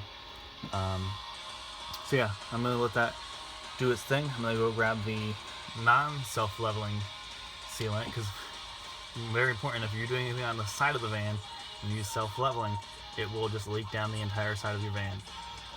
So I'm going to grab the other stuff, make a circle on the outside, so I can hopefully just jam this thing into place in there. Again, there's no real instructions with this. It just came with this giant pack of, yeah, I got like 6 of them. I don't know why. I only wanted one, but whatever. I guess if something goes terribly wrong with this install and I end up destroying this, I can try another one. Yeah, let's see. Yeah, the instructions aren't really helpful. Yeah, so that's what they're called. They're called Luvers. So I'm going to grab the sealant and don't know if I need to use a hammer or what. I don't want to like screw it up. I mean, it is metal, but I don't know how strong the metal is to be smacking it with a hammer. But I'm gonna somehow get this in place. Okay, so there it is. I put a ton of sealant going all around it, then just pushed it on there. Wasn't really going anywhere, so I decided to use the hammer, and it actually seems to work out pretty well. Gave it a couple of good hits, and it got in there, and it doesn't seem like it damaged it at all, like bent it, cracked it. Didn't like close up the little vent things or anything. And then I just smoothed out that white sealant, which covered up that primer really nicely. So boom, I will show you inside. I am going to add a little bit of sealant, I think, on the inside as well. So let me get in there and I'll show you that. All right, so this is the inside. You can see some of the sealant, came in with it, so it's already got some on there, which is good. It's gonna have a nice seal on there, and that thing's not falling out. I mean, I really had to give it quite a few bashes with that hammer. So those little things that poked out seemed like they're gonna really hold that in there. So yeah, so now the next step is to, like I said, gotta get, Jesus, this wool in the air. I gotta get that PVC that will extend from there out through that insulation layer, past the, Jesus, where that stud kind of thing is gonna be, and then where the wall is, the plywood, and then it'll stick out there, and then I'll attach the fan to it.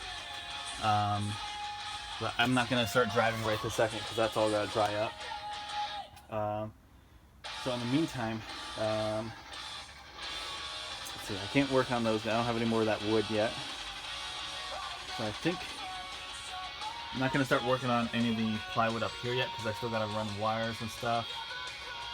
So I think I might actually just, what was I saying? Work on grabbing that battery isolator out from my car and yeah, working on that because like I said, it's a nice day today. Tomorrow's supposed to be raining for, I don't know how hard it's going to rain, how long it's going to rain, but I figure I might as well do the outside stuff. So yeah, I think I will go grab that and finally do that. I was for some reason planning on running that wire on the very first week, which would have just been a pain in the ass if we just had wires running around here while I'm trying to work on the floor and shit. I'm actually really glad I didn't end up doing anything with that until now. So yeah, so once I get the wires actually through, everything kind of hooked up, I'm going to have to disconnect the solar panel from the charge controller because I'm going to be disconnecting everything from the battery. And then, just like everything else, so the red's going to go on there, the black will go on there, and then reconnect everything to the charge controller, and boom. So let me go grab that, and like I said, I just want to put a hole somewhere in the wheel well, so that way I can just, wires can come up, boom, hook, and then go down underneath the vehicle and hook up to the battery, which is right up in that zone. Okay, so I'm just going through these instructions. It's been a long time since I looked at this. So they give you, the wiring that they give you is just confusing. I think they should have done it a different way. So let me show you here. So you have the device itself. You have the one piece here that goes to your starter battery. So, like your vehicle's battery. This one's going to go to your, battery system. They only give you one red wire.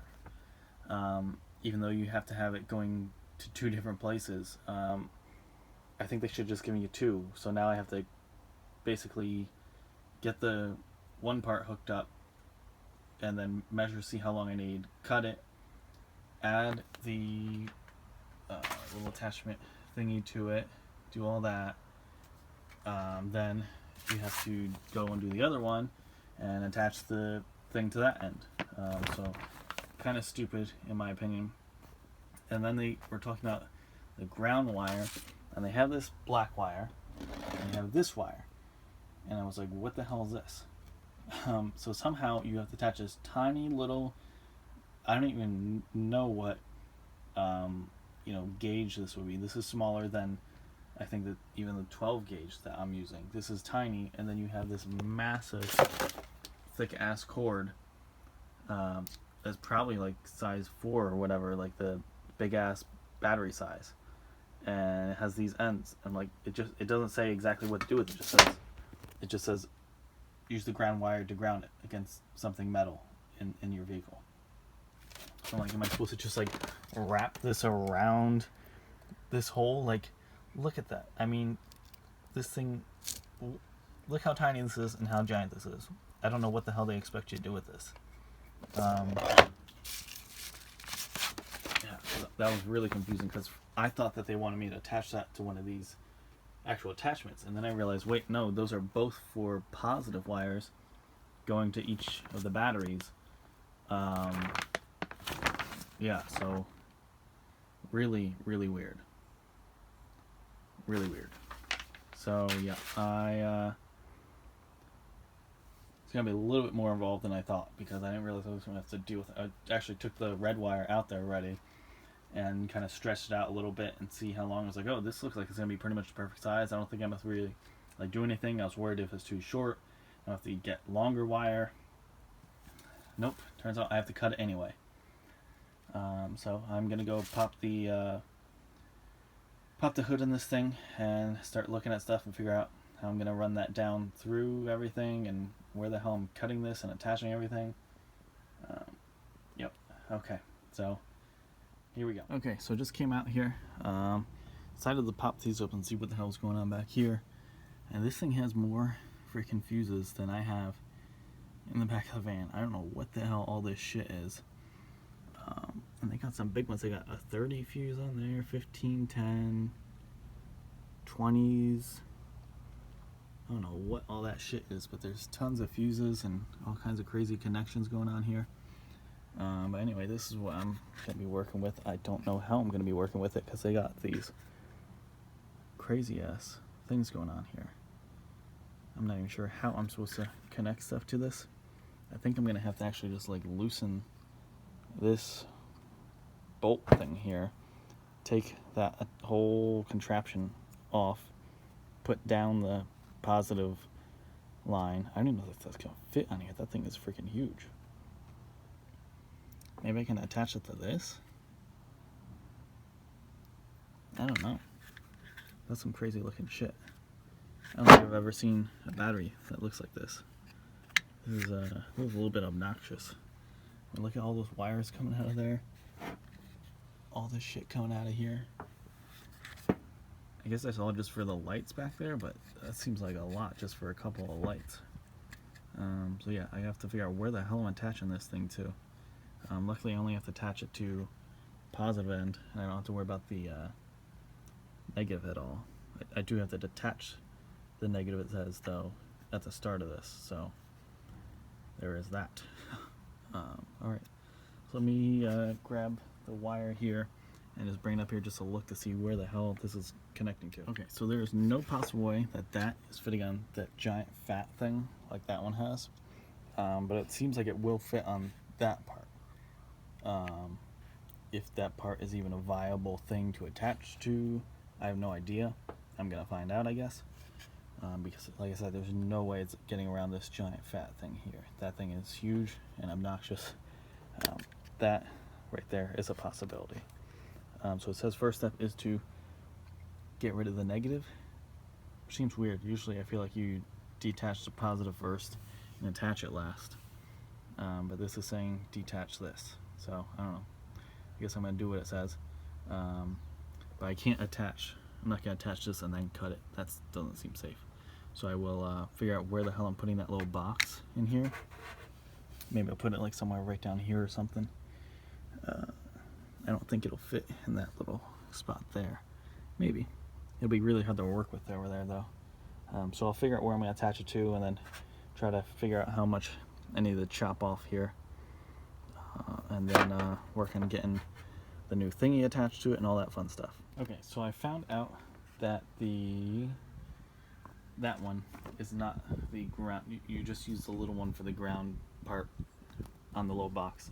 That one they're saying you take from your battery, this battery, and you ground it along some type of metal.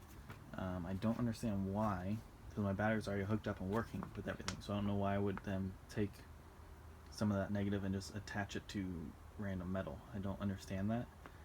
So I think I'm gonna look that up and see, am I actually supposed to do that? Like, it doesn't really make any sense to attach that. Like, I already have solar panels hooked up to it, and I don't have that grounded to anything. It's just, that's the negative terminal. Like, that's where it's supposed to go. So I'm gonna look that up. I'm gonna read the rest of this as well, make sure that they don't say anything like, now unattach that or something.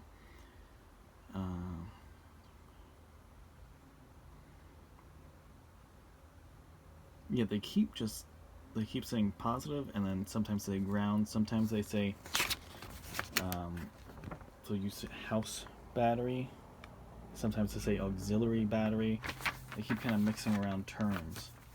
And then they also have the black wire that they're saying is ground out there, which really shouldn't be black if it's ground.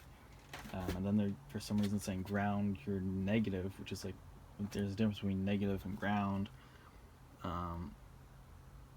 So I don't know, I'm gonna look more up into this, because if I do have to ground that for whatever reason, I don't know why they would make me ground it, because like there would be no direct connection between, like, the battery doesn't know that specific red wire coming in from the battery isolator is supposed to be going along with that specific black wire that's grounded over there. Like, it's not, like, it's all just mixed together. It doesn't know which wire is the positive coinciding with which negative. So it just seems really stupid.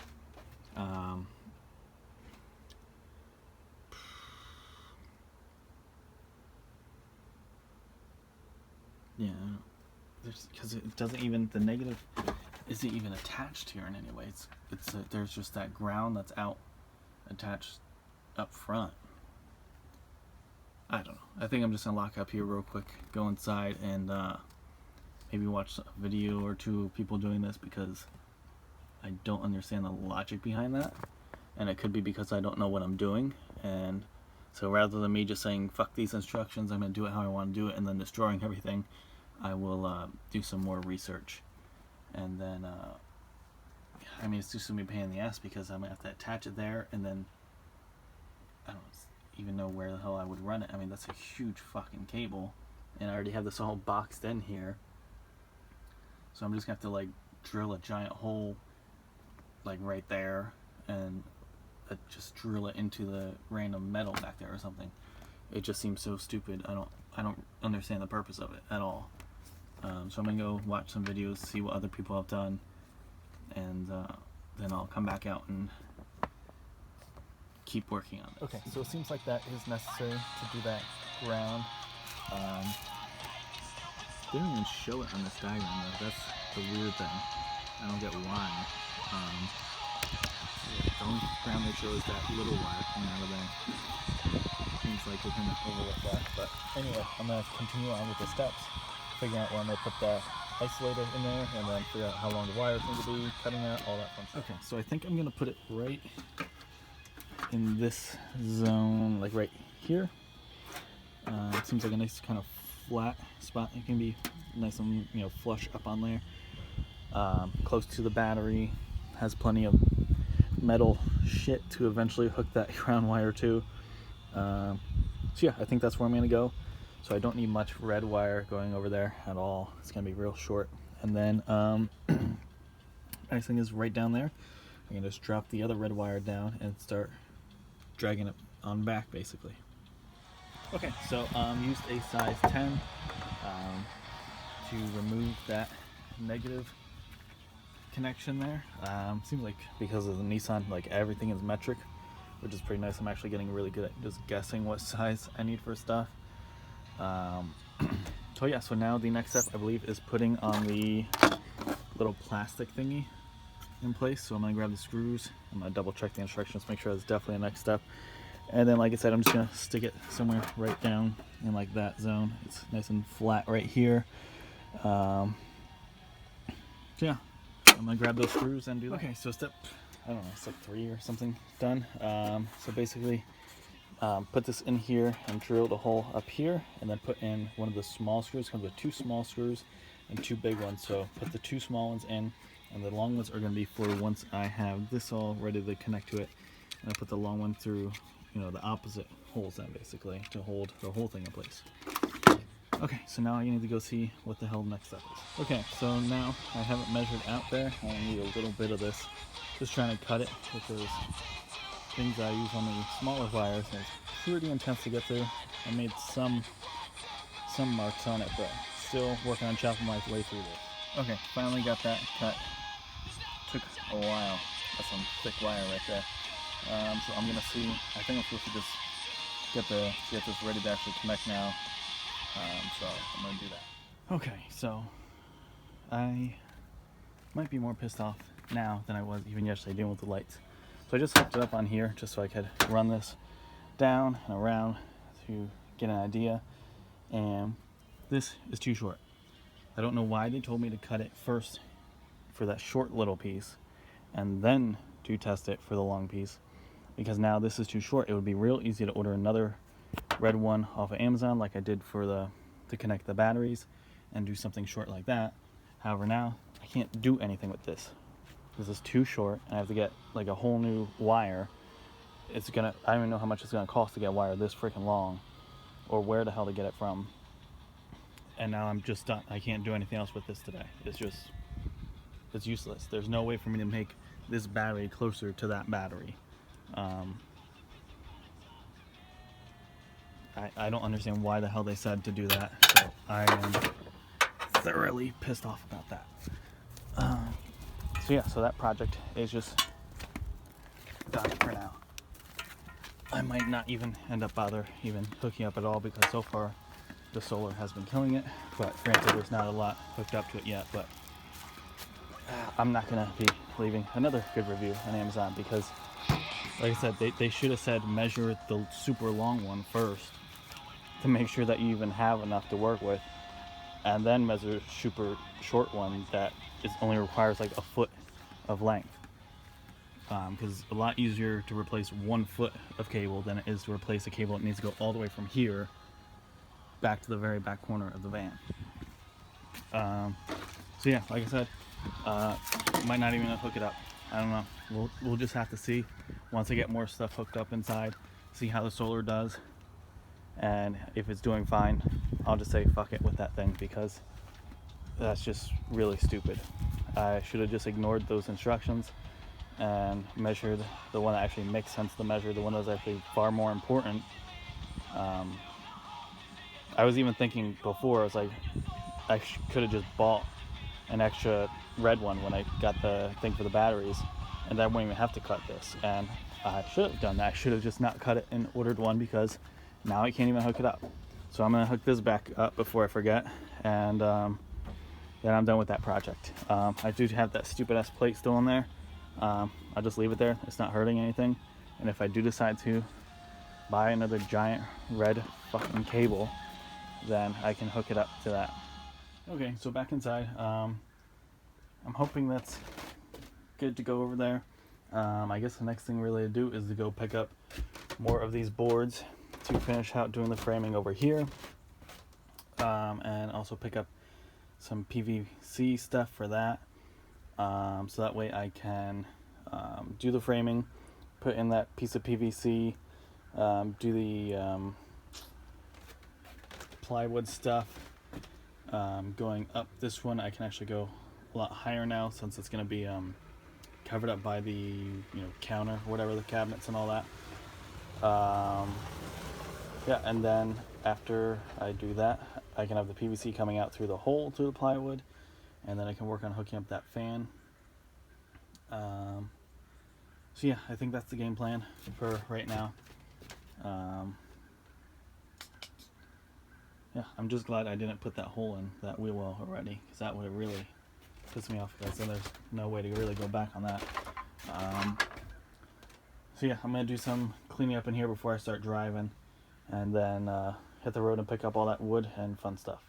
Word of caution: if you are loading a bunch of stuff in your van and you're gonna start driving, make sure you close your windows, otherwise the wind will end up blowing that over. I'm so glad all my solar stuff is in that seat thing over there, protected, so I don't think anything actually got damaged. But yeah, so the wood's here. there's the big piece of plywood. Got some PVC. That's the smallest section I could get. And then I also got some like adapters for it. And then I also have the wood for like the framing underneath that pile there, as well as the screws that I need. So, oh man, I'll tell you what, I cannot wait for this van week to be over, honestly. It's been great to get so much work done, but I am freaking exhausted. I am ready to go back to work and just sit at a desk and not constantly be running wires and sawing wood. Okay, so obviously I want to do one all the way over in this corner. It's something a little bit tricky though. I'll just move it and show you. So I'm gonna have to put the top screw somewhere all the way over on this side of the wood. You can see how it lines up, so it's only really like over here.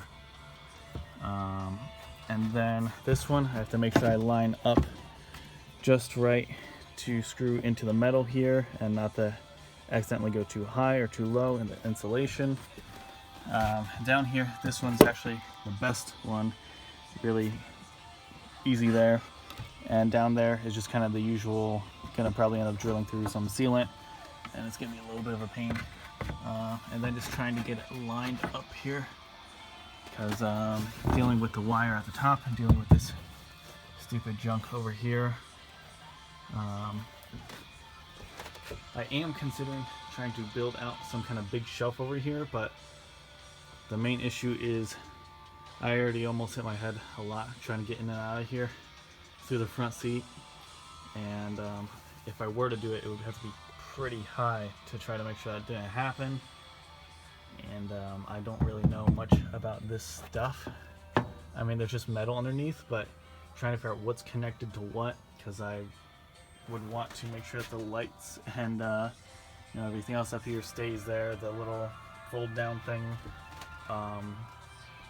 So yeah, I'm not entirely sure how to take it down, because it looks like it does go back behind this plastic stuff that is holding up all the stuff under there. But I'm not really worried about it because, one, I think I'm already have a good amount of storage in here. I don't really have that much stuff.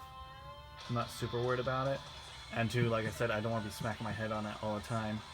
And I'm probably going to use this quite a bit anytime that, you know, I want to be more discreet about getting into the van and not hopping through the side door or the back door or something.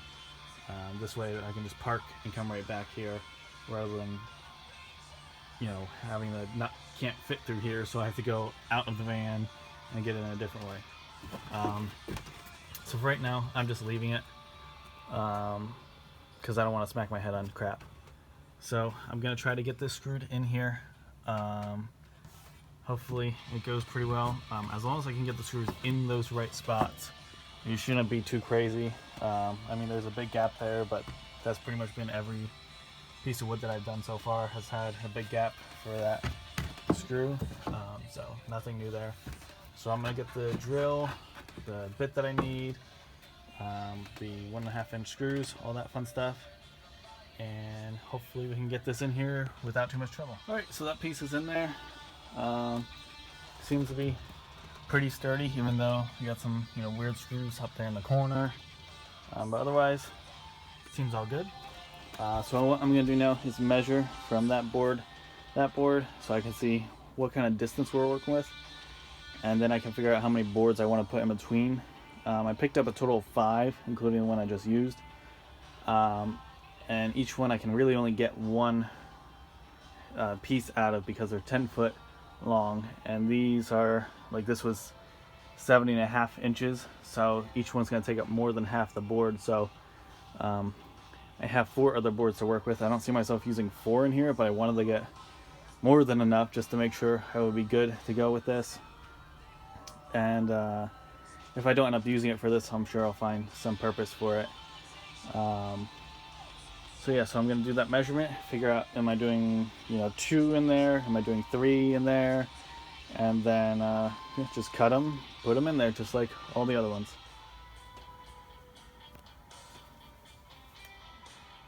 There's a bee trying to get into my insulation. I don't know why. Maybe it thinks it's the fucking tree. Oh, there it goes. Weird. Anyway. Oh, come back. Come on, B. What the hell are you doing? Alright. So, this is 42 inches apart going from this edge to this edge. So if I put 2 more in here, they'll all be like essentially 14 inches apart. But then if you add in the fact that each board is going to be 4 inches, obviously it'll end up then reducing that slightly. So I think I'm just going to do that. If I did it with 3 boards stuck in between here, it worked out to be like 10 and a half. Plus you have to subtract also then the size of the boards, and it's just not really necessary. 14 inches is fine. I'll easily be able to use those boards with that staggering kind of thing like I'm doing over there. There's enough pieces going in between. It's not like it's going to be too much of a distance for them or anything. So yeah, so I think that's what I'm going to do. I'm going to go ahead and measure for 2 more of these. They should be pretty much the exact same length, because whether or not they're falling here or here, they still have to deal with this same wire. So I'm sure they're going to work out to be like 70 and a half inches or whatever, but I'm still just going to measure. This installation is starting to become a pain in the ass. I keep having to move it all around. I can't wait to get that PVC in there. By the way, I tested this out. I got one of the 1-inch like connector kind of pieces that you would use like if you had like this 1-inch piece and then you wanted to connect it to another 1-inch piece. So it's actually like bigger than this, and it's too big for that. That actually takes straight the 1-inch PVC. So if you're ever using this like exact louver, then you don't need that piece. So I have this. I'll show you what else I got over here. So I have this piece that I don't actually need. That's that connector thing I was talking about. So this is a little bit bigger than this. So it goes like on the outside of it. And my fan is bigger than this thing. I forget how many like inches big it is. I think this is still going to be smaller than it. How it's going to end up working out, but that's fine. So this is going to go on the end. So we'll say this end goes straight onto the louver. And then obviously I'm going to chop this way smaller. This is going to go on this end, and then this screws into this. Sorry, the other way around. And that's now I think 2 inches. I'm not a big fan of the design of this one because it has all these little like gaps in there. I wish it was more like like just a regular like funnel kind of a thing, but I couldn't find anything like that. I know they make them, but I could not find it there in any of those little bins. So this is what I got. It really doesn't make a whole lot of a difference from this compared to just using the 1-inch, honestly, because it's still just going into the 1-inch. This whole area is kind of useless because it doesn't really funnel it down there. So honestly, I might not even end up using this. This just means I have to make a bigger hole in the wall for really no reason. So once I get the fan out and look at it and everything, maybe I'll change my mind, but right now, I don't know. I feel like this is kind of pointless. So I might end up just saying screw it and not even bothering with it. But anyway, before I can deal with that, I gotta do these last 2 framing things.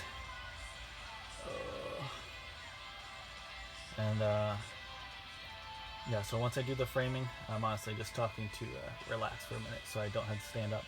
I'm gonna do the framing, and then I think the next thing I really have to do would be this before I end up covering this with the plywood. Trying to think about how I want to do that because I don't know exactly how far out this is going to need the stick at that point. I might cut this but make it purposely too long. Have it sticking off there and somehow like prop it up or whatever. And then no, because I have to have the hole go. How am I going to do this? I'm going to get that little drill piece out and see what the size is compared to this. This is 1 inch, so I'm hoping that 1-inch bit is like the same exact size basically. And then I could, since we're not doing any connector pieces really, I could do, just do that 1 inch, put the plywood up. Well, no, because I need to know where this is going. God damn it. This is so difficult to think about. I will have...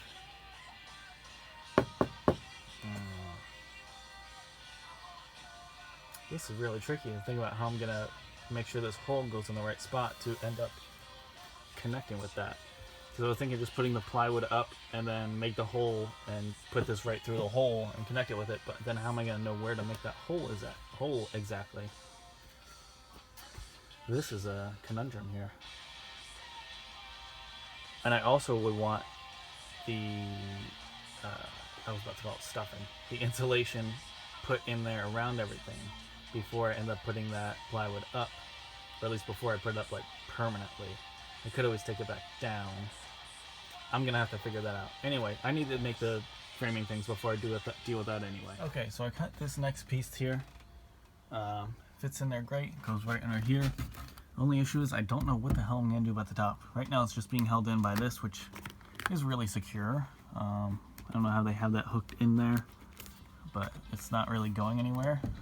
I mean, there's no screws in this, and it's, you know, it wobbles, but it's not falling. So I don't know. I mean, you can see the size of the gap there. I don't even know if there's a point in trying to put a screw from here all the way to there.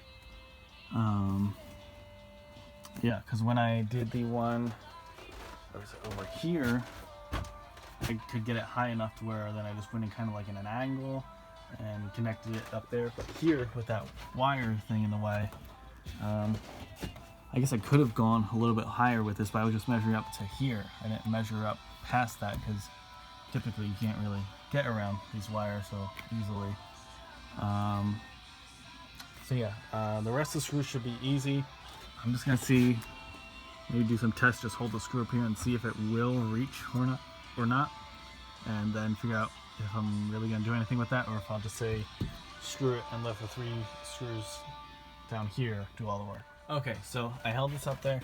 If I push this way down, I can get it to at least, you know, touch there a little bit. So it seems like it should at least be able to kind of get in there. I'm not gonna start at the top though, because that's gonna be a huge pain. I'm gonna start with like this one that's already pushed right up against that metal, so that'll be easy. And then probably do the bottom, then do this middle one, and then I'll save that one for last because I don't even know if that's gonna really work or not, but we'll find out. Okay, so that was a tick. I'm cool with butterflies.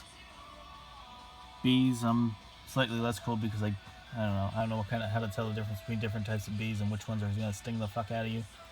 But ticks, no fucking way. So I drilled that motherfucker to death. Literally just did that. He got fucked up. That little shithead.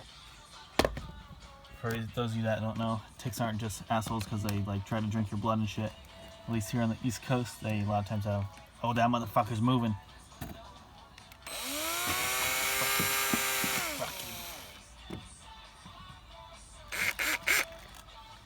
They have Lyme disease a lot of times, so I don't fuck around with that shit. I don't know how this asshole got in here, but if he's not dead yet, I'm gonna make sure he's dead.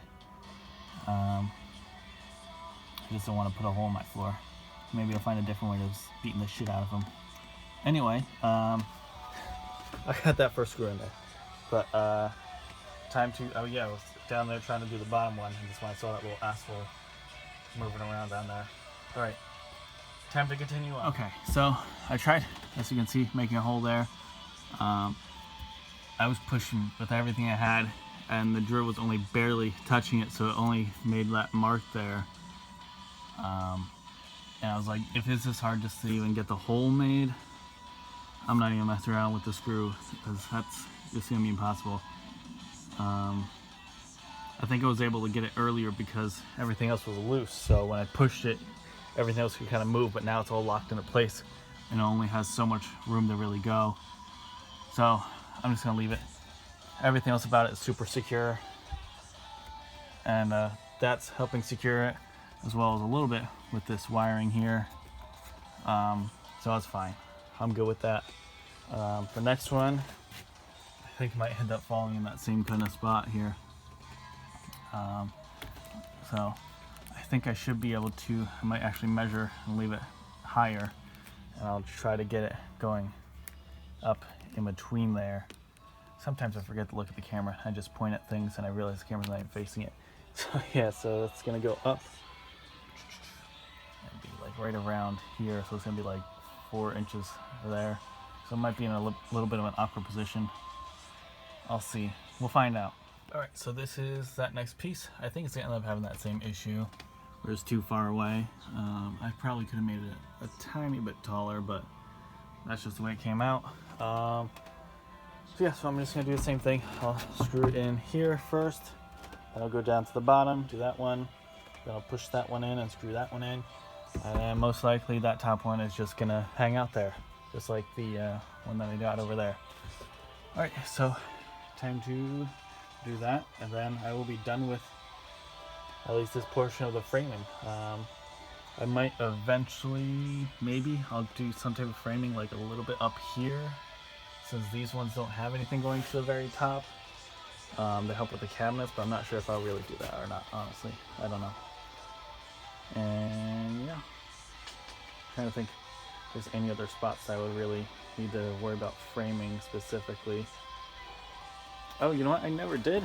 I totally just realized I never did the tops of these. I was looking over here, I was like, why is the top so empty up here? How am I supposed to connect stuff?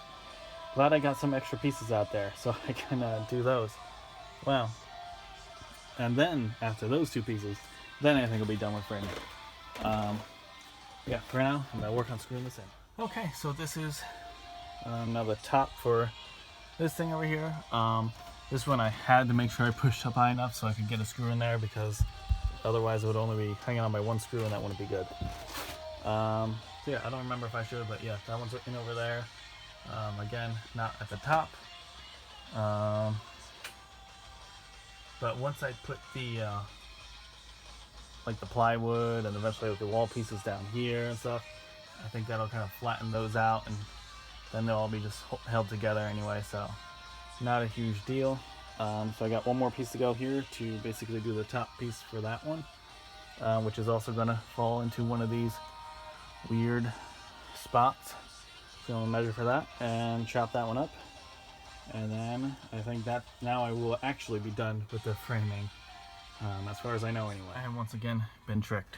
I made the hole and I was like, wow, that seems like it went through the metal really easily. Nope, just went through that stupid hole. So now I got to figure out what the hell I'm going to do now. Alright, so there it is. Last piece of framing, at least for now. Unless I think of something else, some other reason that I need to add more framing. So now, as much as I'll say, wow, that's it for today. I know it's supposed to rain tomorrow, so I figure I might as well just work on this stuff over here, including that pain in the ass PVC stuff that I still don't know how the hell I'm doing.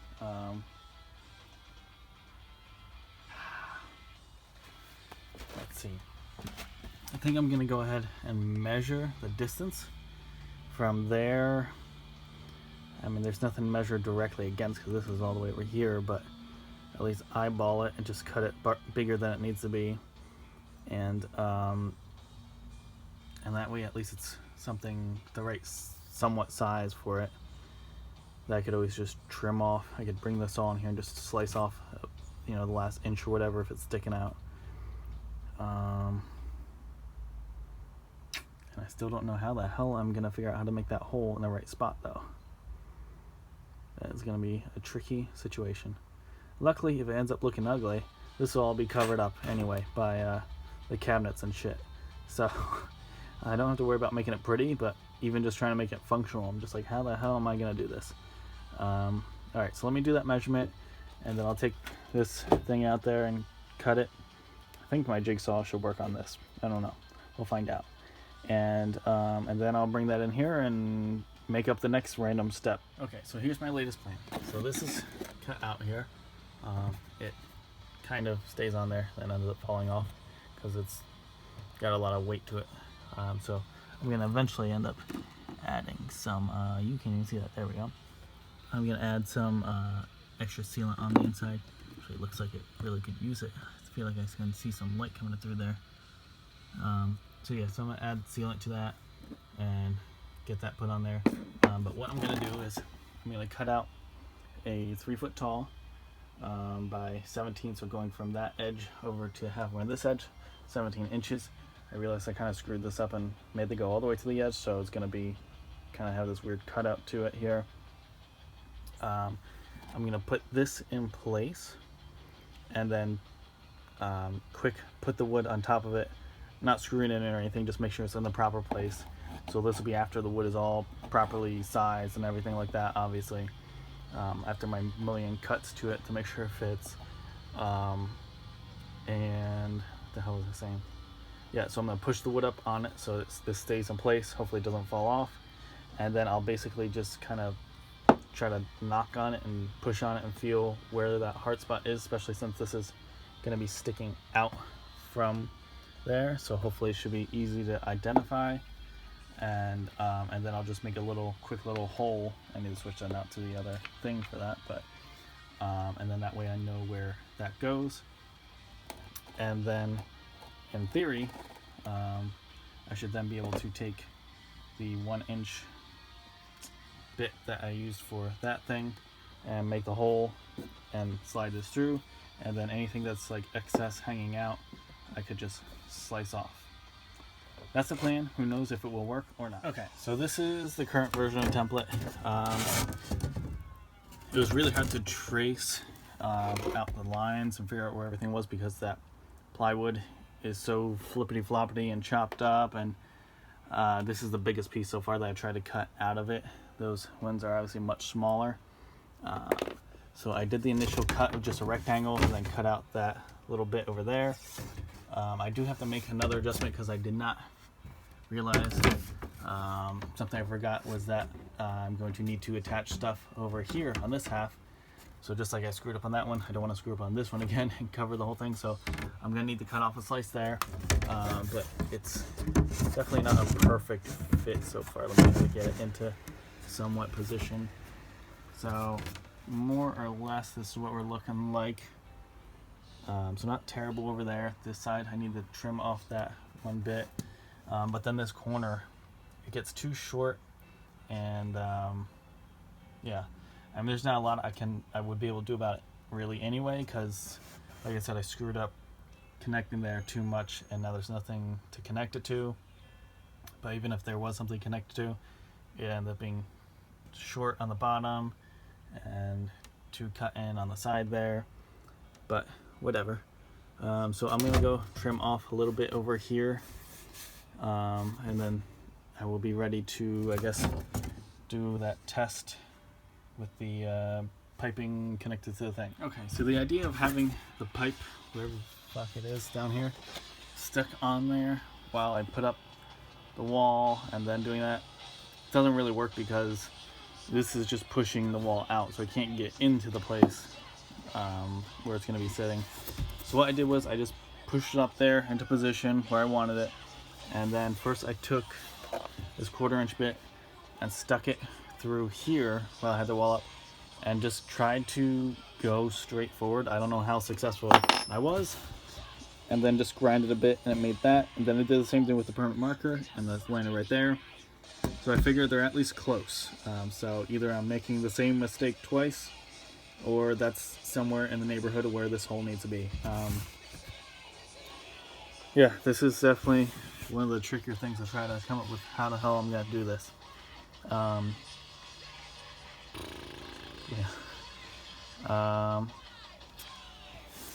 just glad this piece is going to be hidden because I can't imagine that this is going to go perfect the first try. I think I'm going to make just a small hole at first, and that way I can kind of like look through and see if I'm even close or not. But the thing is, even if I make the circle here and that is the right spot, what if the circle is there but the circle really needs to be there or there? You know, this doesn't bend at all, so it's got to be just lined right up there. Yeah, this is going to be quite the tricky thing. So I'm going to make a little hole and put it back up there and see what I see. So I don't know if this is going to show up at all on the camera, but I'm looking through, it looks like it is at least somewhat lined up. I don't think it's perfect, but it is in the neighborhood anyway. So I still don't know really what that tells me how I'm gonna do this. I think I need to move over to the left at least a little bit. Yeah, I just can't think of a way of doing this efficiently and not with putting a bunch of holes in this wood. So this is what I'm doing. So what I've done so far, I put in 3 screws there to help hold this in place so my hand isn't just constantly trying to push this up. Now I just have this hooked up. I don't know what else to do. Let me see if this will be long enough to actually get an accurate. Yeah, it's still short, so I'm still kind of guessing. Yeah, so I'm just putting it up there and moving it over, but I have no idea if that's remotely accurate. But it seems like it's hitting right in that same spot where I have it screwed already. So I don't know. I'm gonna make a hole there with the 1-inch thing, and we'll see what it ends up looking like. Okay, so it seems like it's relatively close. I don't know if it's dead on or not, but the issue is this. Apparently, maybe the inside part is 1 inch, because that's not gonna fit in there at all. So now I need to figure out what the hell I'm doing to get the rest of this cut out. Okay, getting closer and closer to be able to fit this in there. What I've been doing is I've been putting on this bit and then going in. If you try to just go in straight without this part being locked into something, it'll just go crazy. So what I did was just go up at an angle, and then it's kind of locked in because this whole thing is against the wood here, and it'll kind of drill out that and then angle it this way, going all around, and then I go and kind of clean it all up. And because this will kind of cut more of the inside parts, and so I'll just kind of beat the crap out of the outside parts with this one, and little by little it's almost there. Still don't know if this is actually perfectly lined up or not, if this will even work, but at least I'll be able to get in there and find out. It is in there and it is on there, so I'm gonna grab that sealant again and somehow get the sealant on there without making a huge mess. Yeah, this is the question now. How do I get that to stay on there? So thinking there's a couple options. One would be take this wood back down and then do the sealant, put it on there. However, then this tends to try to fall off because of the weight on it. The other option would be just leave this wood on here, do it right like this, basically just put the sealant on the PVC itself and then stick it on there. It's going to be a lot harder to then do the insulation in here. And this, as you can see, I have to kind of line it up there. So yeah, there's pros and cons to doing it either way. Or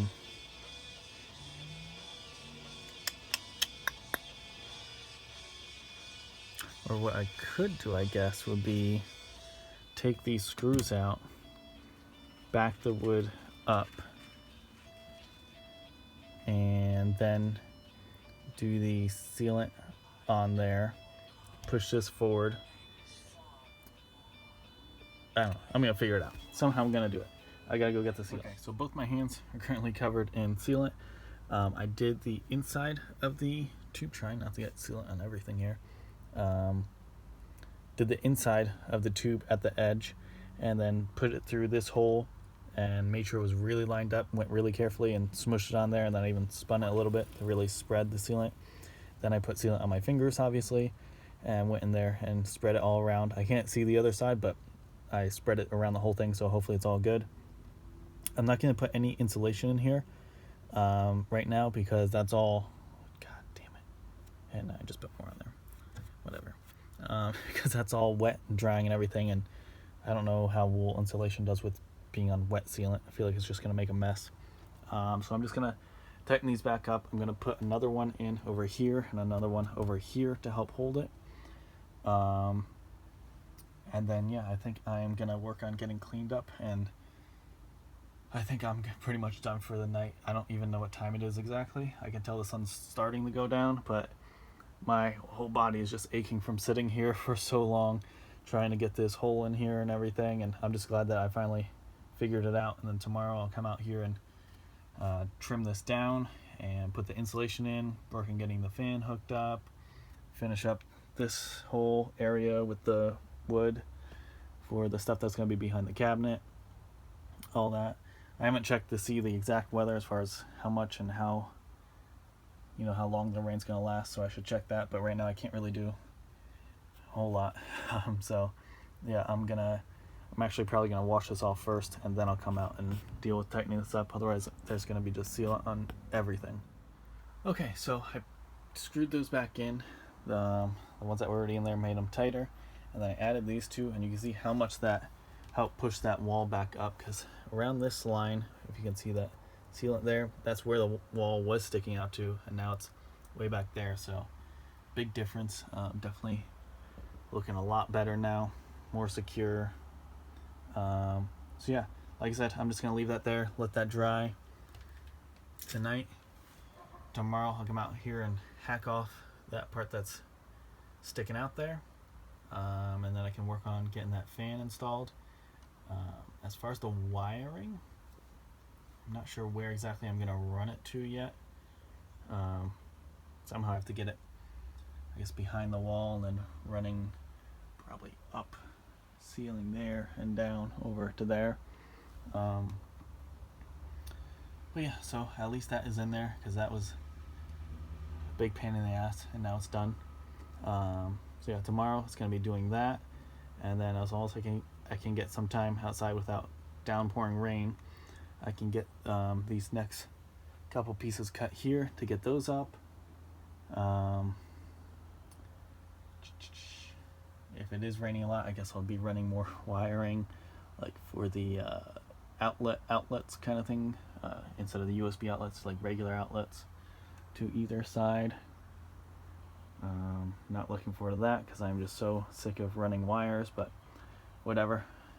It's the last kind of official day of Van Week, because it's Friday, and then also the weekend, but might as well get done whatever I can get done while I got the time. So alright, so yeah, I'm just gonna clean up some of this mess, bring the saw in from outside and all that. It's really not too much of a mess, because I had to drive over to Lowe's not long ago, so, but I'm gonna see if I can bring in some of the wood, so that way, I don't know if it's raining overnight or when, but keep it dry. I gotta check the weather though. Alright, so good news is I just checked. It says rain is only 40% chance, and if it is happening, it's happening at like 1 p.m. So I'm not even gonna worry about the wood outside. I will close up the windows and stuff, just so there's no dew or whatever coming in here and getting all over electronic stuff.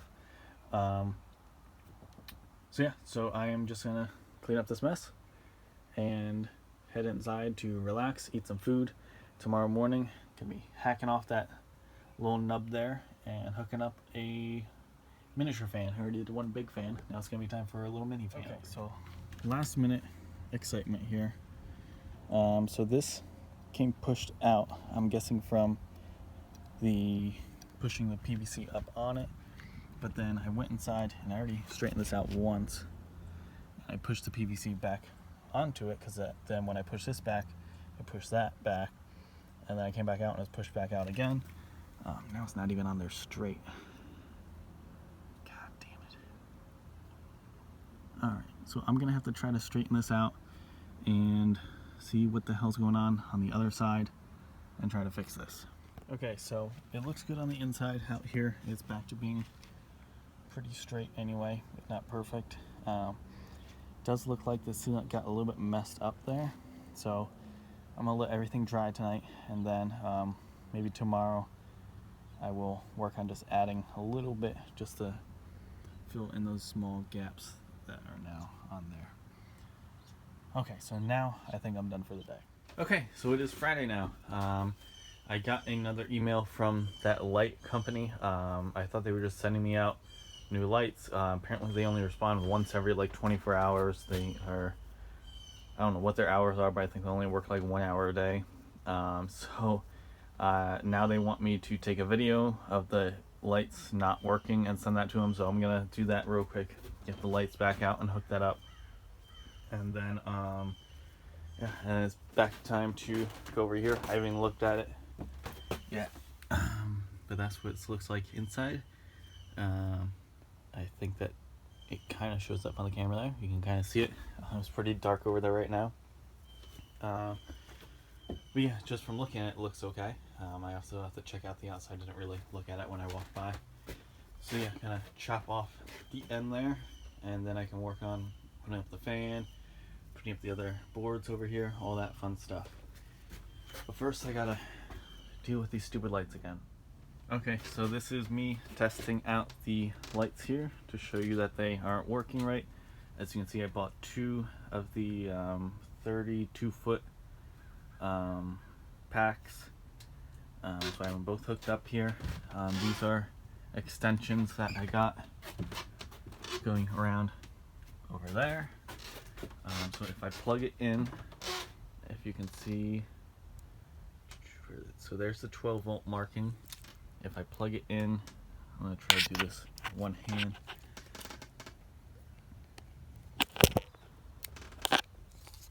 Okay, so I have it plugged in here. So you can see there's the arrow, and it goes to the 12 volt. So that's what the instructions say.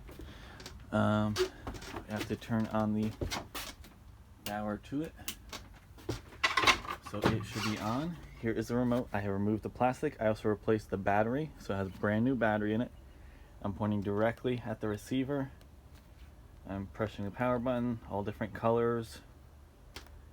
I saw this thing online that said to hold down this flat fade 7. That doesn't do anything. Now let me show you what happens when I plug it the other way, because I thought maybe there was just an entire power issue where it wasn't hooked up properly.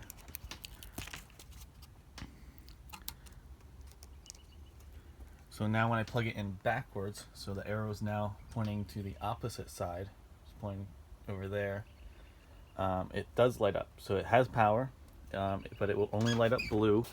And again, if I take this remote and I turn the power on and off, nothing happens. If I hit the colors, nothing happens.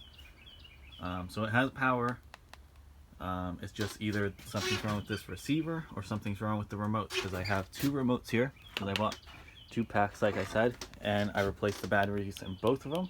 And again, power, I'm pointing directly at I can't get any closer to the receiver, and nothing happens at all.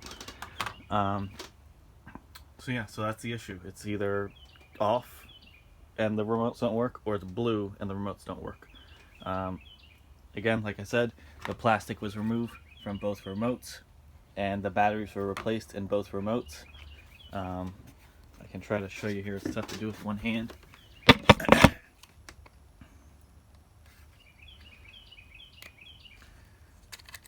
Okay, so this is how I have the battery installed, just following the instructions here. So they say to do it with the positive side up, sliding in that way. Positive side, sliding in. Nothing. So yeah, so it has power. It has the ability to light up. I tried this with multiple light strands. I have 4 of these 16-foot strands. I tried them. I tried connecting to this. I tried connecting to this one. I tried connecting to the extensions I have, and they all do the exact same thing. They all either won't light up if I plug it in the correct way, and if I plug it in the wrong way, it just lights up blue. So that's the issue I'm having. Okay, so I was waiting for my phone to do like an update, so I didn't film a lot of stuff. Basically what I did was, for the part that was sticking out, I took a Sharpie and just made a line going around up against the edge where the wall was. Took off this wood, cut it off using the saw that I use outside, the regular jigsaw, then put it back in here. By the way, that sealant isn't holding anything in place really. I just like I pulled it right off. The outside popped off again when I put it back on. Not entirely popped off, but you know, like popped out a little bit like it was last night. Issue I found with this fan is that, see how this side it's covered up here? It has the same thing on the other side, which is like the exact size of the PVC pipe. So I drilled holes into it. I'll have to take it down at some point to make more holes for the bottom. But so I drilled like 3 1/4-inch holes going through it like diagonally, and it seems like it's working. I have it on right now, just hooked up there, and outside, I mean, it's a real small fan. It's not crazy powerful or anything.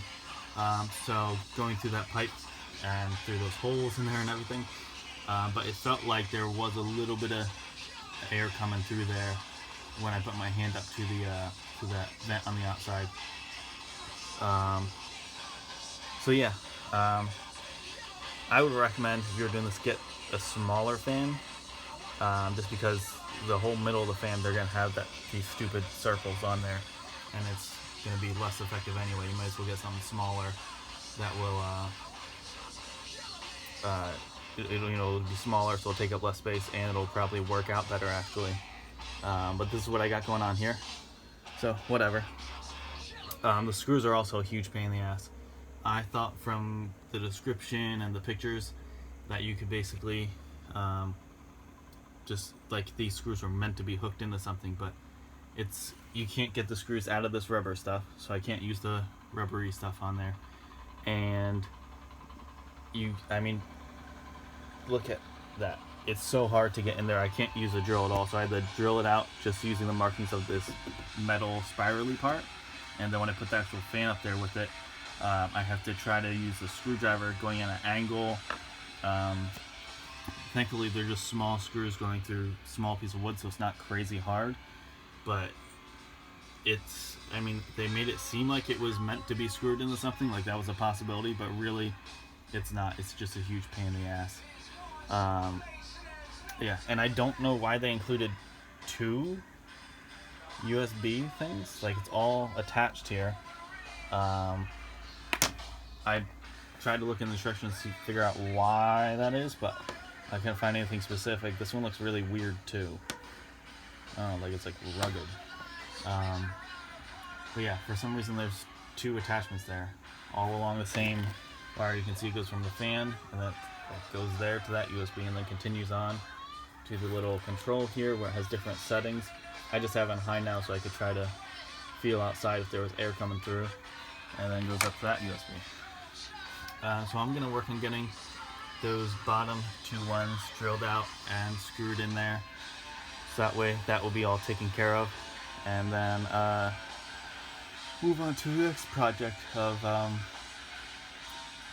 I guess deciding, do I want to just say screw it and leave the USB plugged in, or do I want to cut it, strip it, and run wire all the way over there. Okay, so update on the fan. I added the rubber feet on the other side. You can actually see them now. But I took off this thing entirely. So that's how it's hooked up. And then I went ahead and covered it in cardboard and duct tape, hoping that way all the air pressure will go through the tube, rather than kind of dissipating off to the sides, up and down. This way it's kind of more forced, like the air is all being drawn in here, and then it can't escape anywhere but by going straight forward down the tube.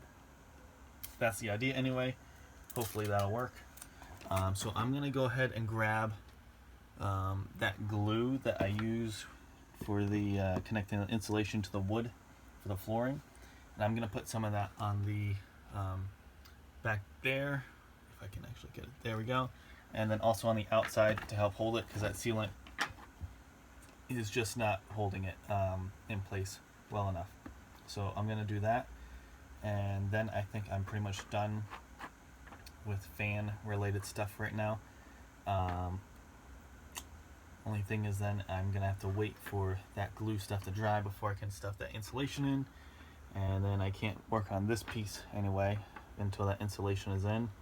So yeah, we'll see. I definitely gotta glue it though, make sure it's in place, and then I'll figure out what I'm doing after that. Okay, so I put the glue back there as well as on the outside. Now I got glue all over me again. So I'm gonna go put this away before it ends up making a mess, and clean up my hands, and then come out here and figure out what the hell I'm doing next now that I can't still put insulation back there. Okay, so I was thinking about maybe working on doing like the whatever plywood paneling kind of thing going on up at the top. I still have wires that are running up here. I have the lights that are like incomplete, and I also have to worry about running the stuff for the inverter across the van.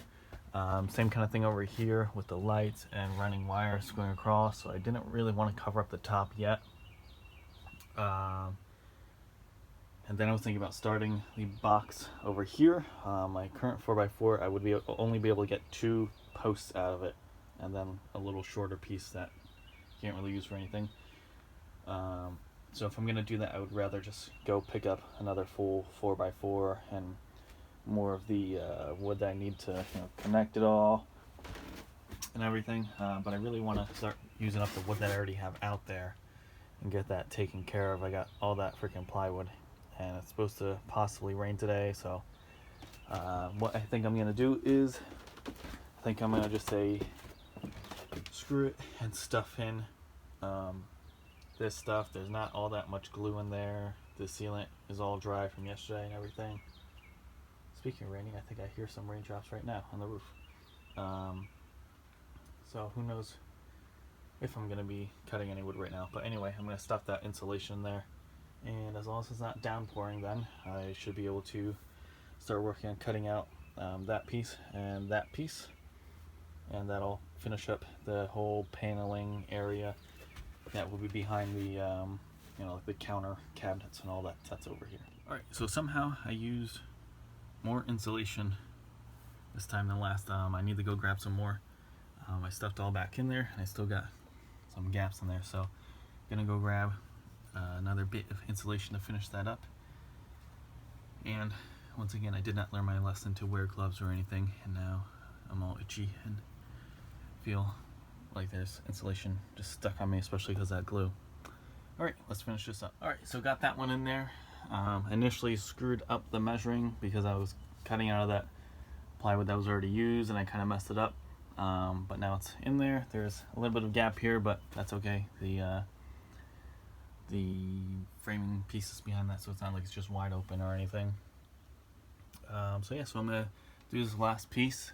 This is probably gonna be one of the trickier ones because it's got to go from this middle point here past this board and just end up along this kind of ambiguous changing shape piece there. So probably might end up taking a couple cuts because I'll measure it at the bottom because that's the biggest section, it looks like, and then it gets more narrow as it goes up. So I'll make it my usual 3 foot by whatever the hell that is, and then I'll just adjust as needed. Okay, so here's that last piece. I still gotta screw it in, obviously, but actually wasn't nearly as hard as I thought it was gonna be. I just did the initial cut, and then I had to adjust one bit up here to make it fit, and that's it. It's in there. It's actually probably the best fit out of all of them on this wall over here so far. So I'm gonna do my usual, holes at the top, middle, and bottom. That piece will be in there, and just like that, this whole cabinet wall kind of area will be done. So I'll figure out what the hell I'm doing next day. Oh, and for the wiring, I'm thinking about not running actual, like the red, black, and green wires for the inverter stuff for the AC. What I'm thinking, I've seen other people do this too, is through that plug that I've used before to test it out to make sure it would charge my phone and things like that. So through that plug, basically just running extension cords. So I don't plan on having a whole lot of AC in here anyway, just because I don't really need it for a whole lot. But I figure I'll probably just run at least have, I could have it split off if I wanted to right there, and then have one run up around, and bam, just have one of those little brick kind of things that has a couple outlets on it over here by this countertop. And then if I also wanted one over here, I can run it right up there and do the same thing. But like I said, I'm not gonna need it for a whole lot. My phone's gonna charge through the USBs. I'll plug my laptops into it, I guess, even though actually I've heard that laptops are actually 12 volt as well because of the batteries. But I don't think I really want to cut laptop cords because they're more expensive than regular little USBs that you plug your phone into and stuff. I did try at one point looking for laptop chargers that would plug into a USB, but I couldn't find anything. It was just trying to get me to buy USB laptop chargers, like the new laptops that use like USB-C or whatever to charge. So I don't think there's gonna be a whole lot running off there, but it's still good just to have, I guess, for whatever I might need it for. So that's the game plan for that. I'm still gonna have to run some wiring, like an extension cord going up and around, but it's gonna be a lot easier than running all those pain in the ass copper wires. Alright, so that's all screwed in there, and then I added in my little marking so I can keep track of where those boards are. I also put them on over there because I never did that when I put those in initially. So yeah, I have this leftover bit here, so I'm gonna just kind of rip that up and stuff that down into there. And then it's gonna be time to do whatever the hell the next project's gonna be. Okay, so what I'm thinking is I still need this general area open up for wiring, for bringing the outlet kind of plug coming over.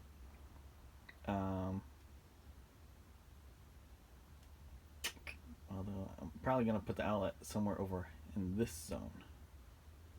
Anyway, so what I'm thinking of is measuring out this area up here. I think I decided to do it like 14 inches down or something, but of course this is going to be a little bit awkward to measure because of that. And work on hooking up that plywood going across all these little things, doing the same kind of thing, just going from, you know, this end to halfway through, and then from halfway on this one to halfway on that one, and so on. I'm just trying to think about over here, because if I cover up this top part, then I can't really easily get the wire down there if I want it on this side of the wood. But I could probably, well, no, maybe not. If it's a whole like surge protector kind of thing, it's not going to fit through there. So yeah, so I can at least get that piece and then that piece in, and that'll help get rid of some more of that plywood that's just sitting out there. So I'm going to go ahead and measure out these pieces here to make sure I'm making it the right size. Although, I mean, I already said that I want it to be 14 inches, so I already kind of know that.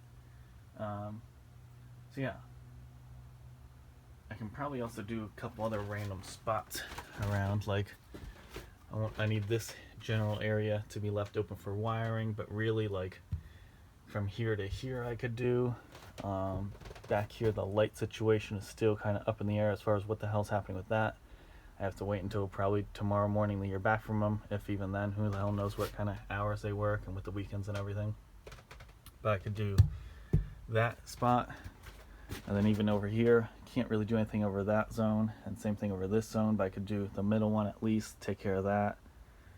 So yeah, I think I'm just going to work on that to get rid of that plywood, or at least some of it, because there's just so much wood out there. I want to start using some of that up.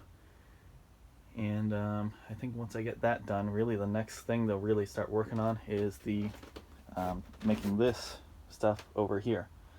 So that way that'll be done. And that is going to be one hell of a project, trying to make sure everything lines up, because everything has to line up.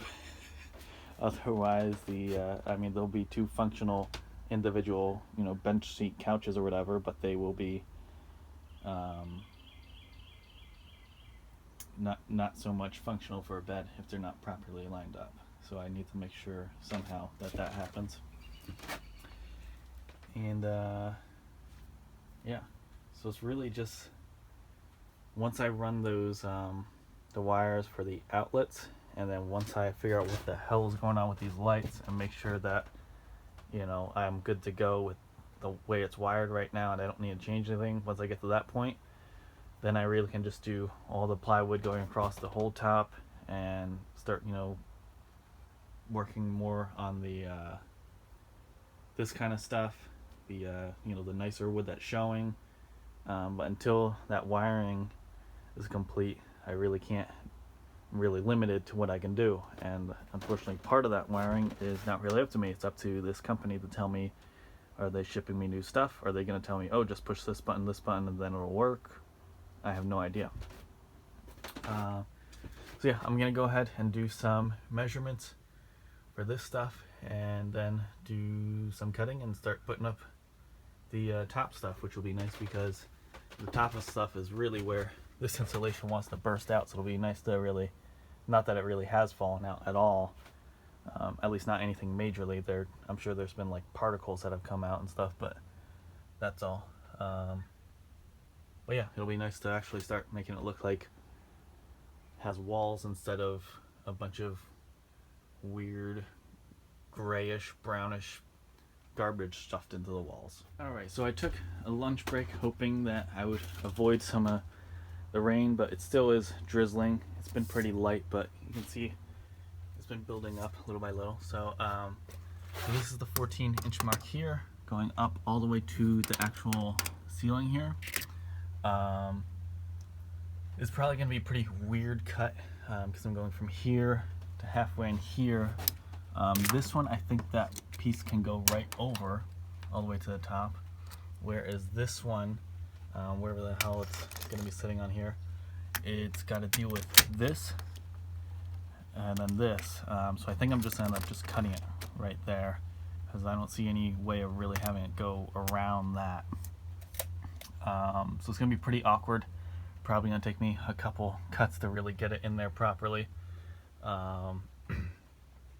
So yeah, I'm gonna see if we can try to cut this even with the rain going on out there, see how it goes, and hopefully get some pieces in here and start putting them up.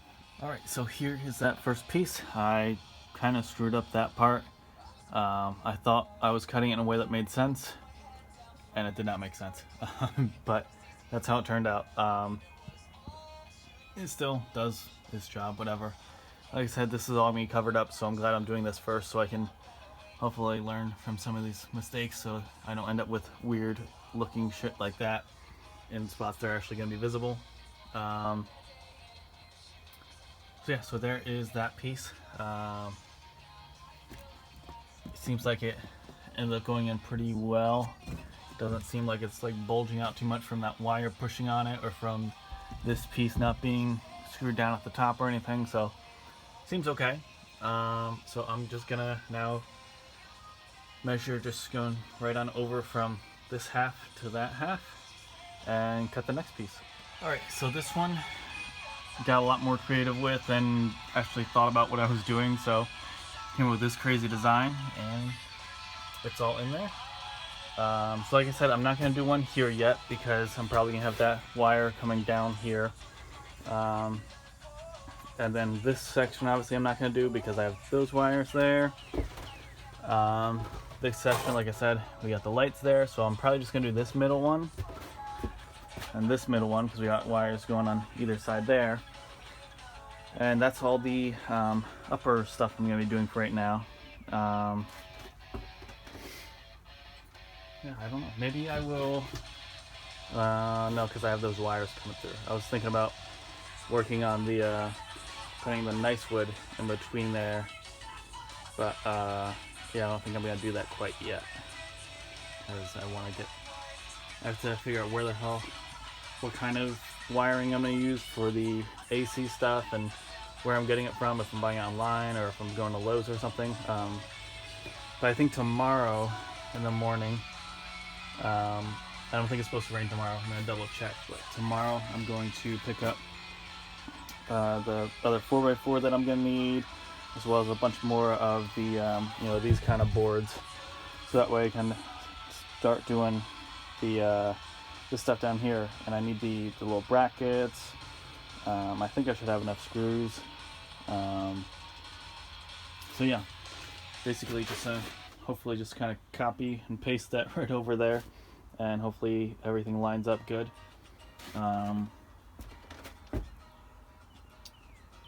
Yeah, so that's the game plan. I don't know how much more I'm gonna really be doing today, just because it's raining. So I'm not gonna go pick up wood and worry about cutting stuff in the rain. It died down for a little bit, and now it picked back up even more. So at this point, I'm kind of just like, I'm just gonna do what I can do with the plywood that's out there anyway. Figure I might as well cut it and get in here rather than just letting it be wet out there. And yeah, I don't know. I don't think there's really much else I really can do right now, because I have these boards, but I don't have the 4x4s to use them, or the brackets. I have those boards, but I can't really start blocking things in yet because I have all these wires going through.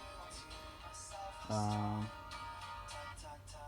would have done that stupid battery isolator yesterday, but that wire got screwed up. So yeah, I don't know. I'm gonna check my battery real quick here, because this is probably like, since I've actually had things kind of in here. The fan hasn't really been running at all today, but it still consumes some amount of power to keep like the thermostat on and trying to detect if it needs to turn on or not. By the way, I am really loving this fan so far. I mean, we haven't had like a crazy storm yet, but there's been no water in here at all, and I haven't closed this at all. They sell ones that are way more expensive than this one, made by the same company, and apparently somehow it detects when there's rain. There must be like sensors on the top of it, and when things start hitting it, it must detect rain. It closes. You don't need that, honestly. You just open this and just leave it open. I mean, I have it open 24/7, and I've had no water in here. The only water in here is from having the doors open right now. Yeah, so there's been no issues with this so far. It's been really nice. Today it's been a little bit chillier than the past couple days, but having that ability to pull that air through here when I have these windows open and stuff, it makes a really big difference temperature wise. So I would definitely recommend. I don't remember the exact model number or anything, but there's no remote with it. It just has the built-in thermostat thing that you can set. It's automatically set to, I think, 78 it says there, but you can change that. I have it just set to 78, and it seems to kick on before that, so I'm not sure how it detects it exactly, but we haven't had any days that are 78, but it's still kicked on anyway. And it's been really nice. So anyway, like I was saying, I'm gonna get those last two pieces, that piece right there in the middle, this one in the middle, and I think that's pretty much gonna be it for today. I don't think there's really any other projects I can really work on besides just general cleanup, trying to make the place look less terrible. So yeah, I think that's pretty much gonna be it for today, just those last two pieces. Alright, another one done. This one was also a pain in the ass dealing with that wire. It's not even fully flat because this one really sticks out here. So even with it being all cut as well as I could cut it up here to avoid every little bump, it still ended up being pushed out. But it's there. So now I'm gonna spin it on around. I'm gonna do same one over here. Hopefully it should be a little bit easier. I do have to cut around that bit there, but otherwise it's gonna be a pretty normal shape as opposed to the weird ancient alien looking hieroglyphic things that we got going on over here. Alright, and there's the last one for the day. That one was a lot easier than the other weird ones. As you can see, I just did the kind of rectangle shape, almost like a square. It was 13 by 14. Did a slice out of the corner there, and then took one little notch out of there to get around that last little hump, and that was it. It was done. So yeah, like I said, I'm just gonna work on packing it up. Everything's getting pretty wet over there at the entrance, so Might go in and grab a towel, dry that off, since I didn't really have much of a choice but to have it open so I could get in and out with the wood and measuring and cutting over and over. So yeah, that is going to be it for today. Tomorrow, like I said, as long as we got decent weather, I'm going to pick up another 4x4, more of the 3/4 inch thick pieces, the brackets, all that, so I can work on that piece. And then we'll see where I get to from there. I also, when I go in tonight, I'm going to do research on the extension cord, surge protectors, all those kind of things to hook up the kind of fake outlet over here. Just because I am just so over running wires, and I don't feel like now dealing with how do I hook up fuses for a whole nother system and everything. So I figure if there's a plug right on there, I'm just going to use that plug. Like I said, there's not a lot of AC stuff that I'm going to be really using in here anyway, so not a big deal. Yeah, so time to clean up, get rid of that water, and get the hell out of here. Okay, so I forgot this was even running. I came over here to check it.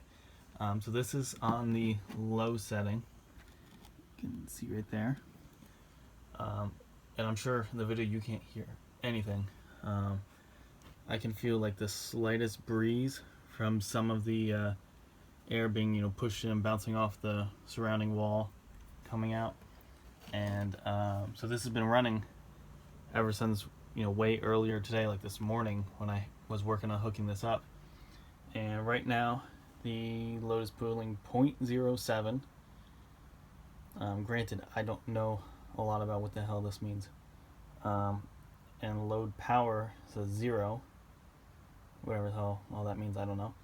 But even though it's been cloudy and raining like all day, still at full 100%, which doesn't say a whole lot because all I'm running is the tiniest little baby fan ever, and that fan hasn't needed to run at all today. Why does this never focus on literally anything? There we go. Okay, so yeah, so that hasn't needed to run at all today. It's been chilly. I did turn on the lights briefly when I had to film that video to tell those people that your lights are not working.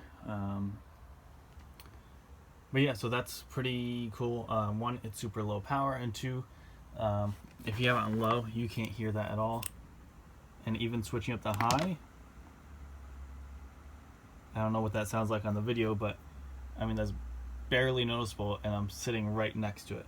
I can hear it now, but I'm sitting right next to it. It's not in a cabinet yet. Eventually it's gonna be completely covered up. But right now I'm like directly next to it, like several inches away. And now if I switch it back to low, again, I mean, the only way I can even tell that it's on is by looking on here, and by if I look at it, I can see that it's spinning. But otherwise I can't hear anything at all. So that's pretty awesome. So mostly clean up here. Just got to get the drill and saw put away, and then I'm going to be doing my research on the AC wiring stuff. It is Saturday morning, so I went and picked up the wood that I needed today. Got the 4x4 to make the posts for the bed couch thingy. Got a couple more of these for the wood going all around it. I picked up that surge protector thing. It's not as gigantic as that box makes it look. I think just the cord is on that half of it. Also picked up this. I didn't think to measure before I went in the Lowe's, so I just ballparked it. I figured that says it's 8-foot cord, and so I picked up a 15-inch extension cord, and it seems like that should be more than enough from just holding it up over there, having it kind of loosely in place over here. So yeah,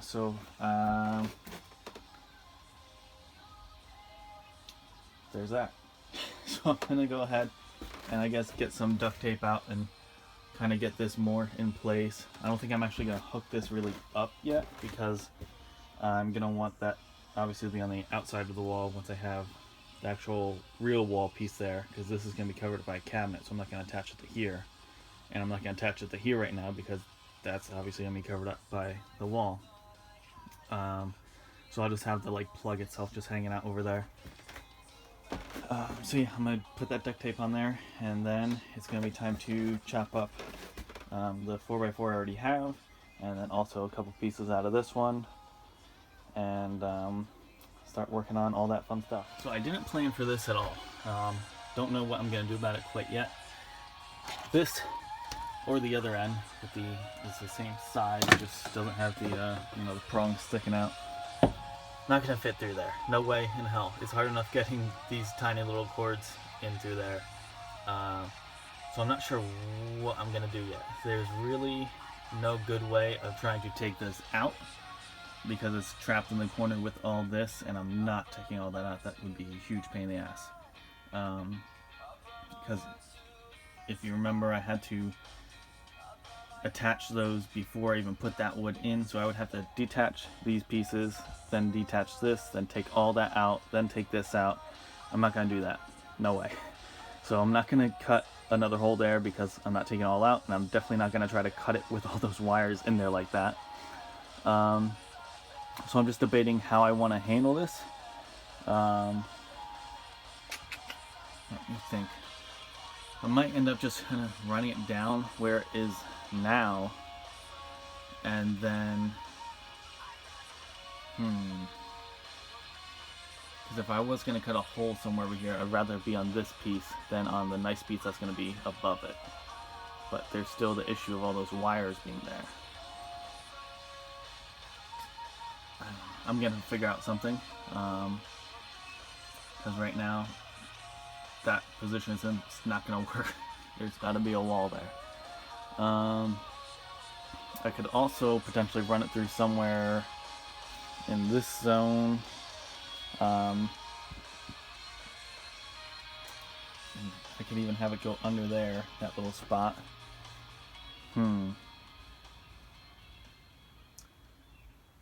I don't know. I gotta think about this. I don't know if I could fit it going through that little spot. Maybe I could have it running down, go through there, go behind where the counter is going to be, because that's all the way up here.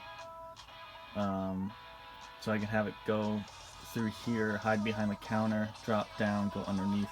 I'm not sure if these big blue things here will fit through that gap or not, so I'm going to try that out. Okay, so this is way too tight to fit in there. And then I thought maybe if I pop off that little piece and undo that screw, it'll come out. I could put the this through it and then tighten it back up. However, just taking even just a cord over here, it won't even fit through there, which means that in order for me to tighten that back up, I would have to like carve out part of that. I'm not gonna do that to one of like the pieces of frame that's important for like stability and all that. I'm not gonna carve out a part of it. So what I'm thinking might be the easiest way of doing it is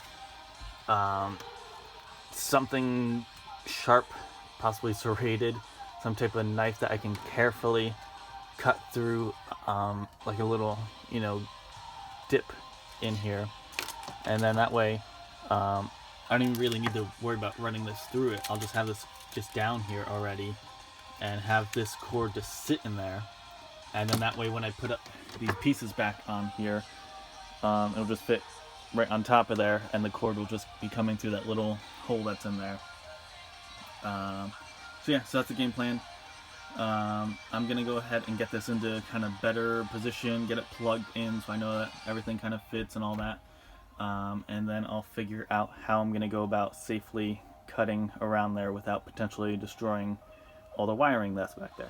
Okay, so what I've been using is the metal sanding tools, whatever the hell they're called. And now I discovered that there might be an issue with this. So this is here, but the platform, the thing that you actually are gonna sit on is gonna be on top of this. So there's gonna be an issue there. God damn. So I think I'm gonna just stop here.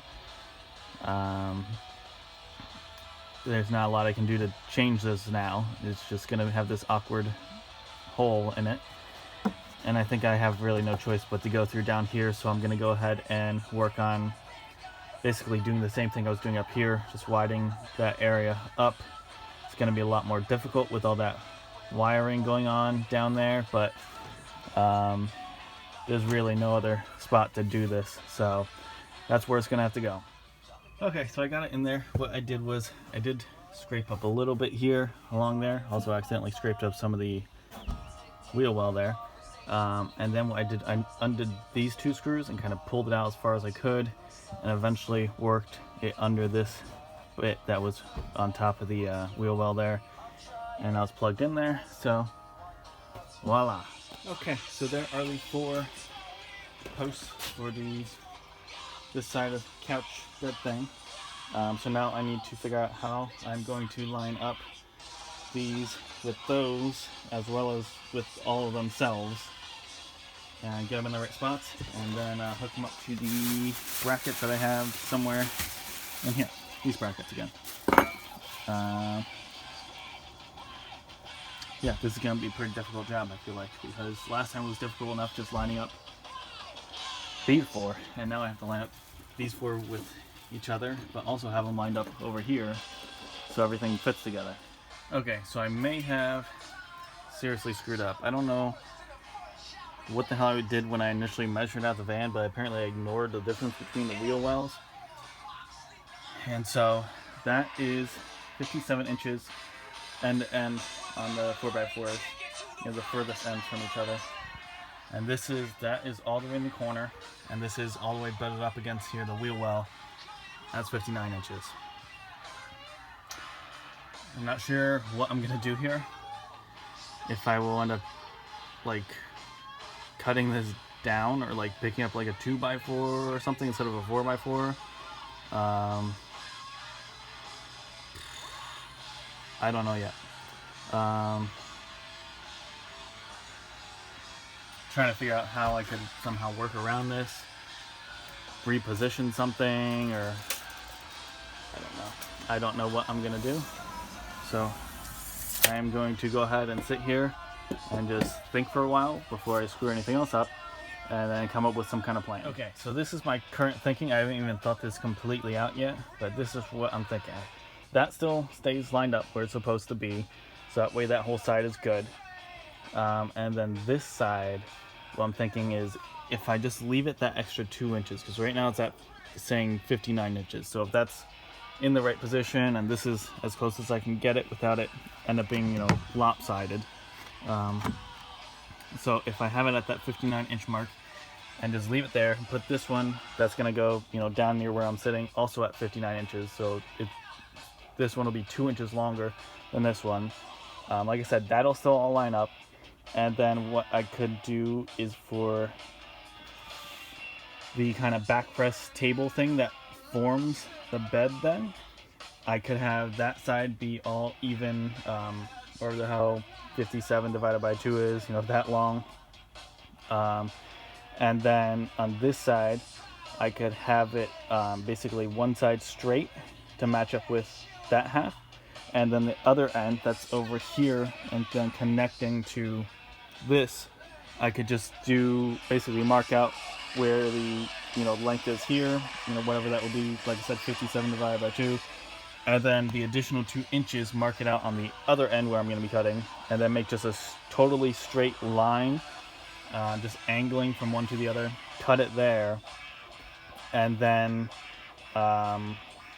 it'll kind of like match up, and I'll just have one couch that's a tiny bit bigger than the other one, because the other thing I was thinking was putting that one at 57 inches and this one staying here at 59, but then trying to connect the boards. I mean, I could do it with like brackets, but it really would get really weird with these pieces that are like supposed to overhang where it rests. It's like it would just be a mess. So I think I might just say screw it and do the 59, and then just deal with the consequences of that later on when I'm making the like the table / bed pieces. Yeah, that's the best idea I've come with so far. So I'm just gonna measure everything out, get everything into position within itself here, and then I'm gonna really check to make sure that these four are in a line here, and then obviously make sure that like these are good measurement wise and everything. And then as far as these ones compared to these ones, I guess I don't know. I guess I'm mostly going to just rely on those being in the proper place, and then these will be then in relative proper space. Because it would be really awkward to try to make these purposely uneven by 2 inches. Like, I think it's going to be hard enough to make sure that they're actually even on this side, but then trying to make sure that this side isn't even would be even more awkward. So anyway, I'm going to keep working on getting everything all set up here, and then I'll show you along the way if I discover I screw anything else up or how things are going. Okay, so this is kind of like stage one, first draft for this side. So this is measured out. So we have 23 inches there, and then 59 going the other ways. What I did was I took this board right here and just put it up against these outer boards, and then this board here, and this one initially was kind of way out there, so now it looks a little bit better there. I still want to do more testing to make sure that this is lined up, so I'm going to grab a longer piece of wood and lay it on top and see how it looks stretching from side to side. Yeah, because definitely want it to be even. It's looking pretty good, but I definitely want to test more. So I'm going to do some more tests, and then we'll start putting some brackets in. Okay, so this crazy contraption is the best idea I've come up with so far. So if this is correct, for some reason there's going to be a bigger gap over here than there is over there. There's really no gap over there. Whereas here, there is. I don't know why. Maybe I made this on an angle slightly, and now the angle is just continuing to go over here. Definitely possible, considering I don't know what I'm doing. But yeah, so this is just two of those pieces that I'm using for like the wall. And yeah, so I have it butted up against the edge there, and then here I just have it going up against the very edge of the wood. It seems incorrect because it seems like it should be all the way in the corner like it is on this side, but so far this is what it seems like it's saying. It's saying it's supposed to be right there. So yeah, I don't know, maybe it will end up being closer to 57 inches if I haven't moved out this far, just by kind of accident. And like I said, I can't really do anything as far as measuring over here to test that side. Yeah, I don't know. I used these over here. I figured the PVC would be like definitely straight because there's no way to really like warp it, but it wasn't really long enough. But I did use it a little bit to test some of it out. It just seems like it just looks wrong, but at the same time, when you're looking here, it's like, well, it's all straight going across there, so maybe it is right. I don't know. This might be the trickiest part of this whole build right now, honestly. I mean, the electric is just plugging in wires to different things, and then just a pain in the ass trying to shove them through the wall. But this is pretty stressful trying to make sure that this actually lines up. I thought about using the rest of that 4x4 to measure it, but that is like 2 inches too long to fit in here. I'm just like, do I really want to cut 2 inches out of that? Because it's such a pain in the ass. I have to cut it like 3 times to get all the way through it, because my blades aren't 4 inches long. So I end up having to cut it, then flip it, cut it more, then flip it again and cut it. So I'm like, do I really want to do that just to take off 2 inches so I can lay it in here? And I'm not even going to use it for this purpose. I'm going to end up using it for something else, so I'll end up having to cut it again for something. Oh man,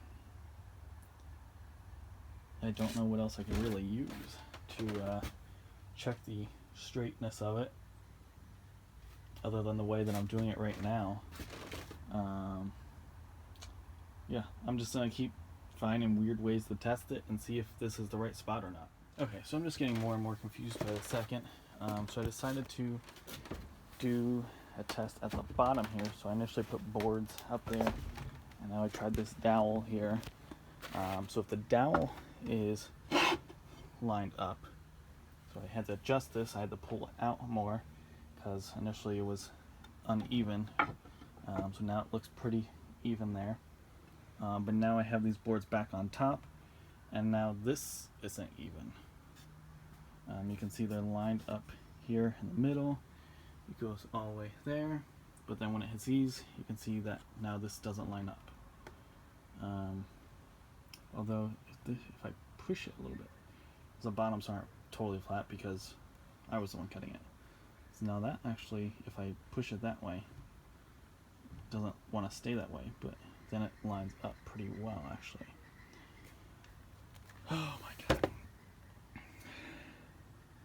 So maybe I'll go with that. Maybe I'll just make sure I really screw that side down when I do the brackets on it, so it'll be held that way, and then it will be even bottom and top in theory, hopefully, maybe.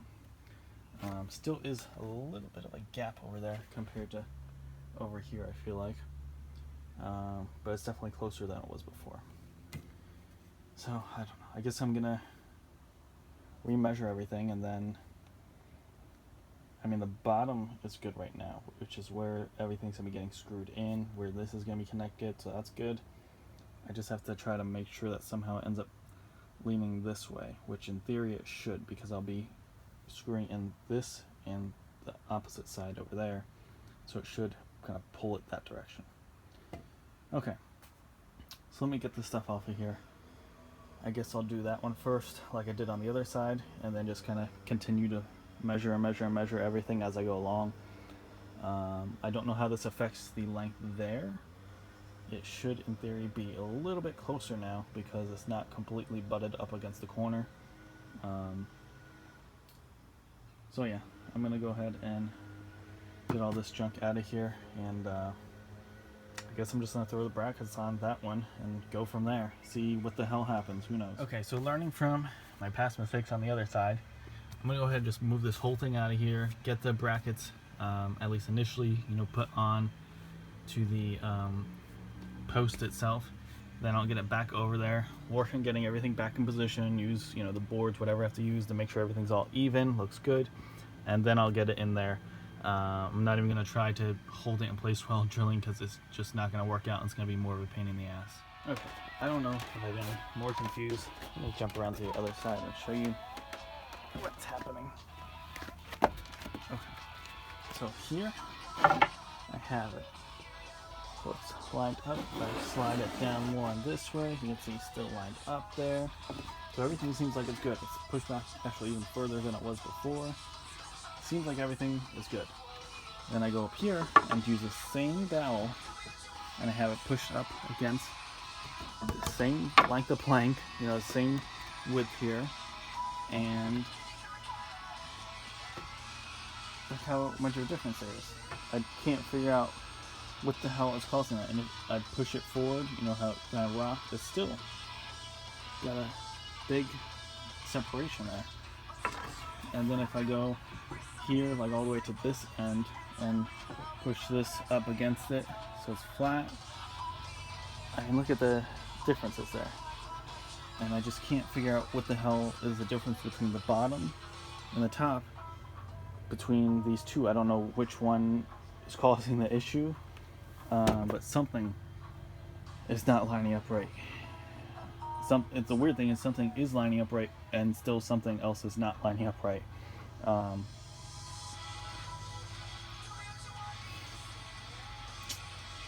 not sure what else to try here. I mean, I'm using, it's the same things. I haven't moved anything. I'm using the exact same thing to determine if it's straight or not. And one spot saying, yes, it's exactly right. And the other spot saying, you're totally off. And I cannot figure out what the hell I'm doing wrong here. I don't know what else to try at this point. So I'm just going to be here thinking and trying to figure this out. Alright, so I don't have any pieces long enough. Well, some of them are too long, some of them are too short to stretch from there going and meeting up there. But I have this piece, and if I hold it up here and try to line it up and kind of film this and hold it, it lines up there. And then I took one of the wall pieces. It's not the right width for it, but still just I'll try to line it up. If I line up, this is really hard to do. I don't want to knock shit over right now.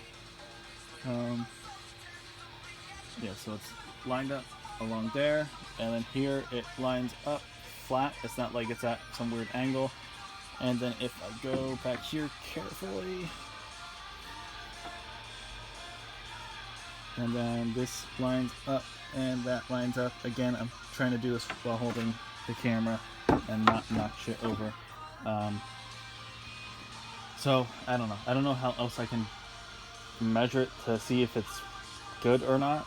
But the bottom is good, and from what I can tell on the top, just by doing that little test, it seems good. Let me see. Is this too long? Or is it too fat? Let's see. Yeah, that's not gonna work. So I don't know. That's the best that I can come up with. I think I'm gonna go ahead and, as you can see, I did put the things on there, so I'm gonna go ahead and just put it on the floor. And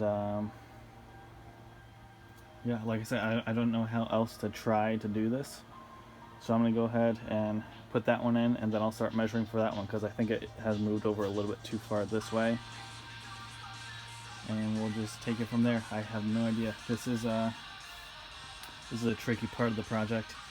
I'm definitely not qualified to do it.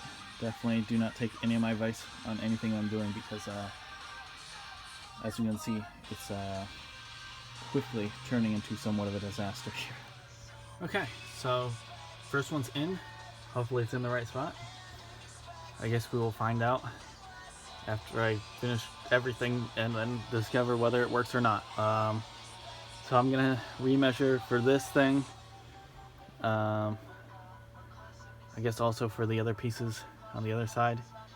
I'll figure out, am I closer now to 57 or not?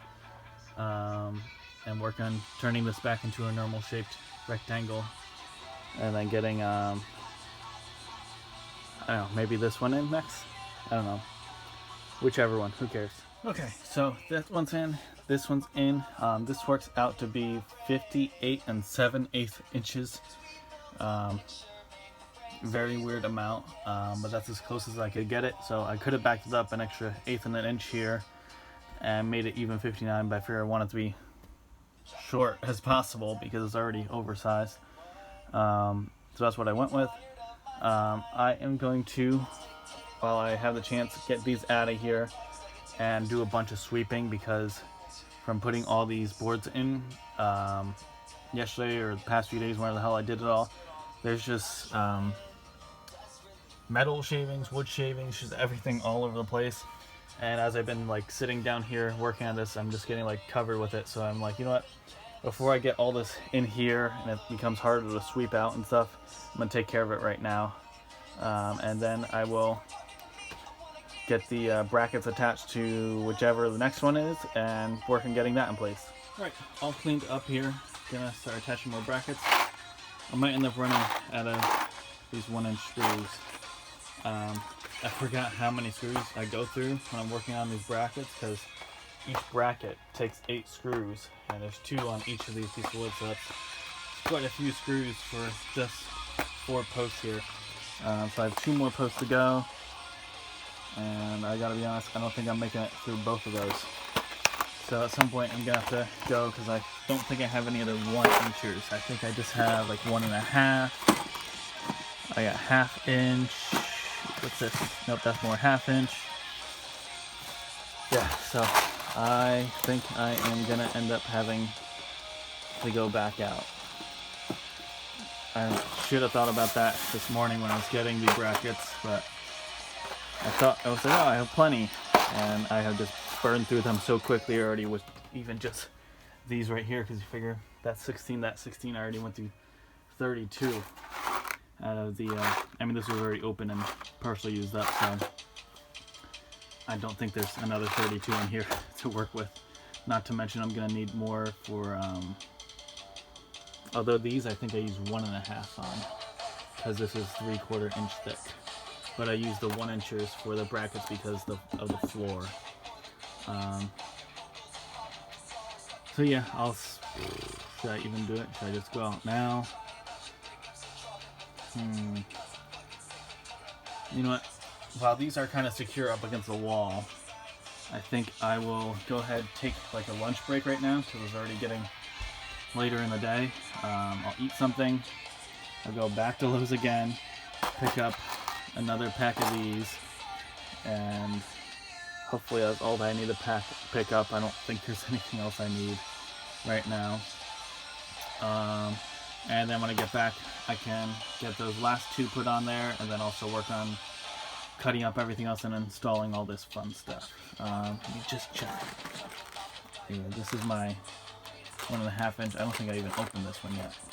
So this should be plenty for going around the outside of those, because I don't have to use 16 screws for each individual piece. Yeah, I will get back to this video when I have more screws and I'm ready to put those in. Okay, here we are back. I picked up those screws. I actually got 2 packs of them because I think that's what I've been using for the wall stuff on those nice pieces of wood over there. I'm pretty sure I've been using 1 inch screws. I cannot wait to be done today. I'm already so tired. This week has been just, I definitely got a lot done, but I am exhausted. So I'm gonna get these last 2 pieces in there. Oh my god, bug just flew into my face. And then I'm gonna cut up some of the stuff that goes around, get that all hooked up, and that might be it for me today. I'm already ready to go lay the hell down. Yeah, now comes the pain in the ass part of once again measuring all this crap out and figure where everything goes. Okay, so what I did here, I just attached each bracket to these 2. I'm just using 1 screw in each, and now I'm going to do that measuring, get them all in the right spots, and then I'll actually put the screws going into the floor then. Okay, so that's good, that distance. This one's good for this distance. This one I just measured again, so it is 58 7/8. So that's good. I mean, I didn't expect it to change, but I never measured after I bolted it in. I wasn't sure if anything, adjusted, but still the same thing. This is a different measurement, and I need to figure out which thing needs to move in order for the measurement to become right, or maybe both of them need to be adjusted. So we're back to this fun adventure. Okay, so I'm getting closer. I think I'm up to like 59 and like 1/4 or something like that, so I'm still trying to figure out which one needs to move in or out more to get it down to that 58 7/8. Oh, this is just so frustrating. I don't even remember how I did it in this one. Maybe that's why it's uneven. Maybe I wasn't being this precise or something. Somehow I ended up with, I guess, everything being even over there. Maybe. But over here, I don't know. It's just, these are good. And now I'm just trying to figure out how the hell I'm going to make these be good. It's easy to make them just 58 7/8, but I want to make them, 58 7/8 in the exact same line as those 2. And also those 2 in line with those 2. So yeah, it's an adventure. I'm definitely getting closer, but I don't know how I'm ever gonna figure this out, because right now it seems like they're both in line, but I'm getting the wrong number. So just gonna keep messing with it until I magically get the right number, and then just say screw it and put the screws in there and hope everything's good. Okay, finally have it at that, what was it, 58 7/8, whatever the hell it's supposed to be. They're each 23 inches apart. They seem very in line with at least each other. So I'm gonna go ahead and try to carefully, super carefully, put some screws in there to hold them in place now. And then that pain in the ass part of the project will be over. Alright, so that one's totally in. This one I have almost all the way in. This one, and now also this one, having issues where I think there must be a high point in the metal flooring that's underneath here. Because when I was putting this one in, right at the very end, when it was getting down low, it would pop this part of the floor like up higher. So I took the little drill bit, and I don't think I actually made a hole or anything. I think I just made like enough of a dent to where now the screw can kind of sit in there. And now this one, I'm gonna have to do the same thing because once again, it's kind of lifting up right here at the edge of the floor. I haven't noticed that anywhere else while I was working on stuff. Granted, down there will be a little bit tougher to tell because there's no floor up against it like there is right here. It's just, you know, out into the opening. Like I said, I didn't notice it lift up at all for either side there, and I didn't notice anything over there either. Because it seems still even from the parts that actually still have the stupid wood putty stuff in there. And right now you can see it's, you know, flat again. But once I put this in, I'll show you what it looks like before I drilled out. I'll put the screw in and just show you how much it lifts there. Alright, so you guys just saw the what it looked like before, and now that I put it in there, you can see it's all uneven now. And there's a pretty large lip there. And I mean, you can kind of shove it down, but it bounces right back up. So I'm going to take that one back out, do a little bit of drilling. Like I said, it only lifts up at the very end of that screw going in. So I think if I just make a little dent in there with this, that should be fine, and then be able to get the, you know, that very tip of the screw into something, and it'll be nice and flat then. Okay, so that screw's in there, and now you can see it's much more even now. So yeah, all I did was just a tiny bit just drilled into that metal that's on there, only like a couple turns, and then took it right back out. There was no, you know, puncture moment where like it went through or anything. All I needed to do was just make a little dent in it so the edge of that screw could actually sit in there rather than trying to, you know, hit the metal and then pushing the wood up. Okay, so I think I'm gonna take out that piece of wood there. It's not actually screwed in or anything, but just move it, move all that stuff, clean up in here, do kind of final sweep down now that I have all this wood shavings through here again before I start boxing everything in. And then yeah, I'm gonna end up doing like the same process that I did over here. I'm gonna end up needing to do that pain in the ass thing where I have to mark out where all the wood's gonna be over there, take out that from the brackets, attach the wood to it, put it back into the brackets, and then attach the wood to that one. So that's going to be oh so fun. But for right now, I just want to make sure I get all this wood shaving out of here before, like I said, once I get all this going, like in that one, it's much harder to clean stuff up inside of the seat area. Alright, so took out the post, obviously, hooked up those four. Now I'm going to get that back over in the corner, drill down the screws back into the brackets in the floor so it's held in place, and then I'll connect these ends to this post. Alright, so this is side one, all connected. That's definitely the pain in the ass side. So I think I'll go do the other one, just chop up 4 more 23 inch, or actually 3 more 23 inch pieces, because that bottom has the same, you know, bracket situation as this side. So I'll do 3 more over there, and then I'll do the 3 big pieces that are going to be 58 and whatever inches long, and that'll complete that box there. Alright, so I got the 3 pieces cut for down there. This one has a big old split in it. That's why I always take forever picking out wood, because I try to avoid stuff like that, but that one stuck by me somehow. But it's still usable, so I'll still work with it, and I'll get it put up over there. So I just gotta measure out where I'm putting all the different pieces, make the, you know, measurement for the 2-inch overhang at the top, and then just drill and get them in there. Alright, so these are both all marked out. I don't know how well you can see because it's kind of shaded on this side. Yeah, so that's the bottom of the board that has the overhang. This is a gap here. That's where another board goes, another gap, and then the last board, and then the gap at the bottom because of the brackets, so I can't screw another board in there. Alright, so I'm going to go ahead and put these in there. I am going to put, this one is going at the very top. I made the little markings there for the overhang part.